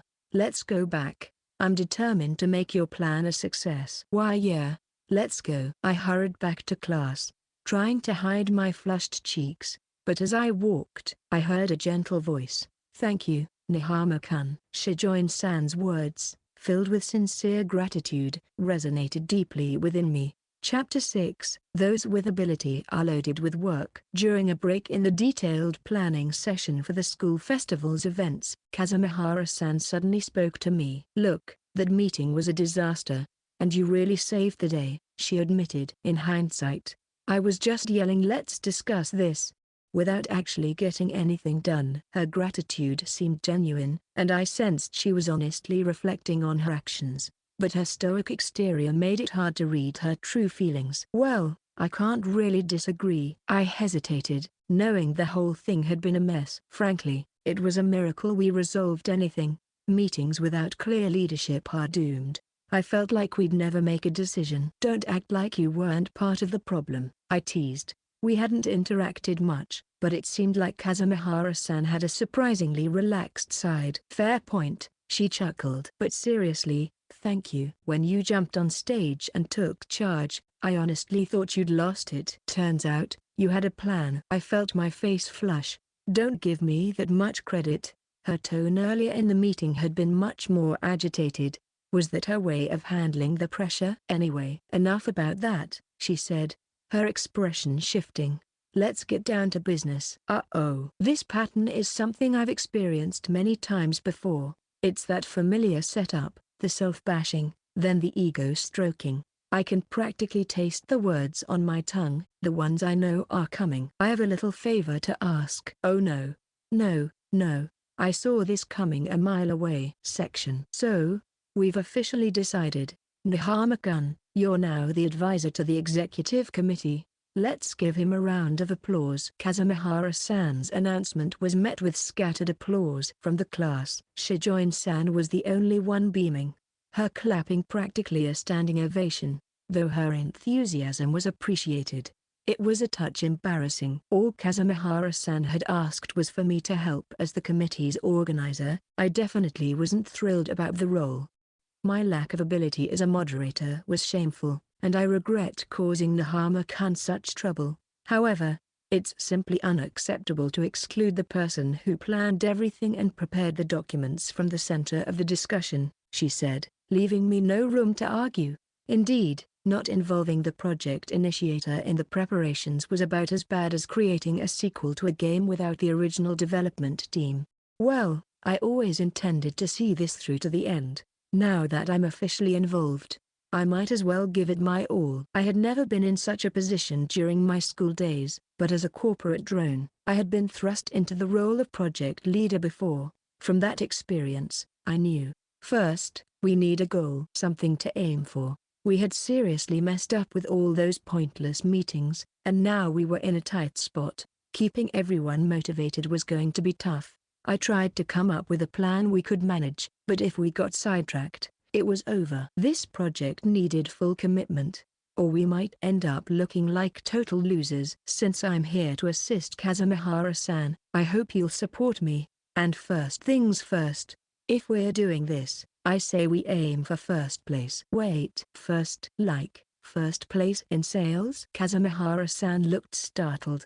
Our school festival ranked both sales and exhibition departments based on popularity. The winning class got a lively celebration at the end. Yes, that's right. We're aiming for first place in sales. Are you serious? Our time is really limited. We can do it. Absolutely. Kazumihara-san still looked unconvinced, but I kept my voice steady. Look, I checked the records. The past winners all had a clear strategy and got people in and out quickly. That's how you win those votes, and we can do it. In that regard, our class had an advantage. Our staff would be wearing traditional Japanese attire, and we would be offering a variety of unique menus not found in ordinary takoyaki shops. That made us memorable. Plus, we were offering takeout, which meant more customers would likely vote for us. If we did this right, we could aim for a high score. I could see the shift happen. The worried frowns were starting to smoothen out. That actually makes sense. Yeah, I mean, who doesn't love takoyaki? Wait, so, we might actually have a shot at this? I could see it in their faces, the spark of ambition, a very natural flicker in young hearts. After all, the desire to win burned bright in most high schoolers. And, there were some who looked down on our class, right? We weren't like other classes, they'd started preparing ages ago. My words hit a nerve, and I knew why. I'd overheard the whispers. Those guys haven't even decided what they're doing yet. Ha ha ha, the cultural festival is going to be over before they know it. Seriously, they're so disorganized it's hilarious. They acted all high and mighty, and those words stung our class. That included me. If I could, I'd make them eat their words. We messed up. No doubt about it. That gives people plenty of reasons to count us out, whether they're laughing at us or just writing us off. But, that's exactly why. Wouldn't it be amazing if we came out on top? The ultimate comeback story? A smirk played on my lips, a challenge thrown out to the room. Surprise flashed across faces, but it was catching. I could see the shift, the defiance taking hold. The air hummed with the possibility of new energy sparking in the room. Setting the goal of achieving first place was for this reason. When people set high goals and were motivated to achieve them, they performed far beyond when they just tackled tasks ordinarily. And besides, I thought that everyone, including me, probably didn't hate the idea. Overcoming unfavorable circumstances to achieve a turnaround victory was just the kind of situation that felt very much like a youthful endeavor. With that said, I'm counting on you all. We're on a tight schedule, so get ready to hustle. I felt a surge of energy in the room and moved on to the logistics. All right, Yamamoto-kun, you've got decorations. Tsukamoto-kun, I'm trusting you with the cooking. On the day of the festival, the exhibition team takes care of serving and the ticket counter. Everyone prepare accordingly, said Kazumihara-san. So far, assigning roles went smoothly. We divided the class into an exhibition team for decorations and a cooking team for food prep, ready to tackle the next steps. So, we need a volunteer to head up the cooking team, Kazumihara-san announced, scanning the room. Silence hung heavy, eyes darted away, faces tight. This wasn't just hesitation, it was something thicker, a lack of confidence. How about you, Tsukamoto? I broke the awkward silence. hoping his leadership skills would translate from the baseball field. No way. I just can't. Anything else? I'm your guy. But, is it that bad? Managing the cooking team was a big job, but it was surely not impossible. Worse. Actually, I've never cooked a day in my life. I can't lead a bunch of people grilling and chopping if I don't even know my way around a kitchen. I hadn't thought of that. I do some cooking myself, so I overlooked the issue. Takoyaki does involve hot plates and knives. Better to have someone who knows the basics for safety and training. Certainly, people who are new to cooking can make some real messes, just like me. When my mom asked me to warm up curry, I burned it. I didn't realize you needed to stir, not just heat it, another student admitted. Isn't that the kind of mistake you'd expect from an elementary kid, not a second-year high school student? I retorted, glancing around the classroom. The embarrassed faces of my fellow cooking team members suggested that none of us were kitchen experts. This was a problem. While I could step in myself, my role was shifting towards advisor. Nihama-kun. I turned. Shijoin-san stood, hand raised. She was clearly nervous, her usually calm expression somewhat stiff. I'm fairly good at cooking. If you need a team leader, I'd like to try. That's really kind of you, but are you sure? Shijoin-san had a natural ease about her. She didn't get caught up in school hierarchies and wasn't afraid to chat with anyone. I saw her boldly try the takoyaki without being bothered by the other students watching. Yet, she'd always steered clear of leadership positions, the kind that put you front and center. I never fully understood why she held back. Maybe after that mess with Hanyama she just wanted peace. The thing is, Shijoin-san couldn't help but stand out, even without trying. That attracted the guys, and sadly, bred jealousy in some of the girls. I'll do my best. Her determination shone through. The cooking team was small, so Shijoin-san's sudden offer to lead took me by surprise. Still, a determined light shone in her eyes. This wasn't her usual style, and for a moment, the line between delicate and courageous blurred. I simply couldn't turn her down. Understood. Then I'm counting on you. Absolutely. She clenched her fists, her enthusiasm infectious. It brought a smile to my own face. Section 3 days had flown by since the festival plan was set. Today, the class buzzed with activity as everyone tackled their assigned tasks. Finally, I could take a breath. Thrust into this odd advisory role, my work was mostly done now that the major decisions were made. My proposal had laid a foundation, with goals to keep everyone focused and roles clearly defined.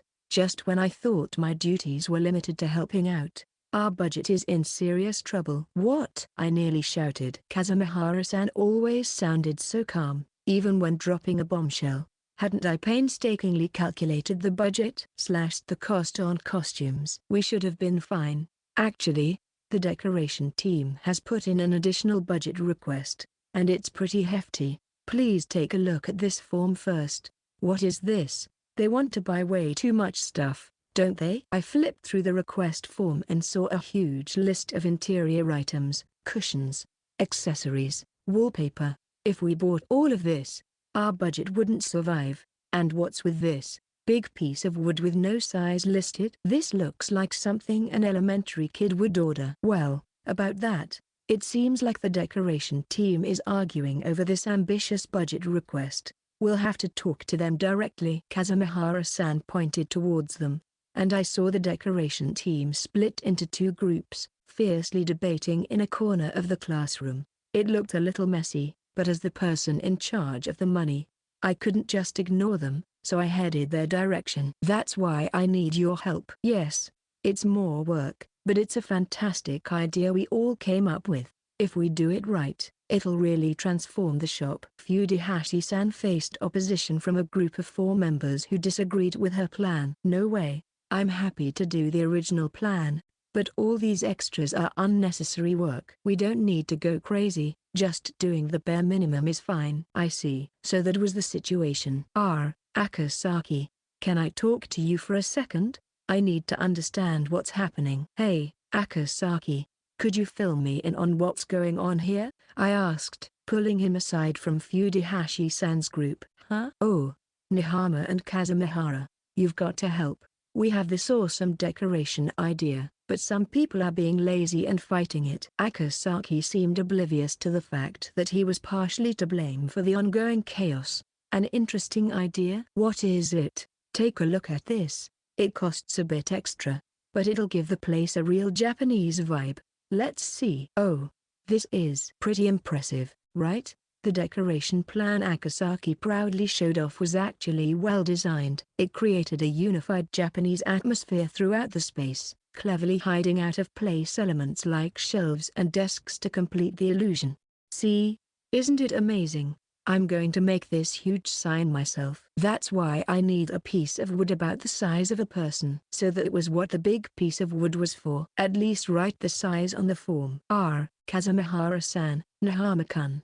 Did you look at the request form? Catching our conversation, Fudahashi-san's mid-argument eyes darted towards us, a hopeful glint sparkling within them. Yeah, Akasaki explained the basics. It's definitely a good idea. Hee, thanks. So, that's why we need the full amount on the request form. The sporty girl stated her wish confidently, believing that the budget would be secured with her great idea. It was hard to crush that youthful belief in their plan. That's a bit of a stretch. I like the decoration plan too, but with our tight budget, that amount is impossible. No way. Kazumihara-san's announcement hit Fudahashi-san hard, her dismay evident in her cry. If there's no money, then it can't be helped, right? Don't be so harsh. Nobody expects this much from a school festival shop anyway. The opposing group of 4 boys gloated, deflating Fudahashi-san's enthusiastic group. Even so, it's impressive how you put together such detailed ideas so quickly. I flipped through the decoration plan again, sensing their passion. They had clearly worked hard. Well, at first, most of us, myself included, weren't this enthusiastic. We thought being too into the school festival was childish. But then you, Nihama-kun. Me? Yeah, Nihama-kun. Your earnestness about the event, aiming for top sales like a shonen protagonist. It changed the mood. It made us think, hey, maybe we can give this our all. That's when we got carried away. Fudahashi-san laughed sheepishly. It was fun brainstorming, tossing out ideas. We really got into it. After all, this is our only school festival as a class. From there, brainstorming was a blast. Our enthusiasm caught fire. What about this? How about that ? That energy was contagious. It's kind of crazy to think this is the only school festival we'll have with this class. But, if there's no money, there's nothing we can do. We'll have to give up. No, not necessarily. My words surprised Fudahashi-san, Kazumihara-san, and the others. Attention, decoration team. We can't give you the full budget, but there are ways to make this work. I raised my voice for everyone to hear. First, check the student council storage for leftover plywood and art supplies from last year's festival. Only buy more if you absolutely have to. I took a breath and continued. Also, for a wood panel look, we can print large format wallpaper and combine it with cardboard to create Japanese-style partitions. As for those fans, bamboo blinds, and cushions, hit up the dollar stores. My old event planning days as a corporate drone taught me those tricks. My company was always on a tight budget, but they still demanded, prepare a flashy sign for the venue, something eye-catching. Or their booth looks boring, make it more festive. So, I got creative. Dollar stores, amateur balloon art, origami. I decorated those events with whatever I could scrounge up. I guess all that experience was coming in handy now. And for that large piece of wood Akasaki wanted, start calling carpentry shops and home improvement stores for free scraps. Even if it's rough, a little sanding will make it presentable. My low-budget proposal momentarily stunned everyone, but then Fudahashi-san and her team erupted in cheers. Amazing advice, Nahama-kun. We can definitely pull this off. Just then, Shijoin-san approached, seemingly about to voice concerns about the new menu. However, she paused, realizing we were mid-discussion. Dollar stores, huh? They really do have everything. The printer for class posters? That makes sense. As I laid out the details, the disheartened decoration team lit up. The opposing group couldn't hide their frustration. "This is amazing. Customers won't even realize it's a classroom. It'll look like a real store," said Shijoin-san. A pang of missed opportunity in my own school days fueled my desire to support their enthusiasm. Now, I just needed to get the opposition on board. The decoration team blushed under Shijoin-san's praise, while the opposing group squirmed. But this seems like a lot of work." Shijoin-san paused, sensing the tension. Then an idea struck me. "Hey, decoration team, are you guys ready for a challenge?" I looked at the opposition, who reluctantly agreed, cornered by the room's infectious energy. "Seriously? They were just fighting about it, and now this?" "Classic Shijoin-san. Weak boys can't resist your charms," Fujihashi-san exclaimed, amazed at the turnaround. Shijoin-san blushed at the less than appropriate comparison. Just as I thought things were settling, Tsukamoto from the baseball team approached. "Kazumihara, Nihama. Sorry to bother, but can you help me out?" The short-haired boy's sudden arrival hinted at more trouble. "Tsukamoto wants out of his shift so he can hang out with his girlfriend." "Feels like bragging to those of us unlucky in love," Kazumihara-san grumbled. I wish she'd kept those thoughts to himself. "But now we've got a problem. If Tsukamoto's out, who's going to fill his slot? Nihama-kun, you've got to help." Another panicked female student rushed over. "Noroda-kun's being lazy. He won't do anything and just runs away when you complain. What do we do?" So he was still playing that game, huh? "Nihama, how do I make food tickets? Computers aren't my thing." "Wait, I lost the shopping receipt."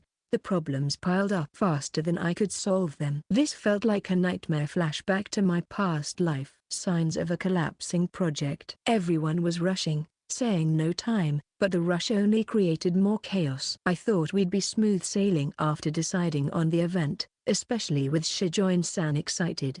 But here we were.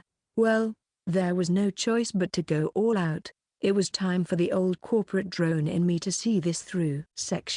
The next day, during festival prep, I stood at the teacher's desk, facing my classmates. We were about to dive into the mess of requests and problems I'd been bombarded with yesterday. "All right, let's begin. Today's about that flood of issues you all dumped on me," Kazumihara-san said coolly, her tone practically screaming. "Seriously? All this at once? How am I supposed to deal with all that at once? Are you kidding me?" Then, the issues start pouring in again. "Hey, that receipt is still missing. You're not making me pay for it, are you?" "Sorry to ask, but my girlfriend's super excited for the festival. Can I please adjust my shift?" "Nihama, like you said, I called around, but places only give away small scraps of wood." "Any other ideas?" And that was not even the worst of it. People were whispering questions, waving me down from all over. It was like everyone saw me handle the decorations mess yesterday and now thought I was the magic answer to everything.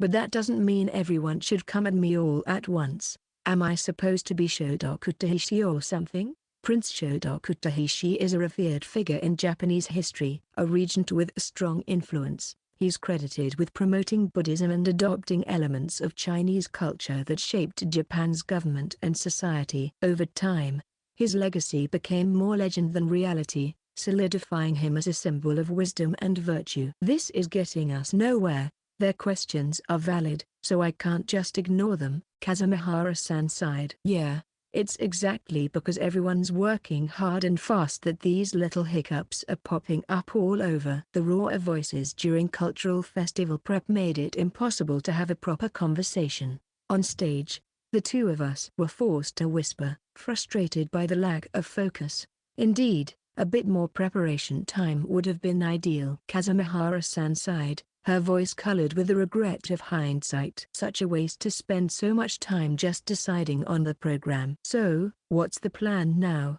I asked, aiming for practicality. Do we need a numbered ticket system like the Shiakusho municipal offices? The classroom buzzed with chaotic energy, and it really made me want to ask everyone to line up in order. But, well, we had almost heard all the consultation matters yesterday. No, that won't be necessary. I've got the answers ready, Kazumihara-san replied. Everyone, Please quiet down. I'll address your questions one by one. I raised my voice, straining to sound energetic despite my exhausted brain. Curse my luck, I thought I'd left these all-nighters behind. Damn it.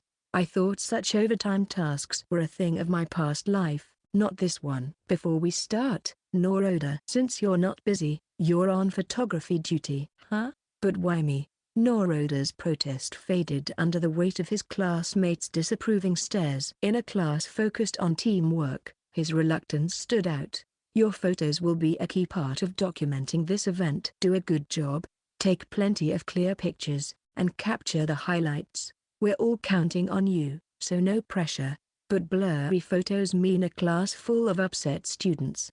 Fine. With a sigh of defeat, Noroda accepted the unenviable photography task, knowing his work would face the judgment of the entire class. With that settled, I moved on. Now, for the main issue. I've made a meal ticket template. If you're not familiar with the printer, I've included instructions.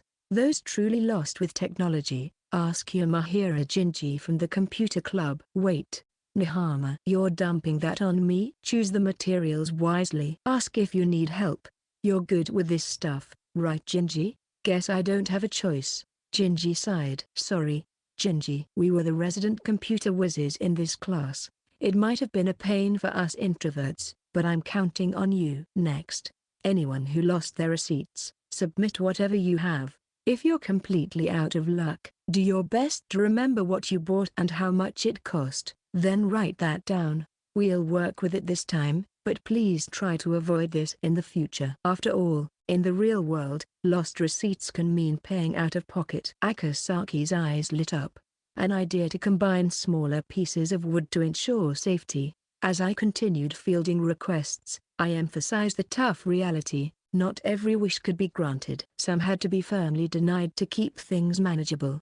For those with club activities or other commitments, report to Kazumihara-san or me by tomorrow after school. I'll create a shift schedule using a spreadsheet to ensure there are no gaps. We're aiming to avoid last-minute schedule changes.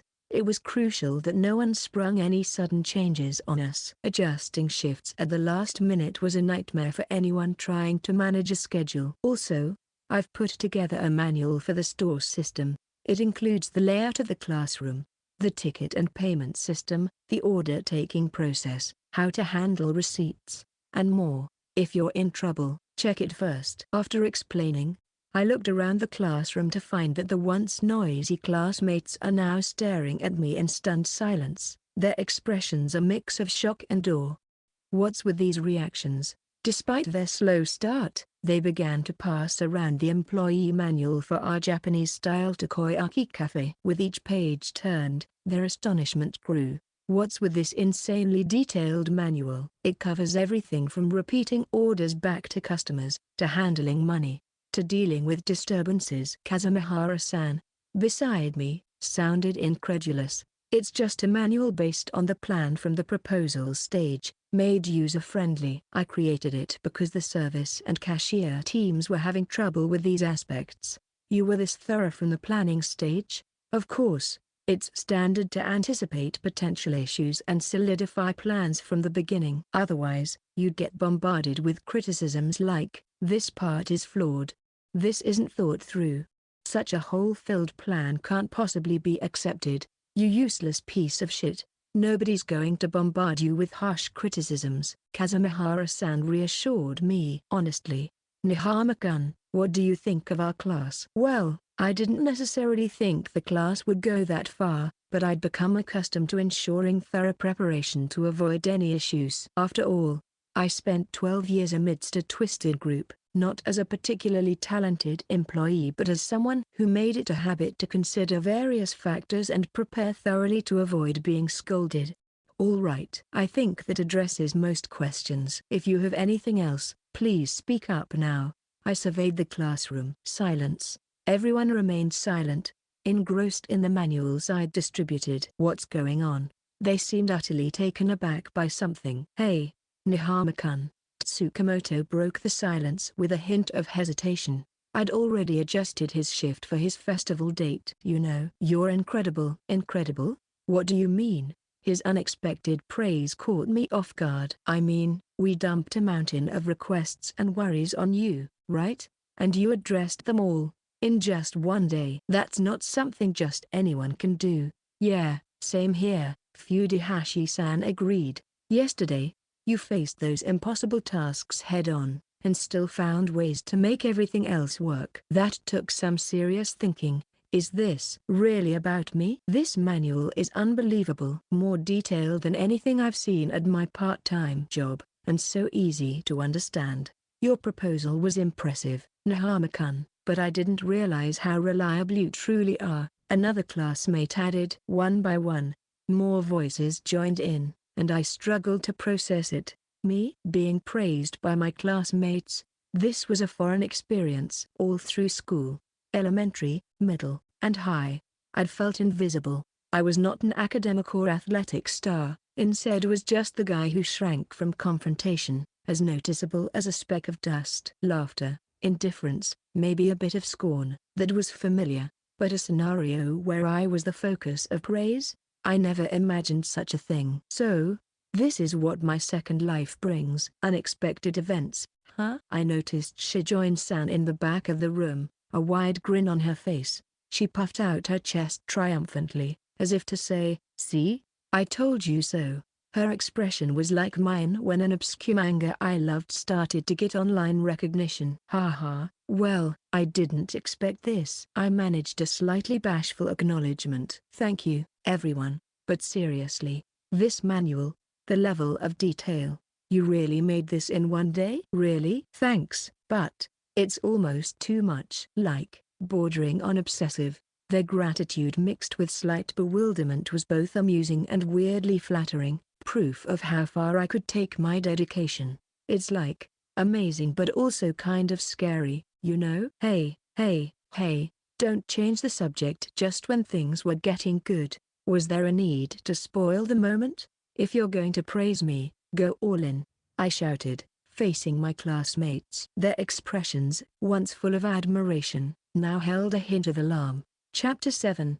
Haruka's Challenge and Love Letter. It was the 6th day of preparations for the cultural festival. Gathering in front of our makeshift classroom kitchen, assembled from pushed-together desks, has become an after-school ritual. Today, the plan was for the cooking section to demonstrate how to make takoyaki. Understanding the ingredient prep, batter creation, cooking, and serving process was critical for the day of the festival. Both the cooking and decoration teams needed to be on the same page. I'll be demonstrating today. So please, everyone, watch closely. Shijoin-san, head of the cooking section, stood in the center.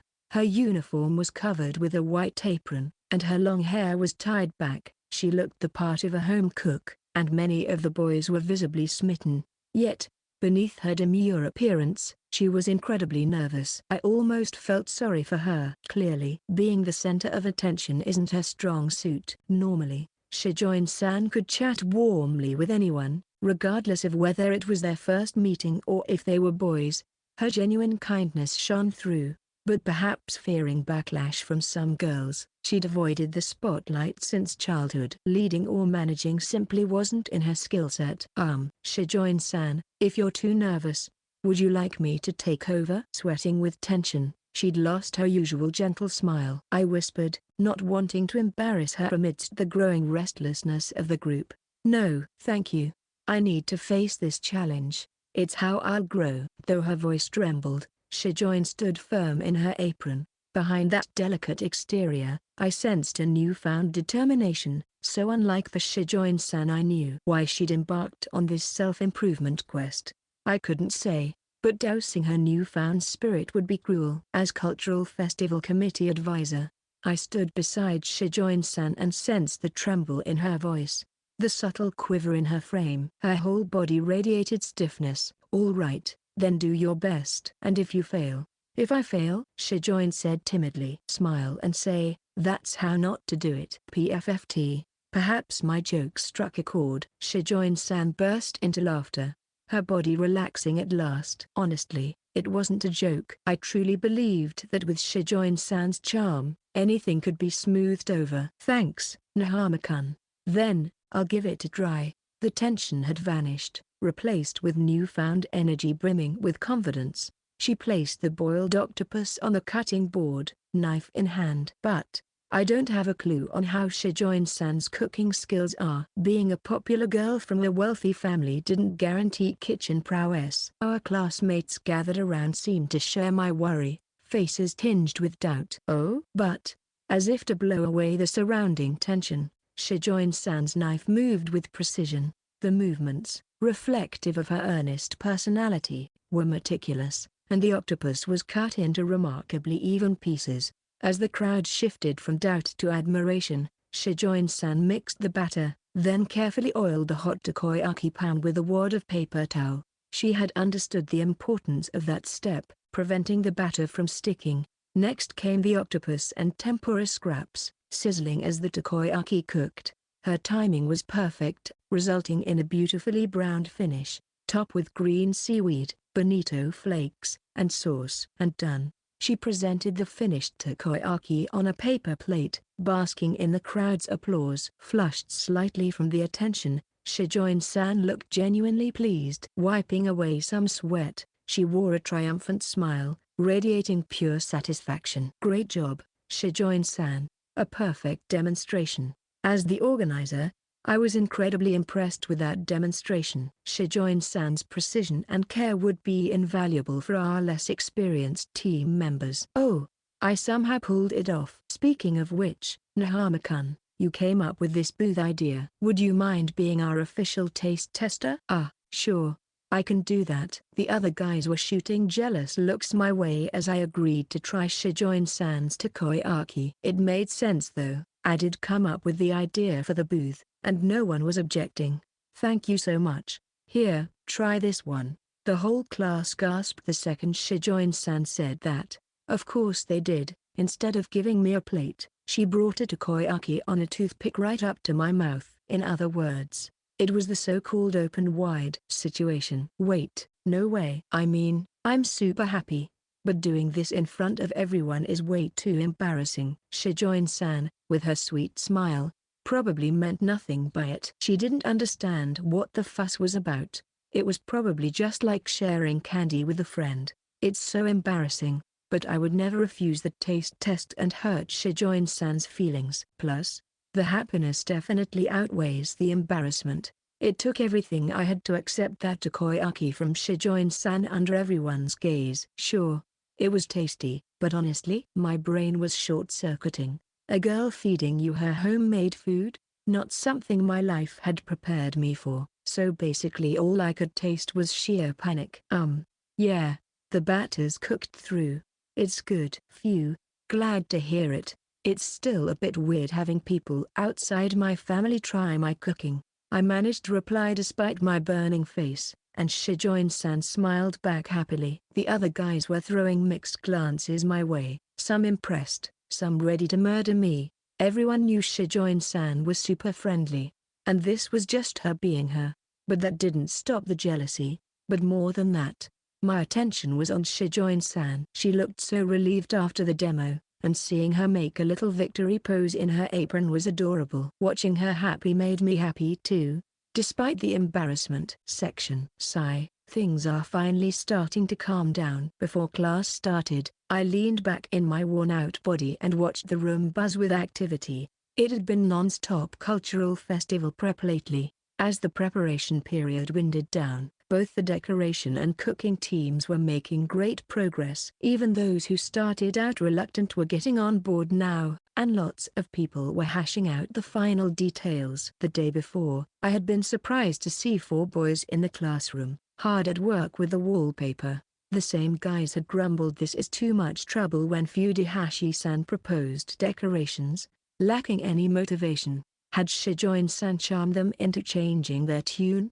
It's like cleaning, one admitted sheepishly when I asked. You start, get into it, and well, it'd feel weird not to join in when everyone else is. They confessed that working together was actually kind of fun. This gradually building atmosphere of cooperation and excitement was incredibly pleasant to me. It felt as if I was finally experiencing the warmth of youth that I had only been able to watch from a distance. This is kind of nice, huh? What's this? This whole atmosphere of teamwork building up felt great. It was like I was finally getting that taste of vibrant youth I always watched from the sidelines. This is nice. Huh? What's this? Something brushed my arm while I was lost in thought. A strange cylinder was wedged inside my desk. Pulling it out, I saw. What? The cylinder held a letter, unsigned. Just one line in a girly hand. Please wait for me at the courtyard bench after school. It was way too vague. After staring at it for a second, is this some kind of prank? I crumpled it up and tossed it in the trash section. After school, a little thrill ran through me as I walked the halls. I was about to head out shopping for the cultural festival, and Shijoin-san was surprisingly coming with me. This plan stemmed from Kazumihara-san's initiative. It might be prejudiced of me, but the idea of having boys buy a large amount of groceries feels a bit worrisome. To avoid any strange mistakes in purchasing, it would be best if Shijoin-san, the head of the cooking team, would also tag along. The suggestion came from the girl with glasses. With Shijoin-san's cheerful agreement, this arrangement came to be. Kazumihara-san, unaware of my routine cooking, probably had some doubts, seeing me as just the takoyaki guy. Still, I didn't mind. The chance to go shopping with Shijoin-san was a delight for me. Let's see, she said she'd pass a message to the cooking team first. The meeting place is right. The school building entrance. The school thrummed with festival prep. The halls clogged. Wanting a shortcut, I ducked into the courtyard. I've been waiting for you, Nihama. Huh? A girl I didn't recognize stood by the bench. Her soft hair was in a side ponytail, and she gave off a calm, mature vibe. Who was she? She was definitely not from my class. I'm Sakai from the class next door. I wanted to tell you something, so I had a friend put that letter in your desk. Letter? Oh, that's right. I immediately thought of the letter I'd found in my desk this morning. No sender, so I tossed it, thinking it was a prank. But it did mention this courtyard at this time. Hey, Nihama. I like you. Let's go out. What? Being confessed to like this, my mind went blank. What does this mean? Was that letter not a prank? I dismissed it, and only ended up here by chance. But now Sakai, saying she waited just for this, claims she likes me. Wait, could she seriously like me? Like, for real? No way. A hopeful flicker died as fast as it came. We'd barely spoken, and her face was more smug than shy. This couldn't be real. But then, what was it? I've never really talked to her. She's making a sultry face but without any hint of nervousness. I can't believe she actually has feelings for me, but that just made the situation all the more confusing. Maybe, a dare? A punishment game? Is someone bullying her into confessing to someone she doesn't even like? That made me angry. If so, whoever was pulling the strings needed a lesson. Sakai-san? If I can. I was about to offer help, but whoa. PFFT. Go on? Ahahaha. If I can? He's taking it seriously. Sakai burst out laughing, confusing me even more. Hey, did you see that? Hilarious. Just look at him, clueless. Triggered by Sakai's laughter, several boys and girls materialized from behind the school building, a chorus of cruel amusement erupting. It was the kind of tasteless laughter that bonds a group by mocking someone else. Me, like you? As if. I get it. A fake confession. Like something you'd see in a manga. Like something you'd see in a manga. Finally, it clicked. I mentally smacked my forehead. The classic prank. A girl pretends to like an unsuspecting guy just to tease him. All for the amusement of those watching from hiding. Honestly, I never thought anyone would bother faking this in real life. Guess I underestimated how bored high schoolers can get. Man, that was classic. You were all flustered, thinking Sakai actually liked you. Hey, Sakai, you gave it away too soon. One of the guys complained. I wanted to see how our misunderstood friend here would react to the whole confession. Ahahaha, sorry. But watching Nihama-kun get all serious, trying to figure out what to say. Sakai doubled over in laughter. Seriously? Between the shock and trying to figure out if Sakai was being bullied, I hadn't even thought of a reply. Man, that was classic. Nihama, you must be reeling from the fake confession. Why are they so hyped? I've barely said a word. They thought I was thrilled by the confession and now I'm crushed. But that's so far from the truth. Wait, you're Tsuchiyama, right? A closer look, and yeah, it's the guy from class always obsessing about the school pecking order. The one who clashed with me over the festival plans. Ah, so this is his crowd. I'd seen them hanging out. The kind who go for karaoke and arcade nights. Yeah, it's me. Hey, Nihama. Do you understand why you were targeted? Nope. And what's with skipping festival prep for this? It was my idea. Thought we'd mess with you, since you've been getting too comfortable lately. Tsuchiyama smirked. There was that useful phrase again. Getting too comfortable. You've been way too cocky lately, hanging with people instead of sulking, acting confident, taking charge at the festival. It's above you, right? They asked me to be the fake girlfriend. I can't stand cocky people, Sakai added. Okay, I get it. They're not the main clique, they're the B team. Scared of someone normally in the background stealing a bit of the spotlight. Even as part of a popular group, the core members were the ones with real pull. The rest, like these guys, were the followers, always sucking up to the top. It gave them a sense of superiority, let them comfortably look down on others like me. That's why Tsuchiyama felt threatened. Someone below him was getting noticed. Seeing someone from the lower ranks gain attention undermined their sense of superiority. This whole prank was about them trying to assert their domination. Seriously?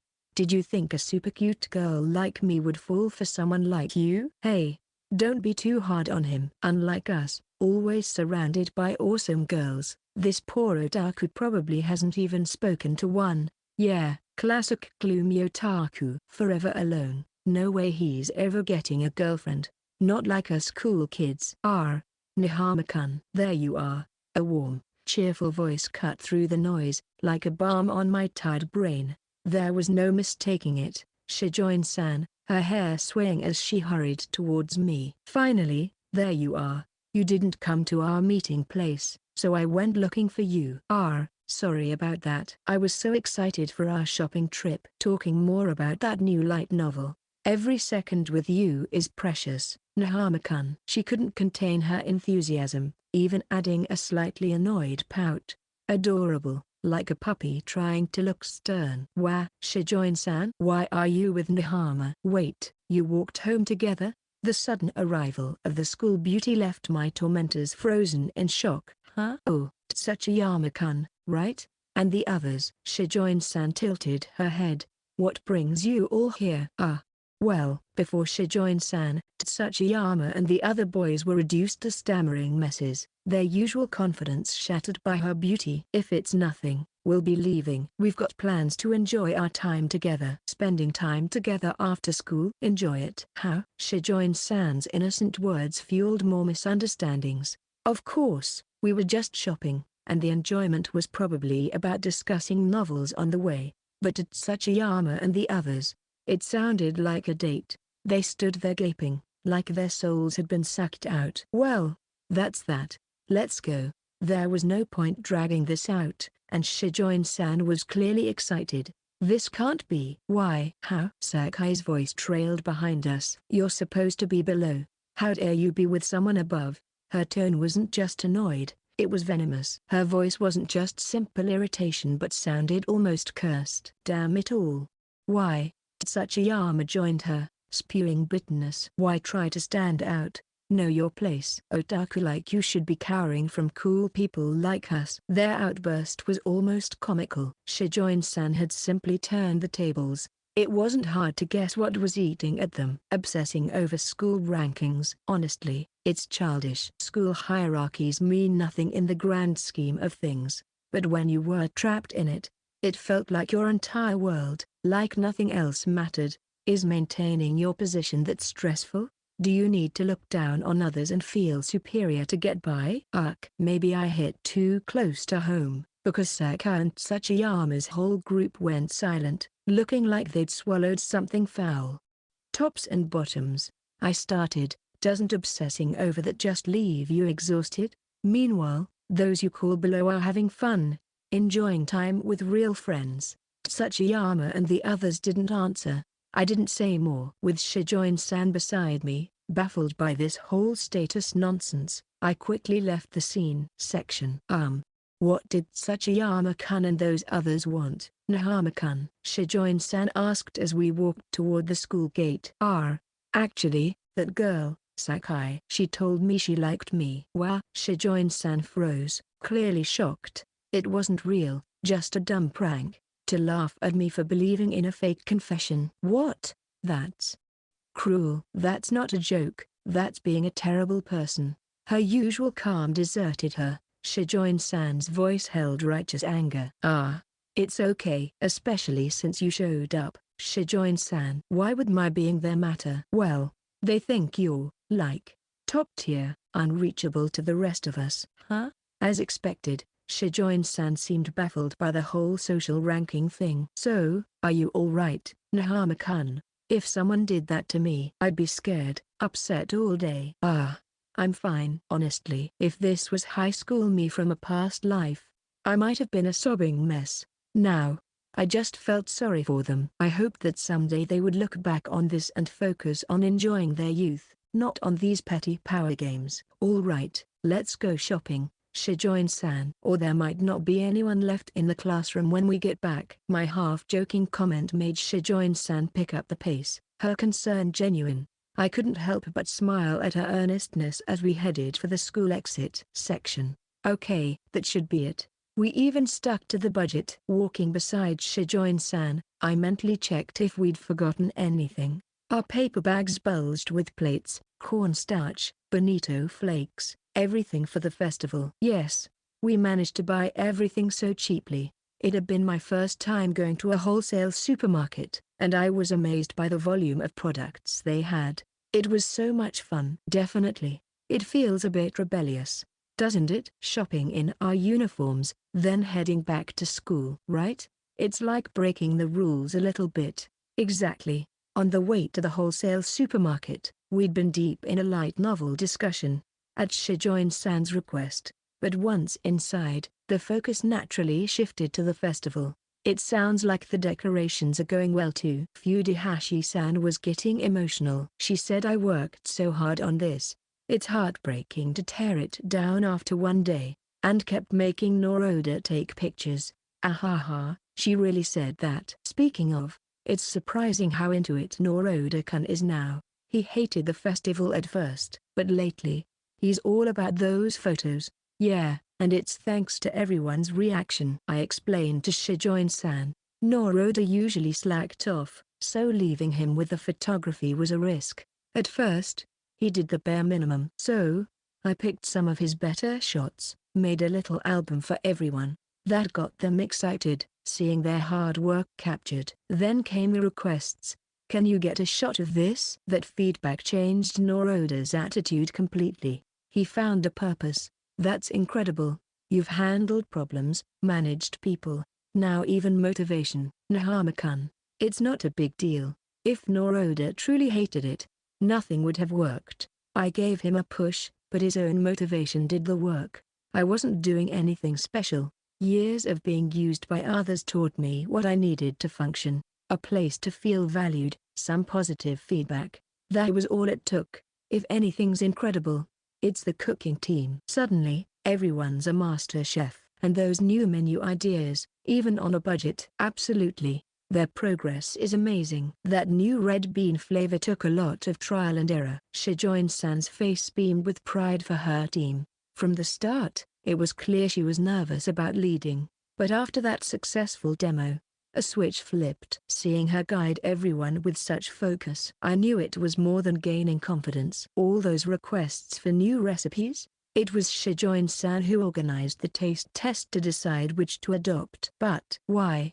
You always avoided being in charge. You see, I mentioned this before. There are girls who just don't seem to care for me. Leading a group puts me in the spotlight, and that, well, it can lead to problems. This was more or less what I figured. Being a leader, even just for a small team, meant coordinating and interacting with others, which inevitably drew attention. The guys would fawn over Shijoin-san, and that was when the whispers would start. Those girls, the ones who accused her of getting carried away. They were seeing the same pattern play out again. So I stayed in the shadows. But, you showed me that's not right, Nahama-kun. Huh? Me? It was seeing how you changed. A gentle smile played on her lips as our eyes met. You've changed unbelievably. That's for sure. But it's your speech and actions. That's where the difference lies. Deep down, even if you seem like a different person, your fundamental character hasn't changed. Shijoin-san's long hair swayed with each step as she spoke beside me. Staying true to yourself while changing your mindset and actions can open doors to things you thought impossible. Watching you has made me realize how wonderful that kind of transformation can be. Shijoin-san continued. Of course, I can't suddenly change various things about myself like you did, but I thought I should start by taking the initiative. And that's what I did. So, leading the cooking team, that was your first step? Yes. I wanted to do my best, to be the most useful where I could. I was scared of the usual problems, and more. But I wanted to push myself. Her brave smile made her more beautiful than ever. In the future, tragedy awaited, but she was not weak. Given the chance, she would keep growing, until she became a woman capable of anything. But remember, all that said, the strongest reason was simple. Wanting to support you, Nihama-kun. You worked so hard for this festival. Her gaze held mine, earnest and intense. My heart hammered inside my chest. My breath caught, my cheeks blazing once again. Shijoin-san. Yes. Shijoin-san's bright reply cut through the whirlwind in my head. That innocence of hers. It always threw me off guard. I mean, my mouth moved, trying to shape the words, but my feelings were a jumble. All I could get out was the truth of my heart. I'm really glad you said you want to be there for someone like me. Let's make this festival great, together, right to the end. Of course, I'm counting on you too, Nihama-kun. I tried to hide my inner turmoil, while Shijoin-san, bathed in the sunset, just beamed that beautiful smile. And so, our final shopping trip ended successfully, checking another task off the list. The festival was now creeping closer by the minute. Chapter 8, The Cultural Festival, with you. The cultural festival was in full swing, and the school hummed with excitement as students and visitors alike strolled the grounds. Chocolate bananas and frankfurters were the snacks of choice. An enthusiastic chatter about the festival's attractions filled the air. The boisterous energy was infectious, the very essence of a lively celebration. Our booth looks amazing, I murmured, a sense of satisfaction washing over me. From the corridor, I surveyed our class's creation. The focal point was a nearly 2-meter-tall wooden signboard, assembled with care and varnished to perfection. It proudly proclaimed our theme, Japanese-style takoyaki cafe. It looked incredibly professional. The name's a little direct, isn't it? I chuckled. Akasaki-kun chose it on his own before we could even discuss it. Fujihashi-san replied, her smile as bright as ever. Our festival preparations had brought us closer, and I appreciated her cheerful, open nature. But everyone worked so hard. I'm so delighted by how well it turned out. Agreed. Everyone did a fantastic job, I said, though I initially hadn't planned on such a grand display. My classmates' determination had transformed our booth into an Edo period tea house we could be proud of. The impressive signboard was just the start. Tiled eaves, a traditional Noren curtain, and a welcoming red carpet set the stage. Inside, wood grain wallpaper, bamboo blinds, lanterns, and tasteful decorations completed the ambience. It's certainly a full house, I remarked. A cook in a twisted headband expertly flipped takoyaki, while kimono-clad servers kept up with the unending flow of customers. Nihama-kun was right. Our unique offerings and that super risky Russian takoyaki are a hit. Games really do thrive at festivals, Fujihashi-san noted. It does feel a bit overwhelming, but that's a good problem to have, I admitted. Definitely. Oh, by the way, Tsukamoto-kun's girlfriend tripped and scraped her knee. She's in the infirmary, and Yamahiro-kun is covering his shift. She updated me. Got it. Hopefully, it's nothing serious, and he'll be back to enjoy the festival soon, I said. Tsukamoto had been concerned about this from the preparation stage. As an adult, I hope he can leave behind beautiful memories of his youth. At the cultural festival, the whole idea of a festival date seemed like a scene straight out of a manga, enviable and reserved for only a lucky few. It's so lively here, isn't it? I mused, a hint of wistfulness in my voice. In those comics or anime, strolling through the festival lights with a girl you liked seemed so easy, but in reality, it's a dream still out of reach. Oh, and there's one more work thing. Kazumihara-san asked you to help out beyond your shift, Fujihashi-san said, a slight crease forming between her brows. Extra work outside of the shift? What's that about? I asked, my curiosity piqued. I asked too, but she just gave me this vague answer about it being a thank you.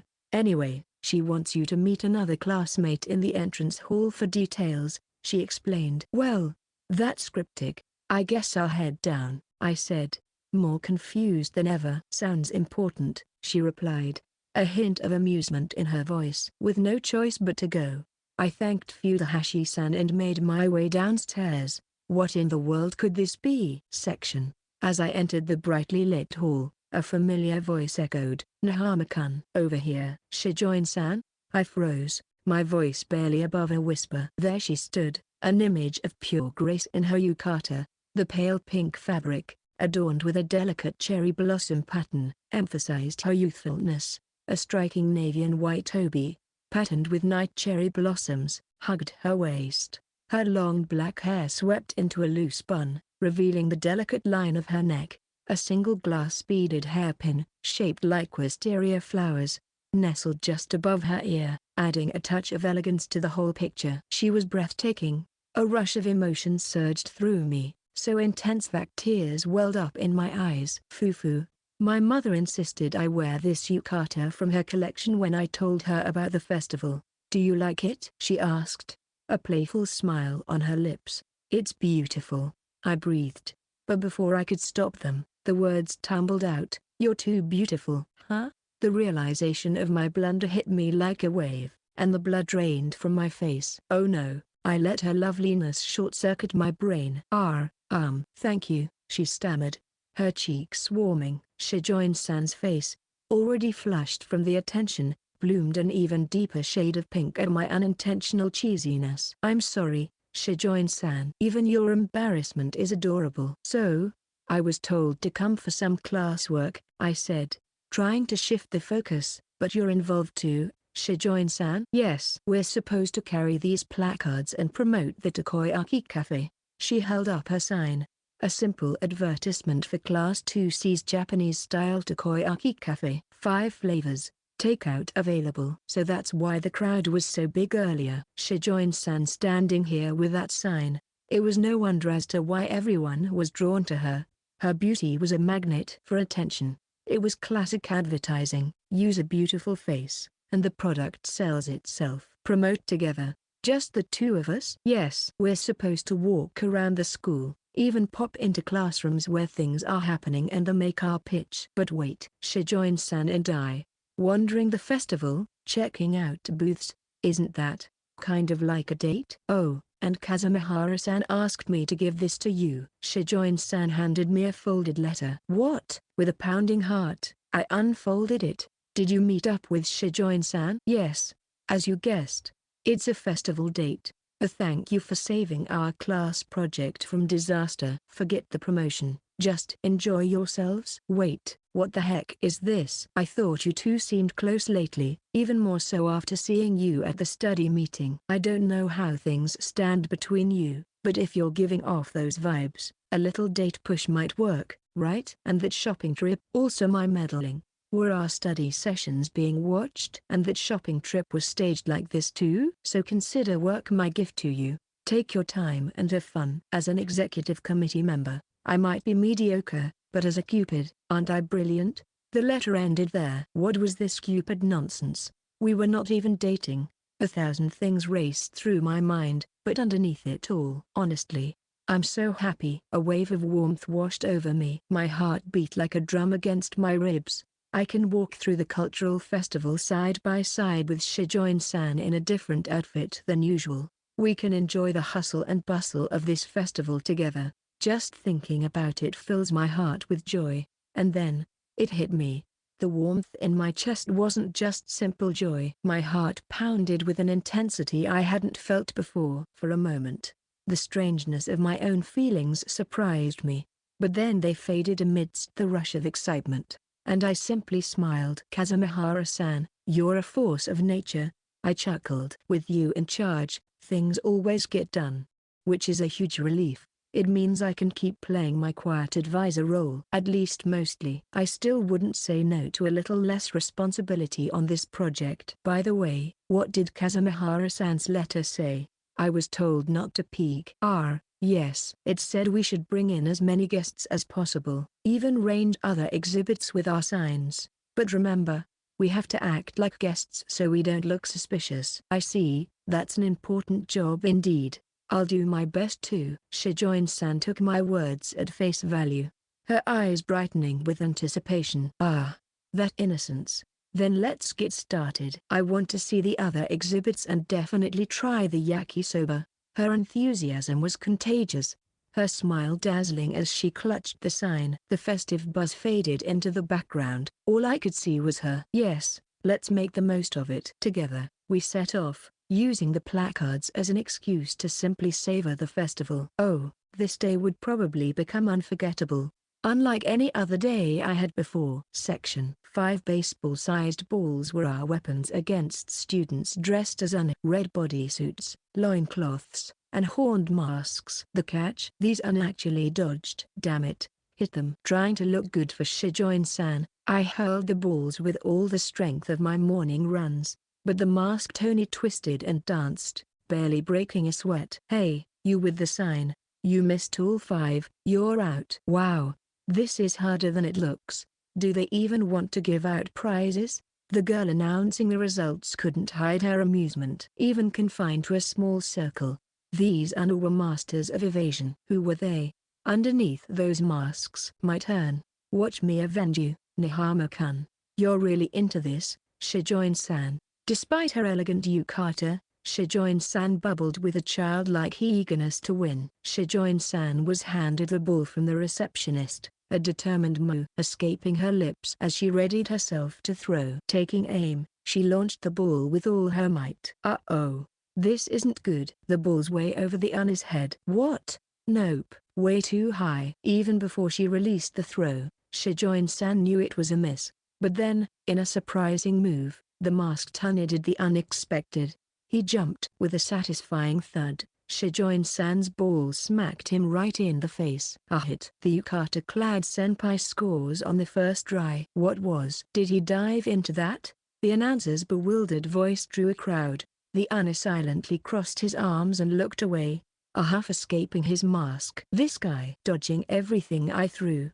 But the minute Shijoin-san takes a turn, he eats the ball on purpose." Honestly, I couldn't blame him. If a beautiful girl in a yukata threw a ball at me, I doubt I'd dodge either. "Look at me, Nihama-kun, a natural-born sharpshooter." "Maybe I missed my calling." Shijoin-san hurled the rest of the balls, each flying wilder than the last. Yet somehow, the Oni dove, twisted, and even leapt into their path, like a human magnet for soft projectiles. "Dude, you could be a star goalie." "Yukata-senpai, 5 hits.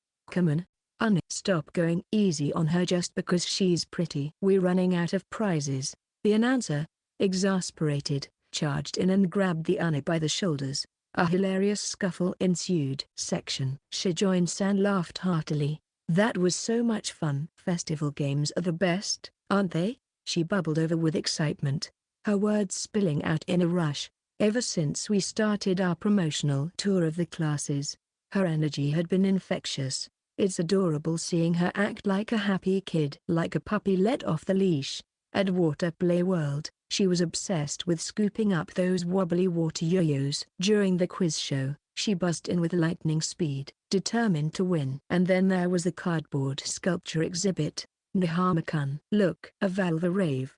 Her enthusiastic misidentification of the classic Gundam earned her a gentle correction from the Amuse creators. Also amazing, but different. Valve Raves are highly advanced humanoid combat mecha, boasting incredible power and maneuverability beyond traditional technology. And yet, through all the silliness, she never forgot her duty. The placard stayed raised, as a promotion for our Takoyaki Cafe, amidst the fun. It was so Shijoin-san. As for me, well, I was on cloud 9. Simply strolling the festival with her was a dream come true, and seeing her so happy, so carefree, it was intoxicating. The vibrant festival energy swirled around us, amplifying my joy. Nahama-kun. Over there. Let's go. Her next target was a sign proclaiming a fully handmade planetarium section. It's smaller than I thought, said Shijoin-san. Yeah. Well, it's a handmade dome after all, I replied, as we were ushered into the semi-spherical planetarium dome, constructed inside a classroom, by a male student at the reception. Just the two of you? The gym is hosting a live event right now, so it's pretty empty. You can have the place to yourselves. Inside, the chairs were low, the makeshift ceiling barely high enough to stand. It felt like Shijoin-san and I were tucked inside a small tent. Wow. Our shoulders just touched. And there's a really nice scent coming from her. Suddenly, a voice from outside started the show. Here we go. The room plunged into darkness, then burst into a fantastical starry sky. Wow, it's so pretty. Shijoin-san gasped, her voice filled with awe. The projector was clearly handmade, but the stars shone with crisp outlines. The dome itself, carefully curved, displayed the image beautifully. Someone had put real thought into this. It's amazing. So beautiful. It's incredible that this is handmade. Shijoin-san's voice was filled with admiration, and I felt the same way. Sure, it lacked the polish of a museum planetarium, but considering it was a high school project, the starlit sky shone with unexpected brilliance, a testament to their dedication. Beautiful. Like the light of youth.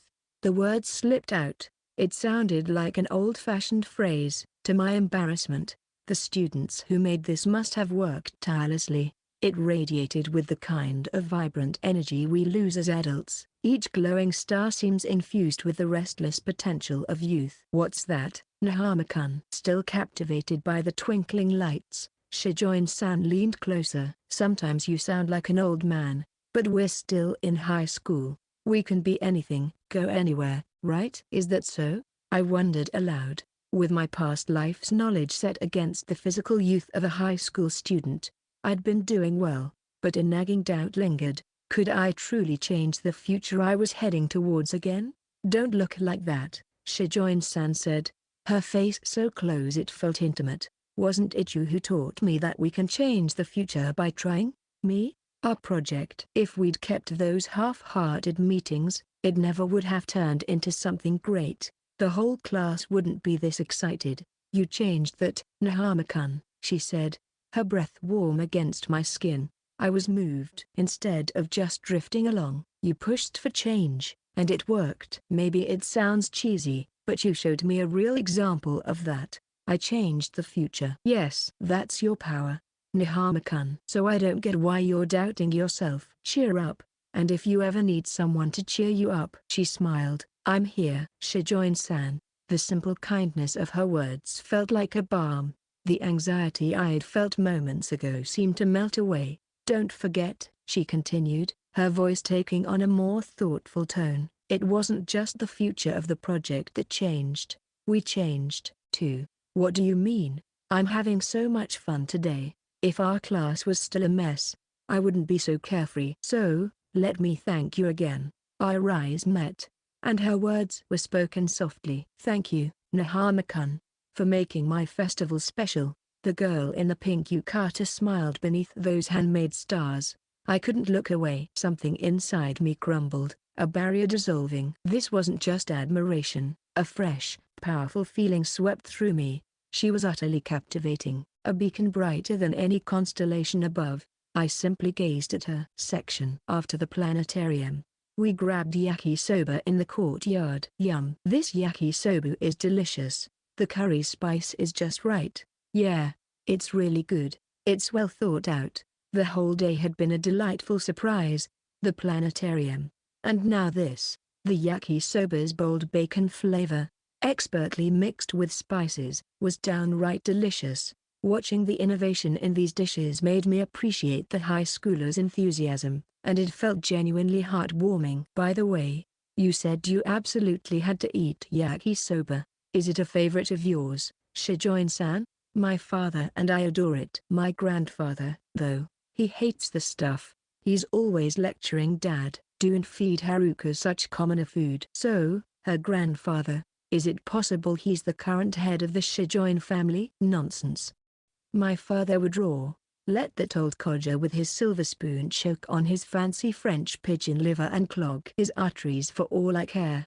They'd go at it like that for hours. Wow, he's not afraid to speak his mind. Shijoin-san's father, Tokamian Shijoin, was a self-made success story. He shot up from a bookstore job to marry into the prestigious family and now revitalizes their businesses, a media darling, and a force of nature by the sounds of it. Marrying into prestigious, Tokamian wasn't content with just a family name. He transformed himself into the Shijoin's business savior, breathing life back into their ailing companies. Now, he was a super president, a man whose past as a commoner only added to the intrigue. His willingness to stand up to the Shijoin family head speaks volumes about his strength. Coming from a salaryman background, it's hard to imagine his world. He clearly sets high standards. His anger over Shijoin-san's grades reflects that strict side. But the way she talked about him, there was no fear there. That was a relief. I especially love eating yakisoba at festivals. Her eyes sparkled as she savored the yakisoba.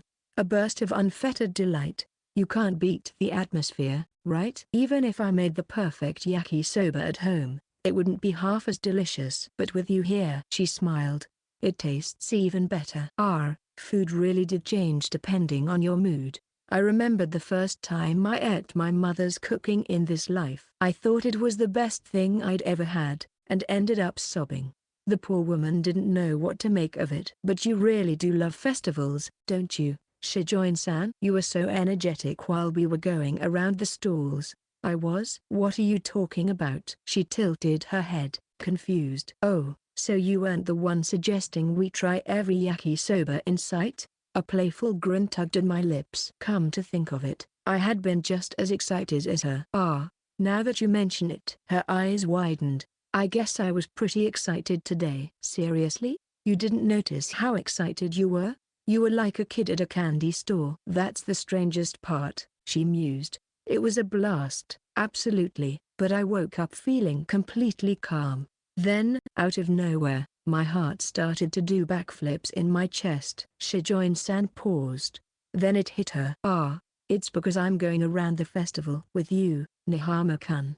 Just being with you makes me happy. Her words landed like a joyful punch. Come to think of it, this is my first festival with a friend. Embarrassingly, I can't stop smiling. First time? Really? I blurted out, surprised by Shijoin-san's cheerful admission. Now that she mentioned it, I'd never seen her with close friends, and it's even better because I have you all to myself today. You've been so busy with class duties.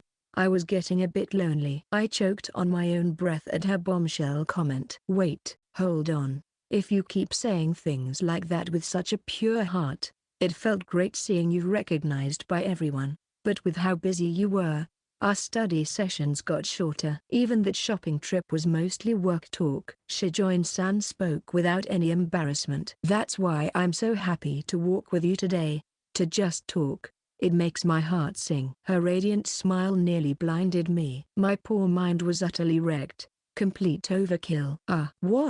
What's wrong, Nihama-kun? Am I being weird? Weird doesn't even cover it. How is she so dense? Can I really compete with this? I'm so outmatched. First, those kind words at the planetarium. And now an emotional onslaught delivered with that same innocent honesty. She was unbeatable. But she'd said it all right to my face. Despite my scrambled brain, I had to find the words to reply. I was happy too, I confessed, and Shijoin-san blinked in surprise. Honestly, festivals were something I watched pass by. I was never the type to create something, or fully enjoy myself at them. I'd always thought that kind of passionate youth wasn't for me, but you got me involved, Shijoin-san, and everything seemed brighter than ever before. Walking with you, it was exhilarating. I was excited too, because that was the truth. This time spent with Shijoin-san felt like those idealized moments you'd remember on your deathbed. A dream I longed for. My heart thrummed with an emotion I could barely name. Thank you. The festival with you has been incredible, Nihama-kun. Hearing my honesty, Shijoin-san gently pressed a hand to her chest. It's funny, you saying that fills me with even more joy. Today truly has been amazing. Yes, nothing but joy. We chuckled, almost in unison, our laughter blending with the surrounding buzz. Something about the festival's energy stripped away my usual reserve. I found myself swept up in a wave of genuine emotion, an elation I'd never experienced before. A brass band blared from the gym. A student called attention to their exhibit. Everywhere, people ate, laughed, shared their good time. Immersed in the jovial ambience, we erupted into laughter, sharing the joy of the moment. Section. The time went by so quickly. I need to get back for my shift. After eating yakisoba, we realized how late it was and headed towards our class. Right, mine too. It's sad that it's ending, but that wraps up our little promotional tour. I almost forgot. This whole thing was an excuse to advertise our project. Well, then I better go pick up my costume and found you. There you are, Nihama-kun. A panicked voice interrupted us. What's going on? Fujihashi-san? Fujihashi-san looked like she was about to cry, frantic and frazzled. Our class. Our project is. Oh no, that face. I had a sudden, terrible premonition. It reminded me too much of a supervisor from my old life, panicking after all the new recruits quit at once. Fujihashi-san choked with tears as she begged, our class project is in trouble. Please, come help. Whatever had happened, it was clearly a crisis. There was no way could I ignore that look on her face. All right, lead the way, I said without hesitation. Fujihashi-san turned and bolted towards our class. An adrenaline rush kicked in. The festival had taken a dramatic turn, but whatever lay ahead, I was ready. Everything we'd worked towards was on the line, and I wouldn't let it fail. Chapter 9. The battlefield of love is where a corporate drone shines. I've been desperately waiting for you, Nihama-kun. It's a full-blown emergency. Fujihashi-san's SOS sent us rushing to the classroom, where Kazumihara-san greeted us. So, what's the crisis, Kazumihara-san? Fujihashi-san seems frantic, and I'm still a bit in the dark, I asked, my curiosity tinged with concern. Simply put, we're on the verge of disaster, she declared flatly. What? Her words cut through me, dredging up the chilling echoes of old traumas. Disaster was a multifaceted word, always suggesting a system buckling, tasks spiraling beyond control. First problem. We're swamped with customers. Hordes of guys are saying, I came because a cute girl was promoting it. Seriously, I underestimated the power of beauty as a marketing tool. I get it. Shijoin-san promoting the booth drew a bigger crowd than expected, but didn't we plan shifts to handle that? Second problem. We're short-staffed. It's almost time for a shift change, and 3 out of 7 people are out of commission. What? How did that happen? Kazumihara-san's face darkened as Shijoin-san gasped. Well, there was a mishap with undercooked takoyaki. Some of the guys, including those 3, foolishly ate it. Now they're permanent residents of the bathroom, she explained. Idiots. Eating raw flour is a recipe for stomach issues. I thought high schoolers had more sense, but I suppose recklessness is part of being young and foolish, I lamented, recalling youthful follies. So, basically, in 5 minutes the next shift will only have you both, Fujihashi-san, and myself, Kazumihara-san concluded. A chill ran down our spines as the situation's gravity struck us. A normal crowd might have been manageable with 4 people, but this influx, thanks to overzealous promotion, was going to be a problem. Handling ticketing, orders, prep, cooking, and everything else with so few hands was going to be undeniably difficult. Kazumihara-san, can't we ask the current shift to stay later, or call in reinforcements? I suggested. That's the issue. Most of the students with numbers I know are busy with clubs or dates. The current shift also has student council or club duties. Is there anyone either of you know who might be free? She asked. Shijoin-san and I shook our heads in unison. The only person I can think of is Jinji, but he should be at the computer club booth. Nobody else from our class is around, and even our teacher's likely tied up with a club, I replied. It was worth asking, but I suppose that's a no-go. Kazumihara-san sighed, a touch of disappointment in her voice. Well, At a cultural festival like this, it's rare for anyone to be completely free without any plans. In this era, without smartphones or group chats, really, only close friends have each other's contact details. We have two options, she explained. Either disrupt our classmates' plans by calling anyone we can reach, or the four of us can manage things ourselves. If we choose the latter, our customer service will definitely suffer. It was a difficult choice. Calling other students to disturb someone's enjoyment. I was vividly reminded of a precious vacation day, meant for catching up on anime and games, cruelly shattered by a work call. The memory still stung. Everyone has their own precious festival moments. To carelessly interrupt something like my time with Shijoin-san earlier, I wouldn't want to tarnish those memories for anyone. But I also didn't want our takoyaki cafe to leave a bad taste in anyone's mouth due to poor service. I don't want to disrupt anyone's plans, I declared, but we don't have time to search for help. Let's focus on what we can do, the four of us. What? That's impossible, Nahama-kun. With the number of customers we have, being 3 people short is too much, Fujihashi-san protested. Those in charge often glorify effort over practicality, insisting on getting things done with less, but operations simply can't run smoothly without enough hands. I know, I responded, but this is a choice about what we're willing to sacrifice. With 3 members down, we either disrupt someone's plans or accept a drop in service quality with just the 4 of us. Even if they sought help, everyone likely had commitments, making assistance improbable. And there was no time for negotiation. If it's just us, we can minimize customer dissatisfaction with effort, without making anyone unhappy. That's my view. But what do you all think? I agree with Nahama-kun. Shijoin-san was the first to support me. If help is uncertain, I'd rather we try on our own. It's only for an hour or so, giving it our all is doable. Yeah, it might have seemed impossible earlier, but searching for help now would only make things worse. That's the spirit. We might only see the best path in hindsight. I'll brace myself too, another added. With all 3 girls in agreement, I nodded firmly. Understood. Let's revise our setup. The strategy was set. Now, it was about execution. Kazumihara-san, you handle tickets and orders. Shijoin-san will take care of food plating and pouring drinks for customers. Fujihashi-san can handle the serving. The customers will dispose of their plates themselves. For takeout orders, Shijoin-san will pack them in containers. Got it. But, who'll cook the takoyaki? Don't worry, I've got the cooking covered. You focus on taking orders, and I'll handle the rest, I said with a grin. Shijoin-san, you might be the takoyaki master, but when it comes to cranking them out fast, I'm better suited for the task. Are you serious? It normally takes 3 people, she replied, clearly surprised. True.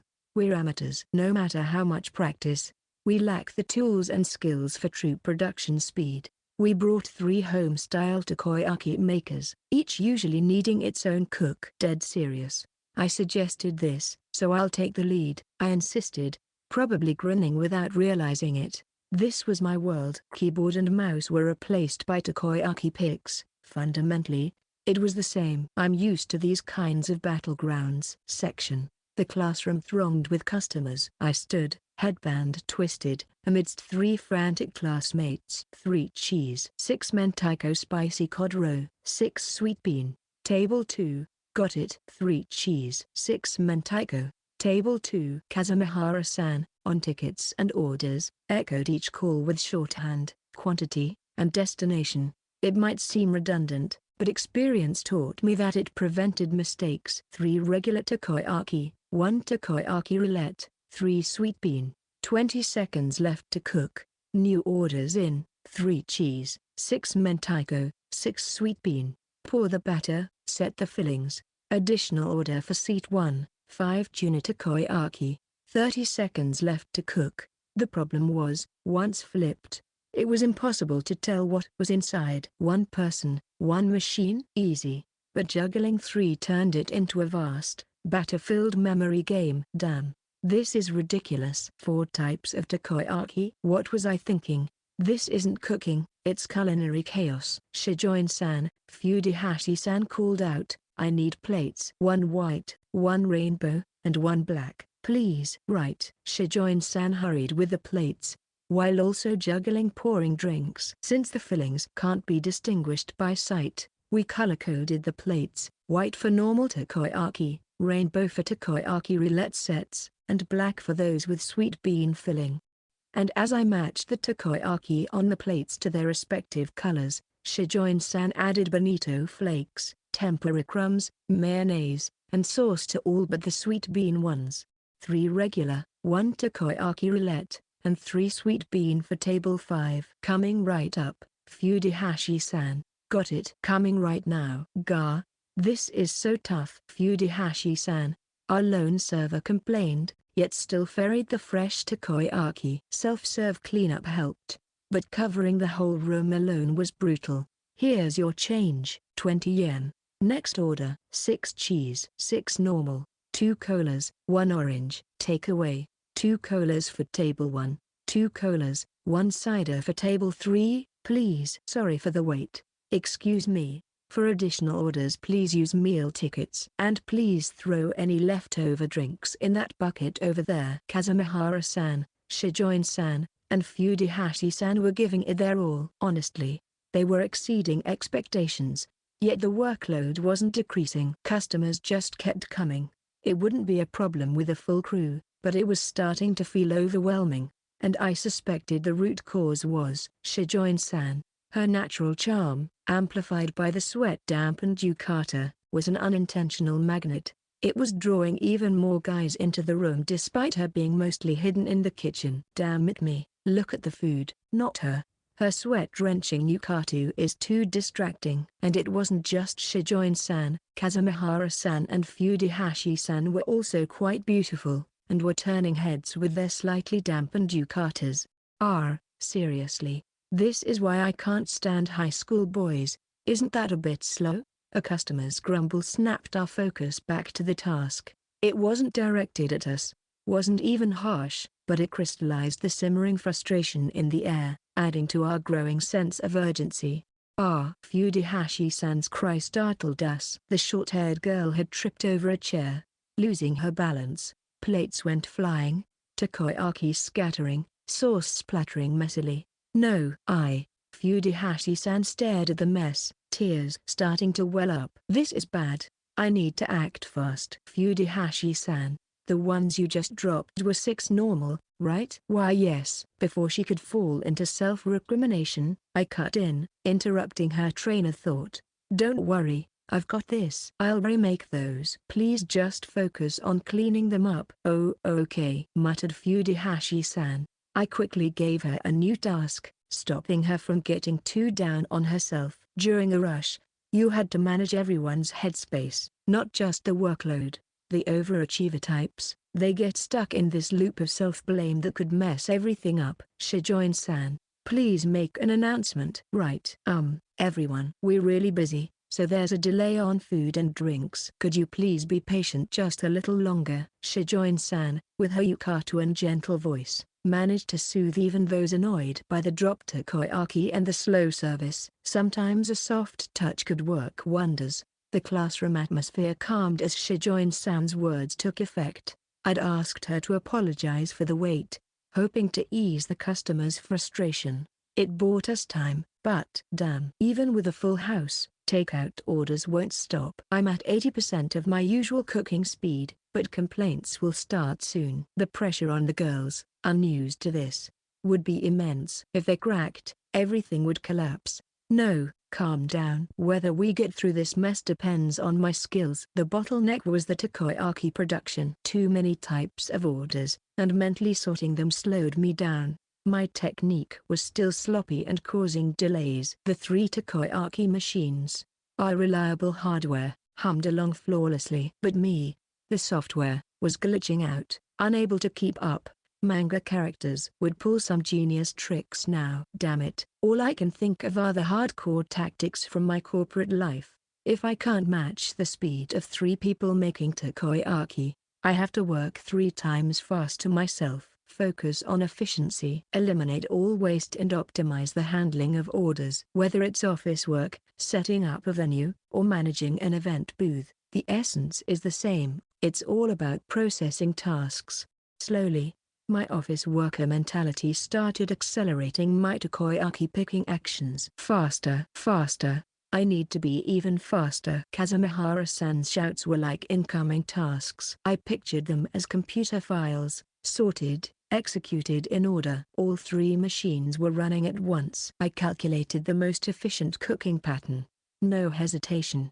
Applying oil, sprinkling toppings, adding fillings, pouring batter, optimizing every motion to speed up the process. Lactic acid. My arms are on fire. My back and spine ache. My whole body hurts. And this multitasking is frying my brain. But I can do this. Ignoring brain fatigue and muscle pain to trace the most efficient movements, I somehow reach the desired production speed. Now, all I need to do is maintain this pace. Look at him, a customer gasped. He's using every single machine, one machine after another. What's with those crazy fast movements? It's freaky, like he's become some kind of takoyaki machine. I rolled my eyes internally. I wish these customers would just quiet down. Hey, don't call me a takoyaki machine. Who would willingly perform such a feat like it's some kind of circus trick? But now that they mention it, I was like a machine in my past life. In the youth I thought I had lost, I found myself ignited with an indescribable sense of exhilaration and joy. You too, Nihama-kun. We're both weirdos, aren't we? Shijoin-san laughed, sharing in the odd delight that came with thriving under such pressure. When I answered, "It's fun," Shijoin-san laughed heartily from the depths of her heart. Thus, the ordeal continued. The 4 of us, connected by a strong sense of solidarity, rushed through the throngs of approaching customers and raced through the final stages of the festival relentlessly. Chapter 10. A thank you to the one who made it all possible. As the sun dipped below the horizon, signaling the end of the day, the once bustling cultural festival began to wind down. With the coming of dusk, we shed our festive kimono and yukata, replacing them with our usual school uniforms, as we reminisced about the day's events with excited chatter. Yet, in a way, the true challenge for the students was just beginning. Now then, despite a few mishaps, Kazumihara-san announced as she took the stage in our classroom, "Our class has comfortably secured first place in the sales division. We've made a pretty penny." The room erupted in cheers. Woohoo! Seriously? Yes, we did it. First place? No way. I mean, that crowd was insane, but still. Haha, guess those who thought we couldn't do it were proven wrong. It feels amazing to see our hard work pay off. The initial lack of enthusiasm in some classmates had completely vanished, replaced by radiant smiles. The sweet taste of victory, earned through teamwork and effort, filled everyone with joy. With that said, I've already used some of our earnings to buy snacks and drinks. Let's celebrate to our heart's content. You've all truly earned it. Even Kazumihara-san, who was usually so composed, seemed caught up in the post-festival excitement, his voice unusually high-pitched. I later learned that she had been incredibly worried about a mistake she almost made during our class's presentation. She must be so relieved that everything turned out all right. Hey, Nihama-kun, are you okay? Do you need to go to the infirmary? You look pretty pale. Haha, I'd like to say I'm fine, but I feel kinda rough. Fujihashi-san and Shijoin-san looked at me with concern. Normally, being this close to 2 beautiful girls would make my heart race, but I was too exhausted to care. As the post-festival celebration began, with our classmates enjoying snacks and juice, I slumped to the floor, leaning against the wall like a deflated balloon. The reason was obvious. I had pushed myself too hard, trying to make takoyaki at nearly 3 times the normal pace. It was like operating 3 computers at once, doing the work of 3 people, which my body and the mind couldn't keep up with. I was completely drained. My arms, waist, and entire body ached. Yeah, I figured as much. You were working like a runaway lawnmower about to explode into pieces. Hearing about pushing yourself to the brink of collapse, literally falling apart midway, hit a nerve for someone like me who had actually experienced it firsthand. Well, It was worth it in the end, I replied. That intense takoyaki battle, which surprisingly didn't result in any customer complaints, saw us using up every last ingredient and selling out completely. I had hoped some students would return early to help out, but it ended up being just the 4 of us for the entire project. Akasaki excitedly suggested, let's buy as many ingredients as we can and eat the leftovers ourselves. Everyone loved the idea. However, the girls' beautiful yukatas attracted more customers than they'd anticipated. Looking back, there might have been smarter ways to handle it, like cutting off the line or stopping takeout orders. But in the heat of the moment, we were too swamped to think clearly. I never expected we'd actually have people lining up, I admitted, noticing my cough. Shijoin-san also looked visibly tired. Fujihashi-san, known for her stamina, and Kazumihara-san, who had just finished his committee duties, were probably feeling the same. I guess I kind of dragged everyone into this with the way I decided to run things. Sorry about that, huh? What are you trying to play the hero for, Nihama-kun? Kazumihara-san had stepped down from the stage and approached by the time she responded. We all decided to stick with the 4 of us, knowing full well it would be a massive workload. We're not kids, you know? Exactly. I didn't want to interrupt our classmates who were enjoying the festival. In the end, it let us finish the festival on a high note. I agree with both of you. We chose to do what we could with 4 people, and despite the difficulty, it led to the best outcome. It might be hindsight talking, but our decision ensured that no one ended up unhappy because of us. When I mentioned my responsibility, the 3 girls immediately countered my claim. And they were absolutely right. I see. Yeah, you're right. It wasn't just my decision. We all agreed to do this together. I almost forgot that for a moment. Oh, by the way, did the guys who got sick from eating half-cooked takoyaki buy these snacks and drinks for the wrap-up? I was supposed to go as the committee member, but they insisted on taking care of it, so I let them. After selling out of takoyaki, we were all exhausted and had collapsed when the male shift members, who had been freed from the bathroom, came back rubbing their stomachs.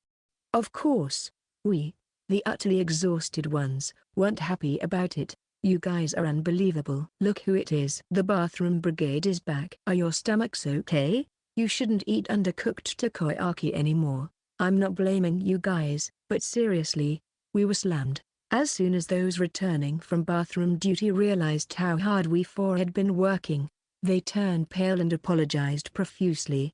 We're so sorry. Since they made up for it by helping clean up and even went out to buy the snacks and drinks, I'm not really in the mood to blame them anymore. Hey, you're right. You overdoing it to the point of ruining your stomach was a bit much, but there was no ill intent behind it. True, I did complain because it was really tough. Thanks to that, Nihama-kun ended up looking like a beached whale. You geese really went overboard. Yeah, it brought back memories of my corporate drone days, where I constantly pushed myself to the limit. What happened at the festival lasted only an hour or so, but back then, I pulled those kinds of stunts every day, from morning till night, for 12 years. Looking back, I couldn't believe how foolish I was. No wonder my body was a wreck, and I was practically on death's door. When you said you'd handle all the cooking yourself, I thought you had some secret technique.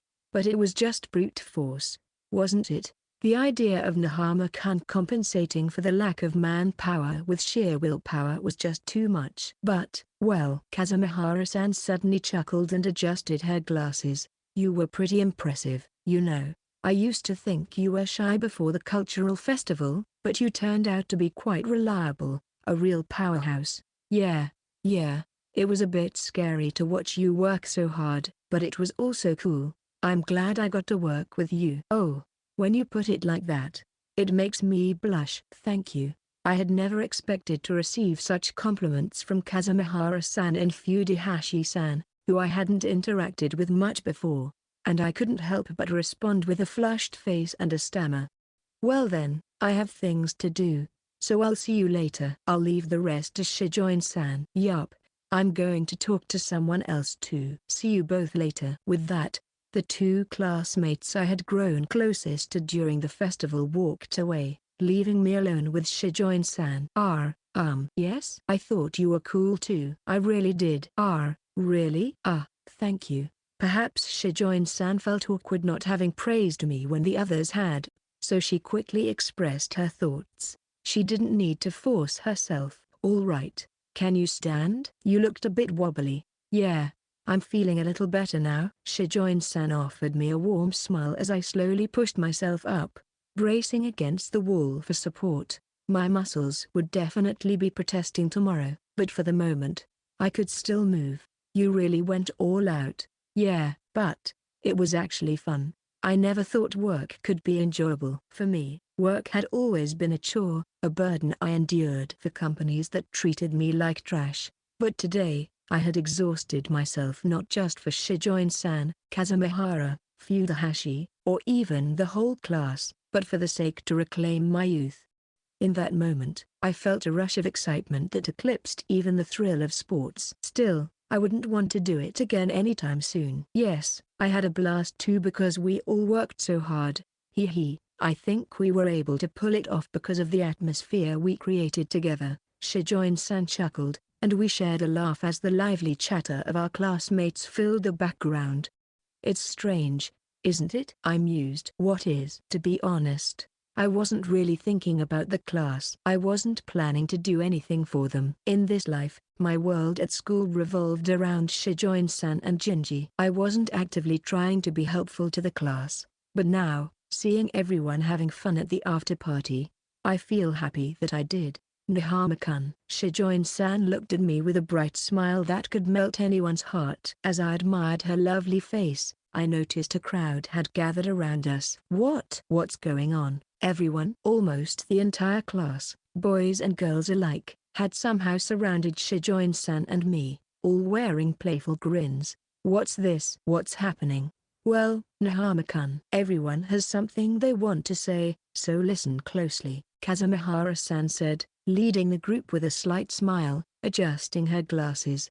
Ahaha, make sure you listen, Nihama-kun. Fudahashi-san, standing beside her, beamed a cheerful smile. Listen? What do you mean, listen? As I stood there dumbfounded, a hush fell over the room. Then, in unison, they declared, Nihama-kun, thank you. Huh? You turned our aimless meetings around, and it really helped us. Thanks for making the decoration team's ideas a reality. Thanks for letting me make the sign. Man, you're a funny guy. You said it was going to be a simple task, but it turned out to be super busy. But man, it was definitely fun. Really appreciate it. When you started talking about aiming for first place, I thought you were crazy, but I can't believe we actually did it. Thanks to you, I'm feeling great now. Sorry I was complaining at the beginning. It turned out to be not so bad after all. I was happy to wear a yukata. Thanks for making it such a fun part of the festival. Is it true you ended up working 3 people's shifts by yourself at the end? The fact that you went that far for us means a lot. Thank you so much. None of us thought our class's event could be this fun. Seriously, thank you, Nihama. Their words washed over me, each thank you filled with genuine gratitude and joy. It was overwhelming to hear how much they appreciated my efforts, not just as tasks completed but as contributions that truly enhanced their festival experience. The unexpected outpouring of gratitude left me frozen in place. Thank you.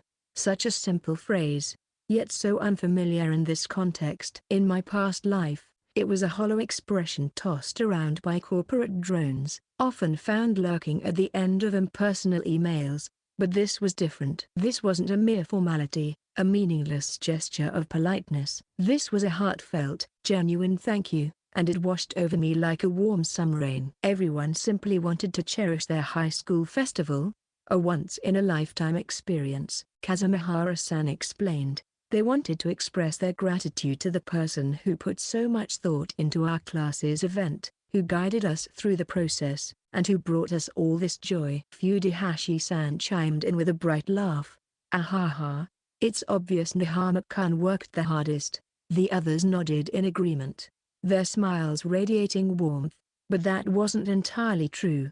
My initial motivation wasn't the class. I had simply wanted to make Shijoin-san happy. I'm grateful too, Shijoin-san added. her smile as sweet as ever. "Thank you, Nihama-kun. Despite all the ups and downs, it was a truly wonderful festival."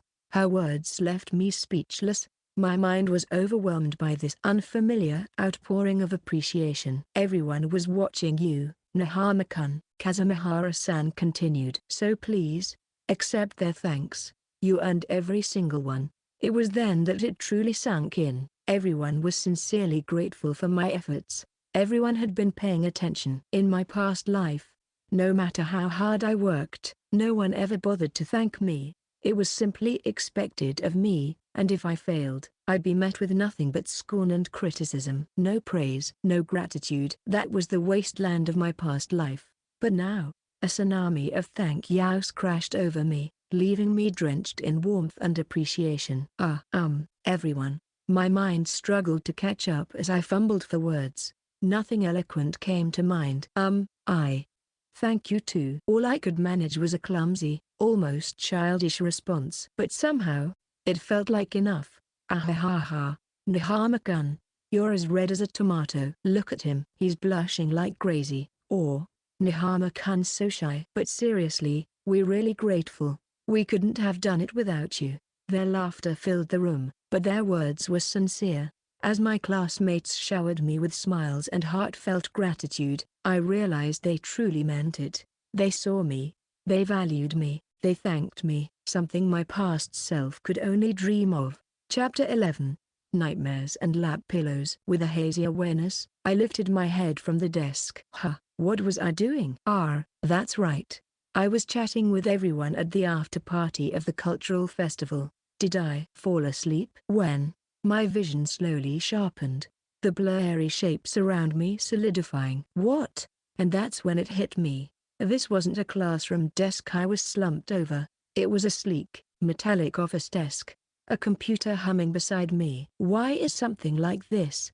Something felt off, out of place in the familiar setting of the classroom. Then it hit me. I wasn't in my usual school uniform. Instead, I was dressed in a suit, shirt, slacks, and tie.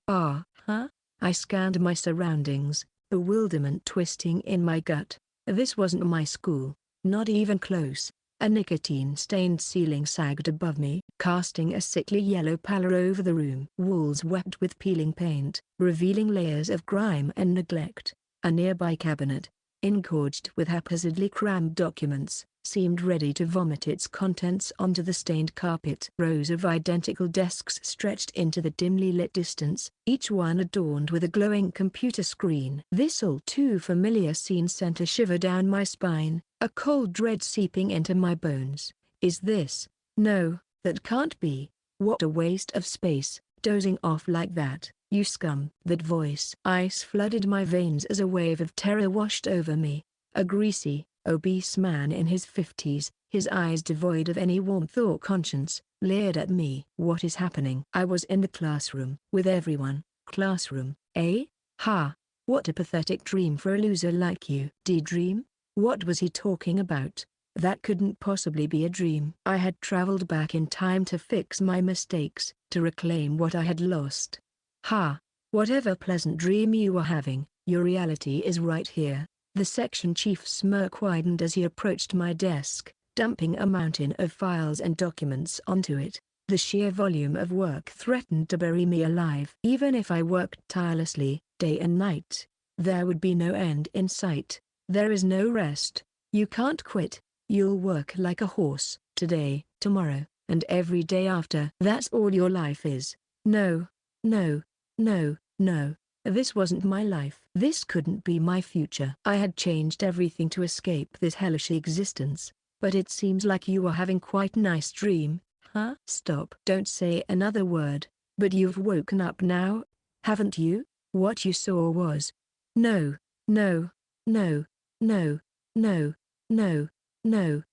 It was all just a convenient fantasy. A voice, slick as coagulated oil, sneered, wrapping around me like a suffocating shroud. The familiar objects around me, silent witnesses to countless hours of drudgery, whispered insidiously, confirming this was my rightful place.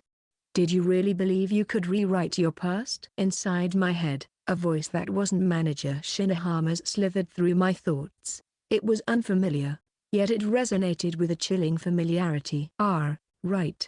This was my own voice. Did you become friends with Shijoin-san? Have you changed her future? Did you reunite with your mother who passed away? Did you become close with your sister, sharing laughter and smiles? Did you successfully organize the cultural festival and receive the gratitude of your classmates? All of it, every last bit.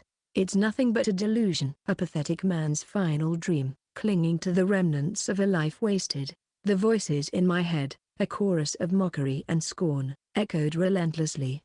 Their laughter a serrated blade carving into my heart. My thoughts grew sluggish, my heart a barren wasteland incapable of nurturing hope.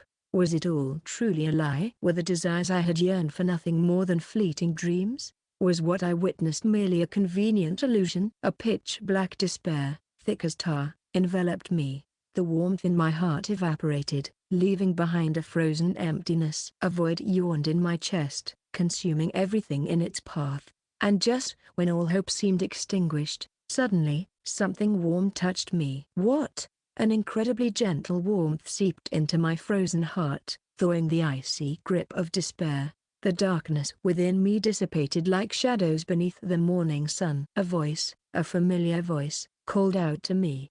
A refreshing, melodious sound reached my ears, rekindling the embers of hope. Joy and warmth surged through me, revitalizing my body and spirit. I recognized this warmth, this gentle voice. It was a source of inspiration, the driving force behind my every heartbeat, the one who always illuminated my heart with warmth and light.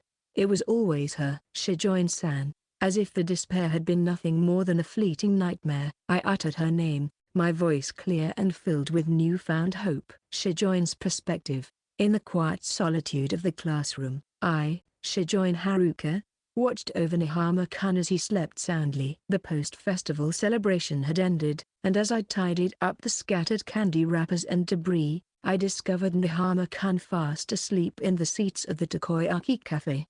Knowing how exhausted he must have been from the day's activities, I couldn't bring myself to wake him. Instead, as everyone else headed home, I took the classroom keys from Kazumihara-san and stayed behind to watch over him in the peaceful classroom. I lingered in the classroom, cherishing the quiet moments before the final school bell. Nihama-kun deserved to rest a little longer. It was such a wonderful cultural festival, wasn't it? Nihama-kun, I whispered, surrounded by the remnants of the Takoyaki cafe we had run together. It was truly joyful. The boy who now slumbered peacefully before me was the one who had brought such happiness to me and our classmates. At the after-party, when everyone expressed their heartfelt gratitude to Nihama-kun, my heart swelled with pride. Seeing how their appreciation warmed Nihama-kun's heart filled me with joy. But, I've never admitted this to anyone, there were times I felt a pang of unease. For instance, with Kazumihara-san and Fujihashi-san. I had been the one who initially connected Nihama-kun with the cultural festival, but seeing them smile at him stirred a strange feeling within me. I was happy to see him gaining everyone's trust, but it felt a little lonely to see my closest male friend's attention drawn away by others. Especially Kazumihara-san, I murmured to myself, as the committee member and advisor. They had spent countless hours together during the festival. Kazumihara-san was always difficult to read, doing things at her own pace, but she had consistently shown a positive attitude towards Nihama-kun, often praising his abilities. It was only natural, considering how reliable he was, and Nihama-kun seems quite comfortable with Kazumihara-san and Fujihashi-san. With Kazumihara-san, it was always, "You're pushing me into the spotlight too much, lady," and with Fujihashi-san, it was, "Don't start crying. I'll handle it." Yet, with me, it was always the overly gentlemanly, "If I can be of any help, I'm here." I wouldn't mind if he were more casual with me, huh? Suddenly, my eyes were drawn to Nihama-kun's face. Beads of sweat, like tiny pearls, dotted his forehead. His expression was contorted in pain, and he let out muffled groans. "Nihama-kun, what's wrong?" His distress was palpable. He was clearly trapped in the throes of a nightmare. Nihama-kun. Without thinking, I reached out and gently touched his cheek. In hindsight, shaking him awake would have been the more sensible option, but in that moment, instinct took over. Just as my mother had comforted me during childhood nightmares, I wanted to soothe Nihama-kun's troubled sleep with the warmth of human touch. Nihama-kun shouldn't be plagued by nightmares. Someone who poured his heart and soul into everything deserved happiness, even in dreams. Nihama-kun should only have happy dreams. Hoping to share more of my warmth, I wrapped both of my hands around Nihama-kun's. Perhaps it would ease his suffering, even just a little. Nihama's perspective. I could hear Shijoin-san's voice, feel her warmth. If she was by my side, then the answer was clear. This couldn't possibly be reality. I panicked for nothing. It's just a nightmare, I muttered, my earlier anxieties evaporating as I scoffed at myself for being shaken by such an obvious dream.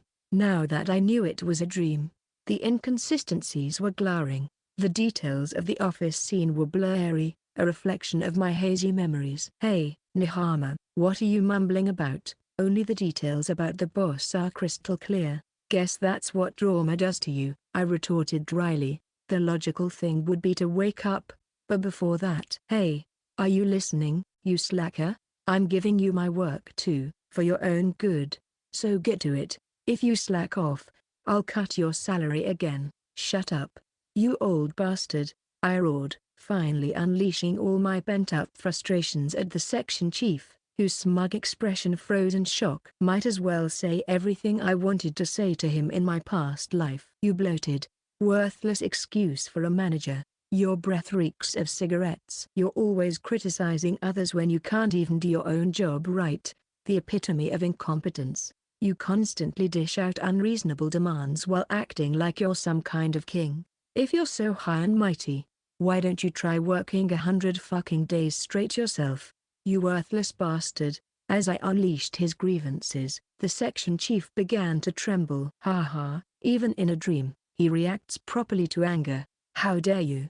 How dare you speak to me that way? Don't think you'll get away with this. I cracked his knuckles and advanced, the section chief's voice dwindling into a pathetic whimper. From this perspective, this wasn't a nightmare at all, but rather a delightfully satisfying dream. Since it's a dream, there's no such thing as assault. Tough luck for you, showing up in my dream, I said with a cheerful, almost gleeful smile as I closed in on the terrified section chief. Too late to back down now. Wait, stop. For all the years of torment you caused. Die already. With a primal roar and my fist clenched, I lunged at the man who used to make me sick to my stomach with a single glance. Shijoin's perspective. It's good that it worked so well. I hadn't planned anything specific when I impulsively took Nihama-kun's hands. I hadn't expected it to be so effective, but somehow, it calmed him, and he soon fell back into a peaceful sleep. Just when I thought he could finally rest. Suddenly, the distress vanished from his face, replaced by a murmur, die already. As his body began to writhe, he slipped off the chair and tumbled onto the floor, startling me. Are you okay, Nihama-kun? Still asleep? He lay sprawled on the floor, his breathing soft and even. He must have been utterly exhausted to not wake up from that fall. I can't just leave him like this. Excuse me for a moment. I placed a leather cushion on the floor and gently lifted his head onto my lap, hoping it would be more comfortable than the hard floor. Wow. I didn't think it would be a big deal, but having Nihama-kun's face so close to my stomach feels strangely intimate. Are you awake, Nihama-kun? Yeah. Now it's really the classroom. Yeah. I tried to talk to him as he seemed to stir, but his words were still muddled. He was clearly not fully conscious yet. Do you understand? It's me, Shijoin. You fell asleep in the classroom. Shijoin-san. Nihama-kun mumbled my name, his voice soft and childlike, still unaware of the situation. Hey, he looks almost like a little kid right now. It's kind of cute. A lap pillow. It's soft. Oh. This is because you were sliding off the chair. As I continued to talk with Nihama-kun's head resting on my lap, a blush crept onto my cheeks, and I found myself making excuses. It feels nice, and it smells good! Exclamation mark. His innocent comment caught me completely off guard, and I felt my face heat up even more. My face flushed a deep crimson. I had worked up quite a sweat during my shift at the Takoyaki cafe today. The thought that Nihama-kun might be smelling my perspiration mortified me. As expected, Shijoin-san is so beautiful. Lovely. Huh? What are you talking about, Nihama-kun? Nihama-kun, half asleep and barely conscious, still managed to unsettle me with his words. Just like that time we walked home together. But this isn't a dream, is it? He murmured, his voice barely a whisper. Is Shijoin-san really here? His words sounded fragile, almost childlike, so unlike the usual energetic and determined Nihama-kun. I don't understand why someone as capable as Nihama-kun would feel so insecure. But, yes, I am here, I reassured him, echoing my earlier words. Hoping to dispel his fears, I gently touched his shoulder, wishing to offer a sliver of comfort to the boy who had worked so tirelessly today. With all my heart, I smiled at him. I'm right here, always by your side, Nihama-kun. Nihama's perspective. A soft lap pillow. Wait, lap pillow? The whispered words lap pillow pierced through the fog in my mind, shattering the hazy barrier between dreams and reality.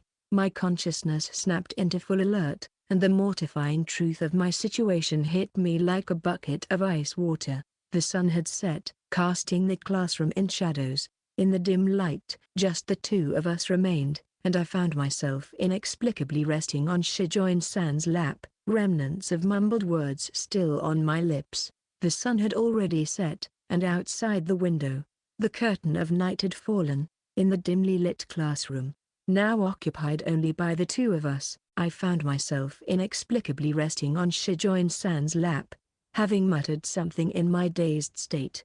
Why am I in this situation? Normally, I would have bolted upright, but the sheer unpredictability of the situation, one that far exceeded my limited experience with the opposite sex, rooted me to the spot, my face burning crimson as I lay frozen on her lap.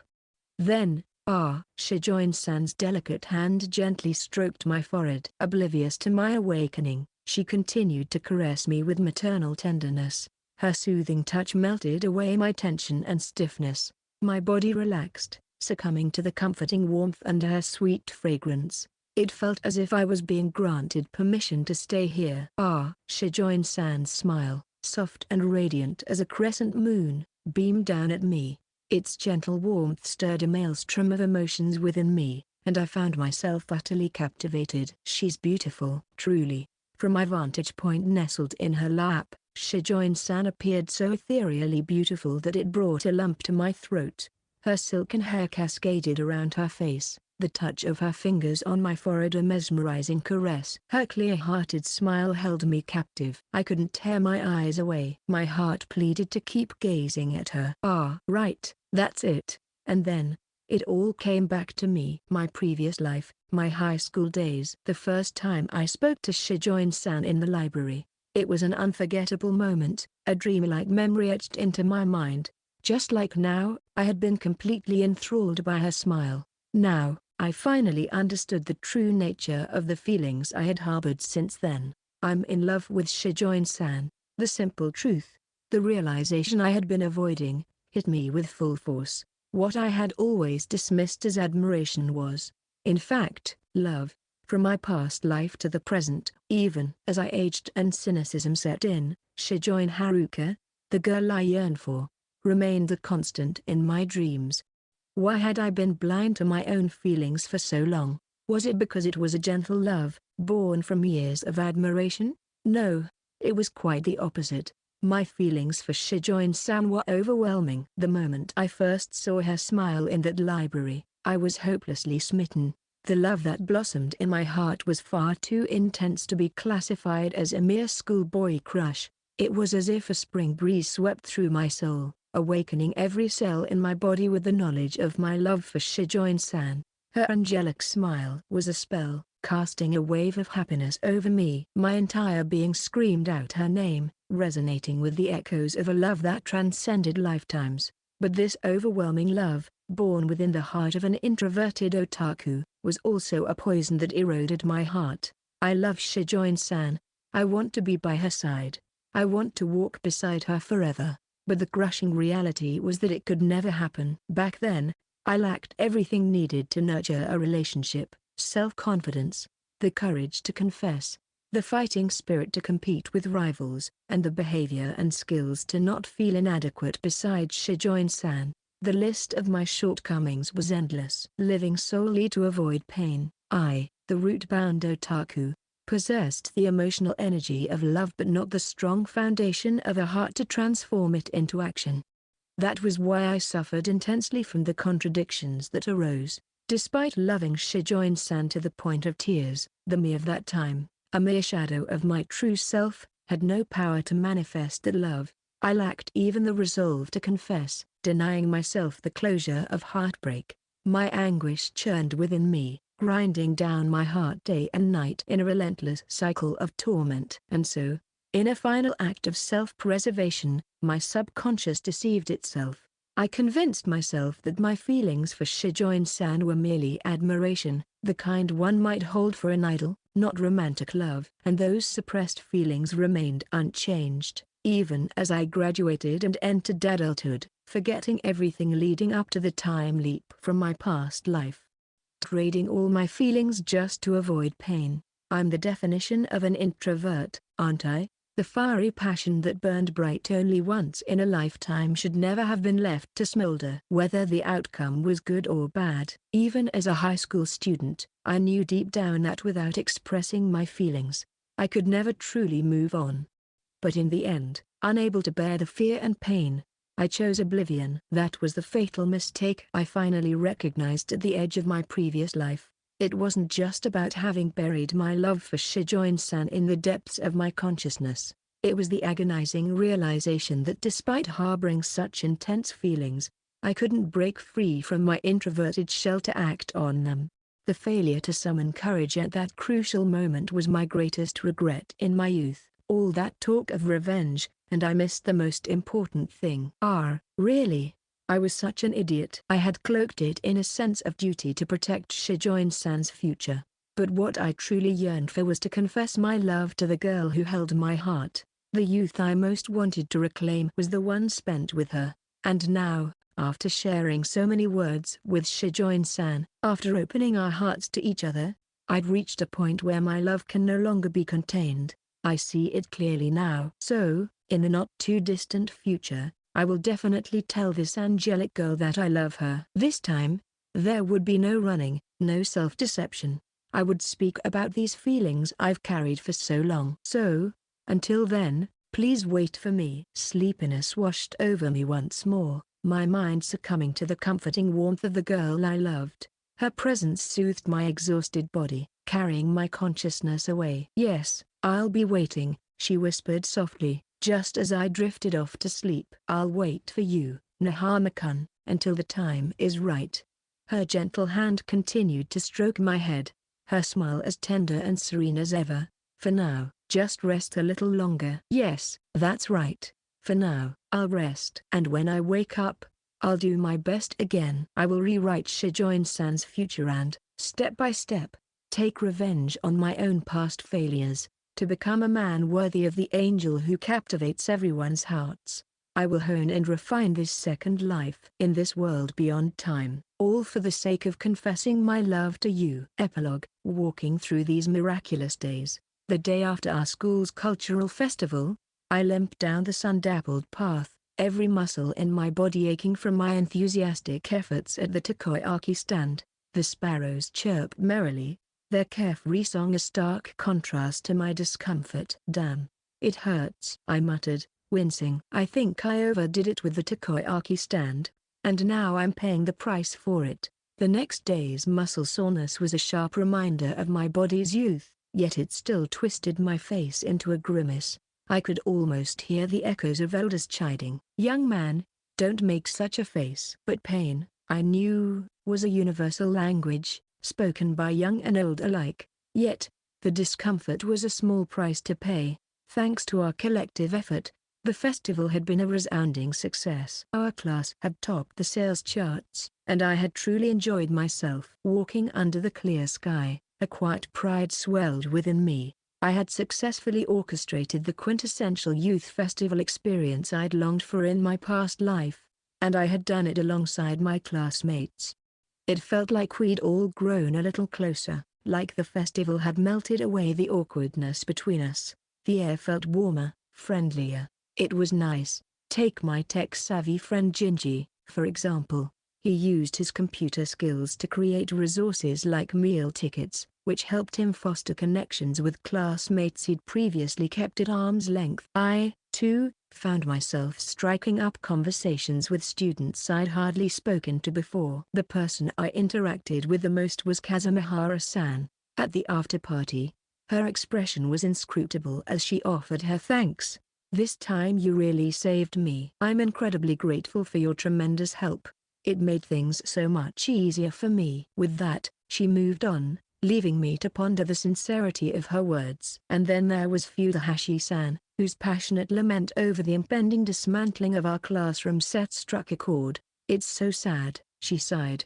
"We poured our hearts into building it, and now we have to say goodbye. But that's how it is, isn't it? We give it our all, and when it's time to let go, we grieve just as fiercely." Her vibrant spirit, even in the face of loss, was truly inspiring. The class atmosphere had shifted, but the most profound change was within myself. Today, I'd undergone a profound transformation. I'd finally recognized my true feelings for Shijoin-san, breaking free from my introverted shell and awakening to this revelation after 14 years since my last life.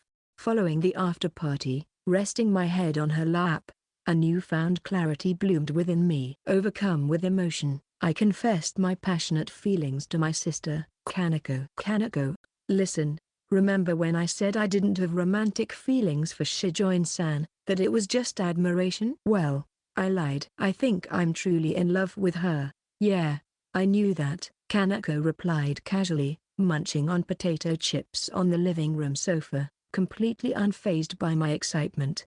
"What? How could you know?" I exclaimed, astounded that she had seen through my feelings before I even realized them myself. With a sigh, Kaneko continued, "It was obvious from the beginning. Anyone could see you were in love whenever you talked about her. You know, that's classic virgin behavior. Did you honestly believe your feelings for Shijoin-san were just admiration?"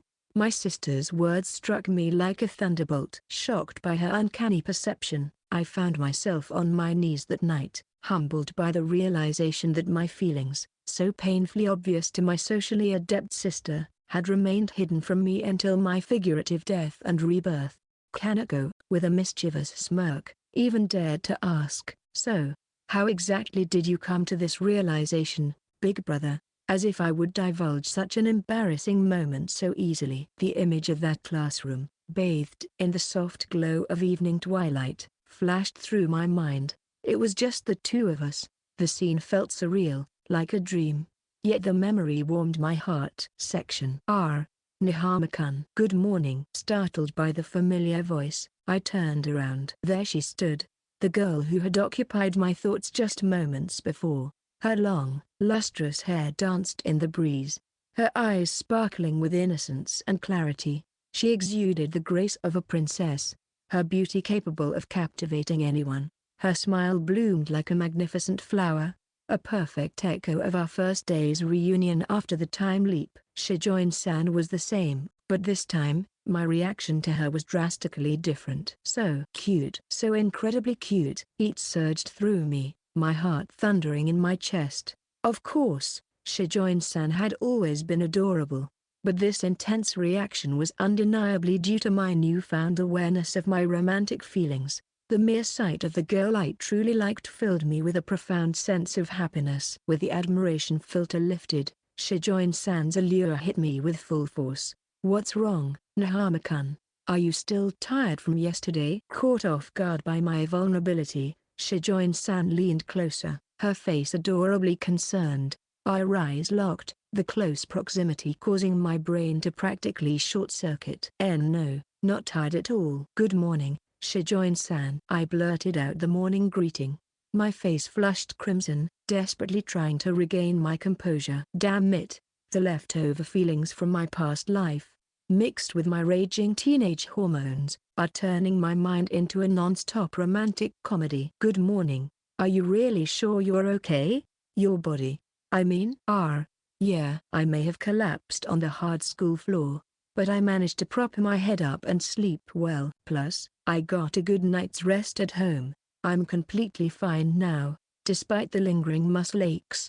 My recovery from fatigue was undeniable. The healing power of having a younger body was truly remarkable. That's good to hear. Really, that's great, huh? Shijoin-san's words trailed off abruptly, as if a sudden realization had dawned upon her. What's wrong? Well, when you mentioned propping your head up and sleeping well, you seemed so peaceful when you woke up. I thought maybe your memory of it was a little fuzzy. But, is it possible you actually remember how you were sleeping in the classroom? Shijoin-san's question hung in the air, her expression unusually flustered. As she spoke, the memory of resting my head on her lap in the dimly lit classroom resurfaced. The warmth, the sweet scent of a girl, the soft sensation of her thighs against my head, a first-time experience that I had cherished, all came flooding back. I quickly averted my gaze, my face burning with embarrassment. That reaction. You do remember, don't you? Wow, how incredibly embarrassing. My reaction had clearly betrayed me. Even Shijoin-san was now covering her face with her hands. Her cheeks flushed a deep crimson. Yes, I remember a little. I'm sorry. No, it's not your fault, Nahama-kun. At that time, I was caught up in the moment, so I was only a little flustered. But after a night's sleep, I became incredibly embarrassed. I guess I got a bit carried away. Even the usually composed Shijoin-san seemed to have been swept up in the festival's energy, her cheeks reddening as she admitted her slight impropriety. It was understandable. I had learned firsthand that resting one's head on a girl's lap, by its very nature, leads to a dangerously intimate proximity to her lower body. Moreover, looking up from Shijoin-san's lap offered an enticing view of her ample bosom. The mere memory of it was enough to set my heart racing once more. But please don't misunderstand. Misunderstand? No matter how embarrassing it may be, if you ever collapse again, I'll always offer my lap. And if you ever fall off a chair while dozing off, leave it to me. Thank you. Shijoin-san, fist clenched in determination, declared something so embarrassingly straightforward it left me speechless. What's the matter, Nihama-kun? You seem a little out of it this morning. No, it's nothing. The very girl who constantly bombarded my heart with her captivating charm spoke with genuine curiosity. I longed to tell her just how many times she had set my heart to flutter this morning alone. My heart can't handle this much excitement so early in the day. I was constantly swept away by her candid words, gazing once more at the face of the girl I held dear. Shijoin-san was adorable, cheerful, genuine, and a bit clumsy, everything I adored about her. Even after time had passed since our reunion, I continued to rediscover her many charms. Last night, I had resolved to confess my feelings to her, but now was not the right moment. Fueled by the regrets of my past life, I knew I could confess if I chose to.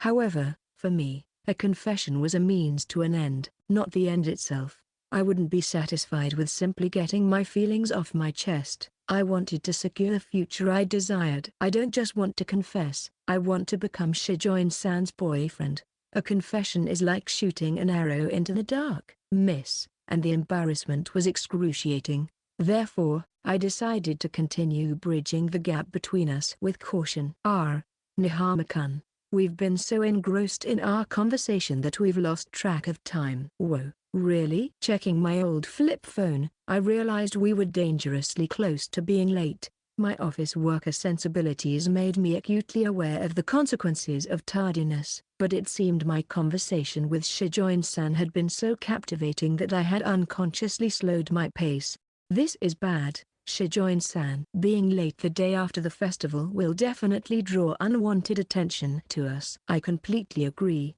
Let's hurry, Nihama-kun. As we raced down the now empty path to school, the adrenaline of our sprint fueling my thoughts. Questions about the time leap and my purpose here began to swirl in my mind.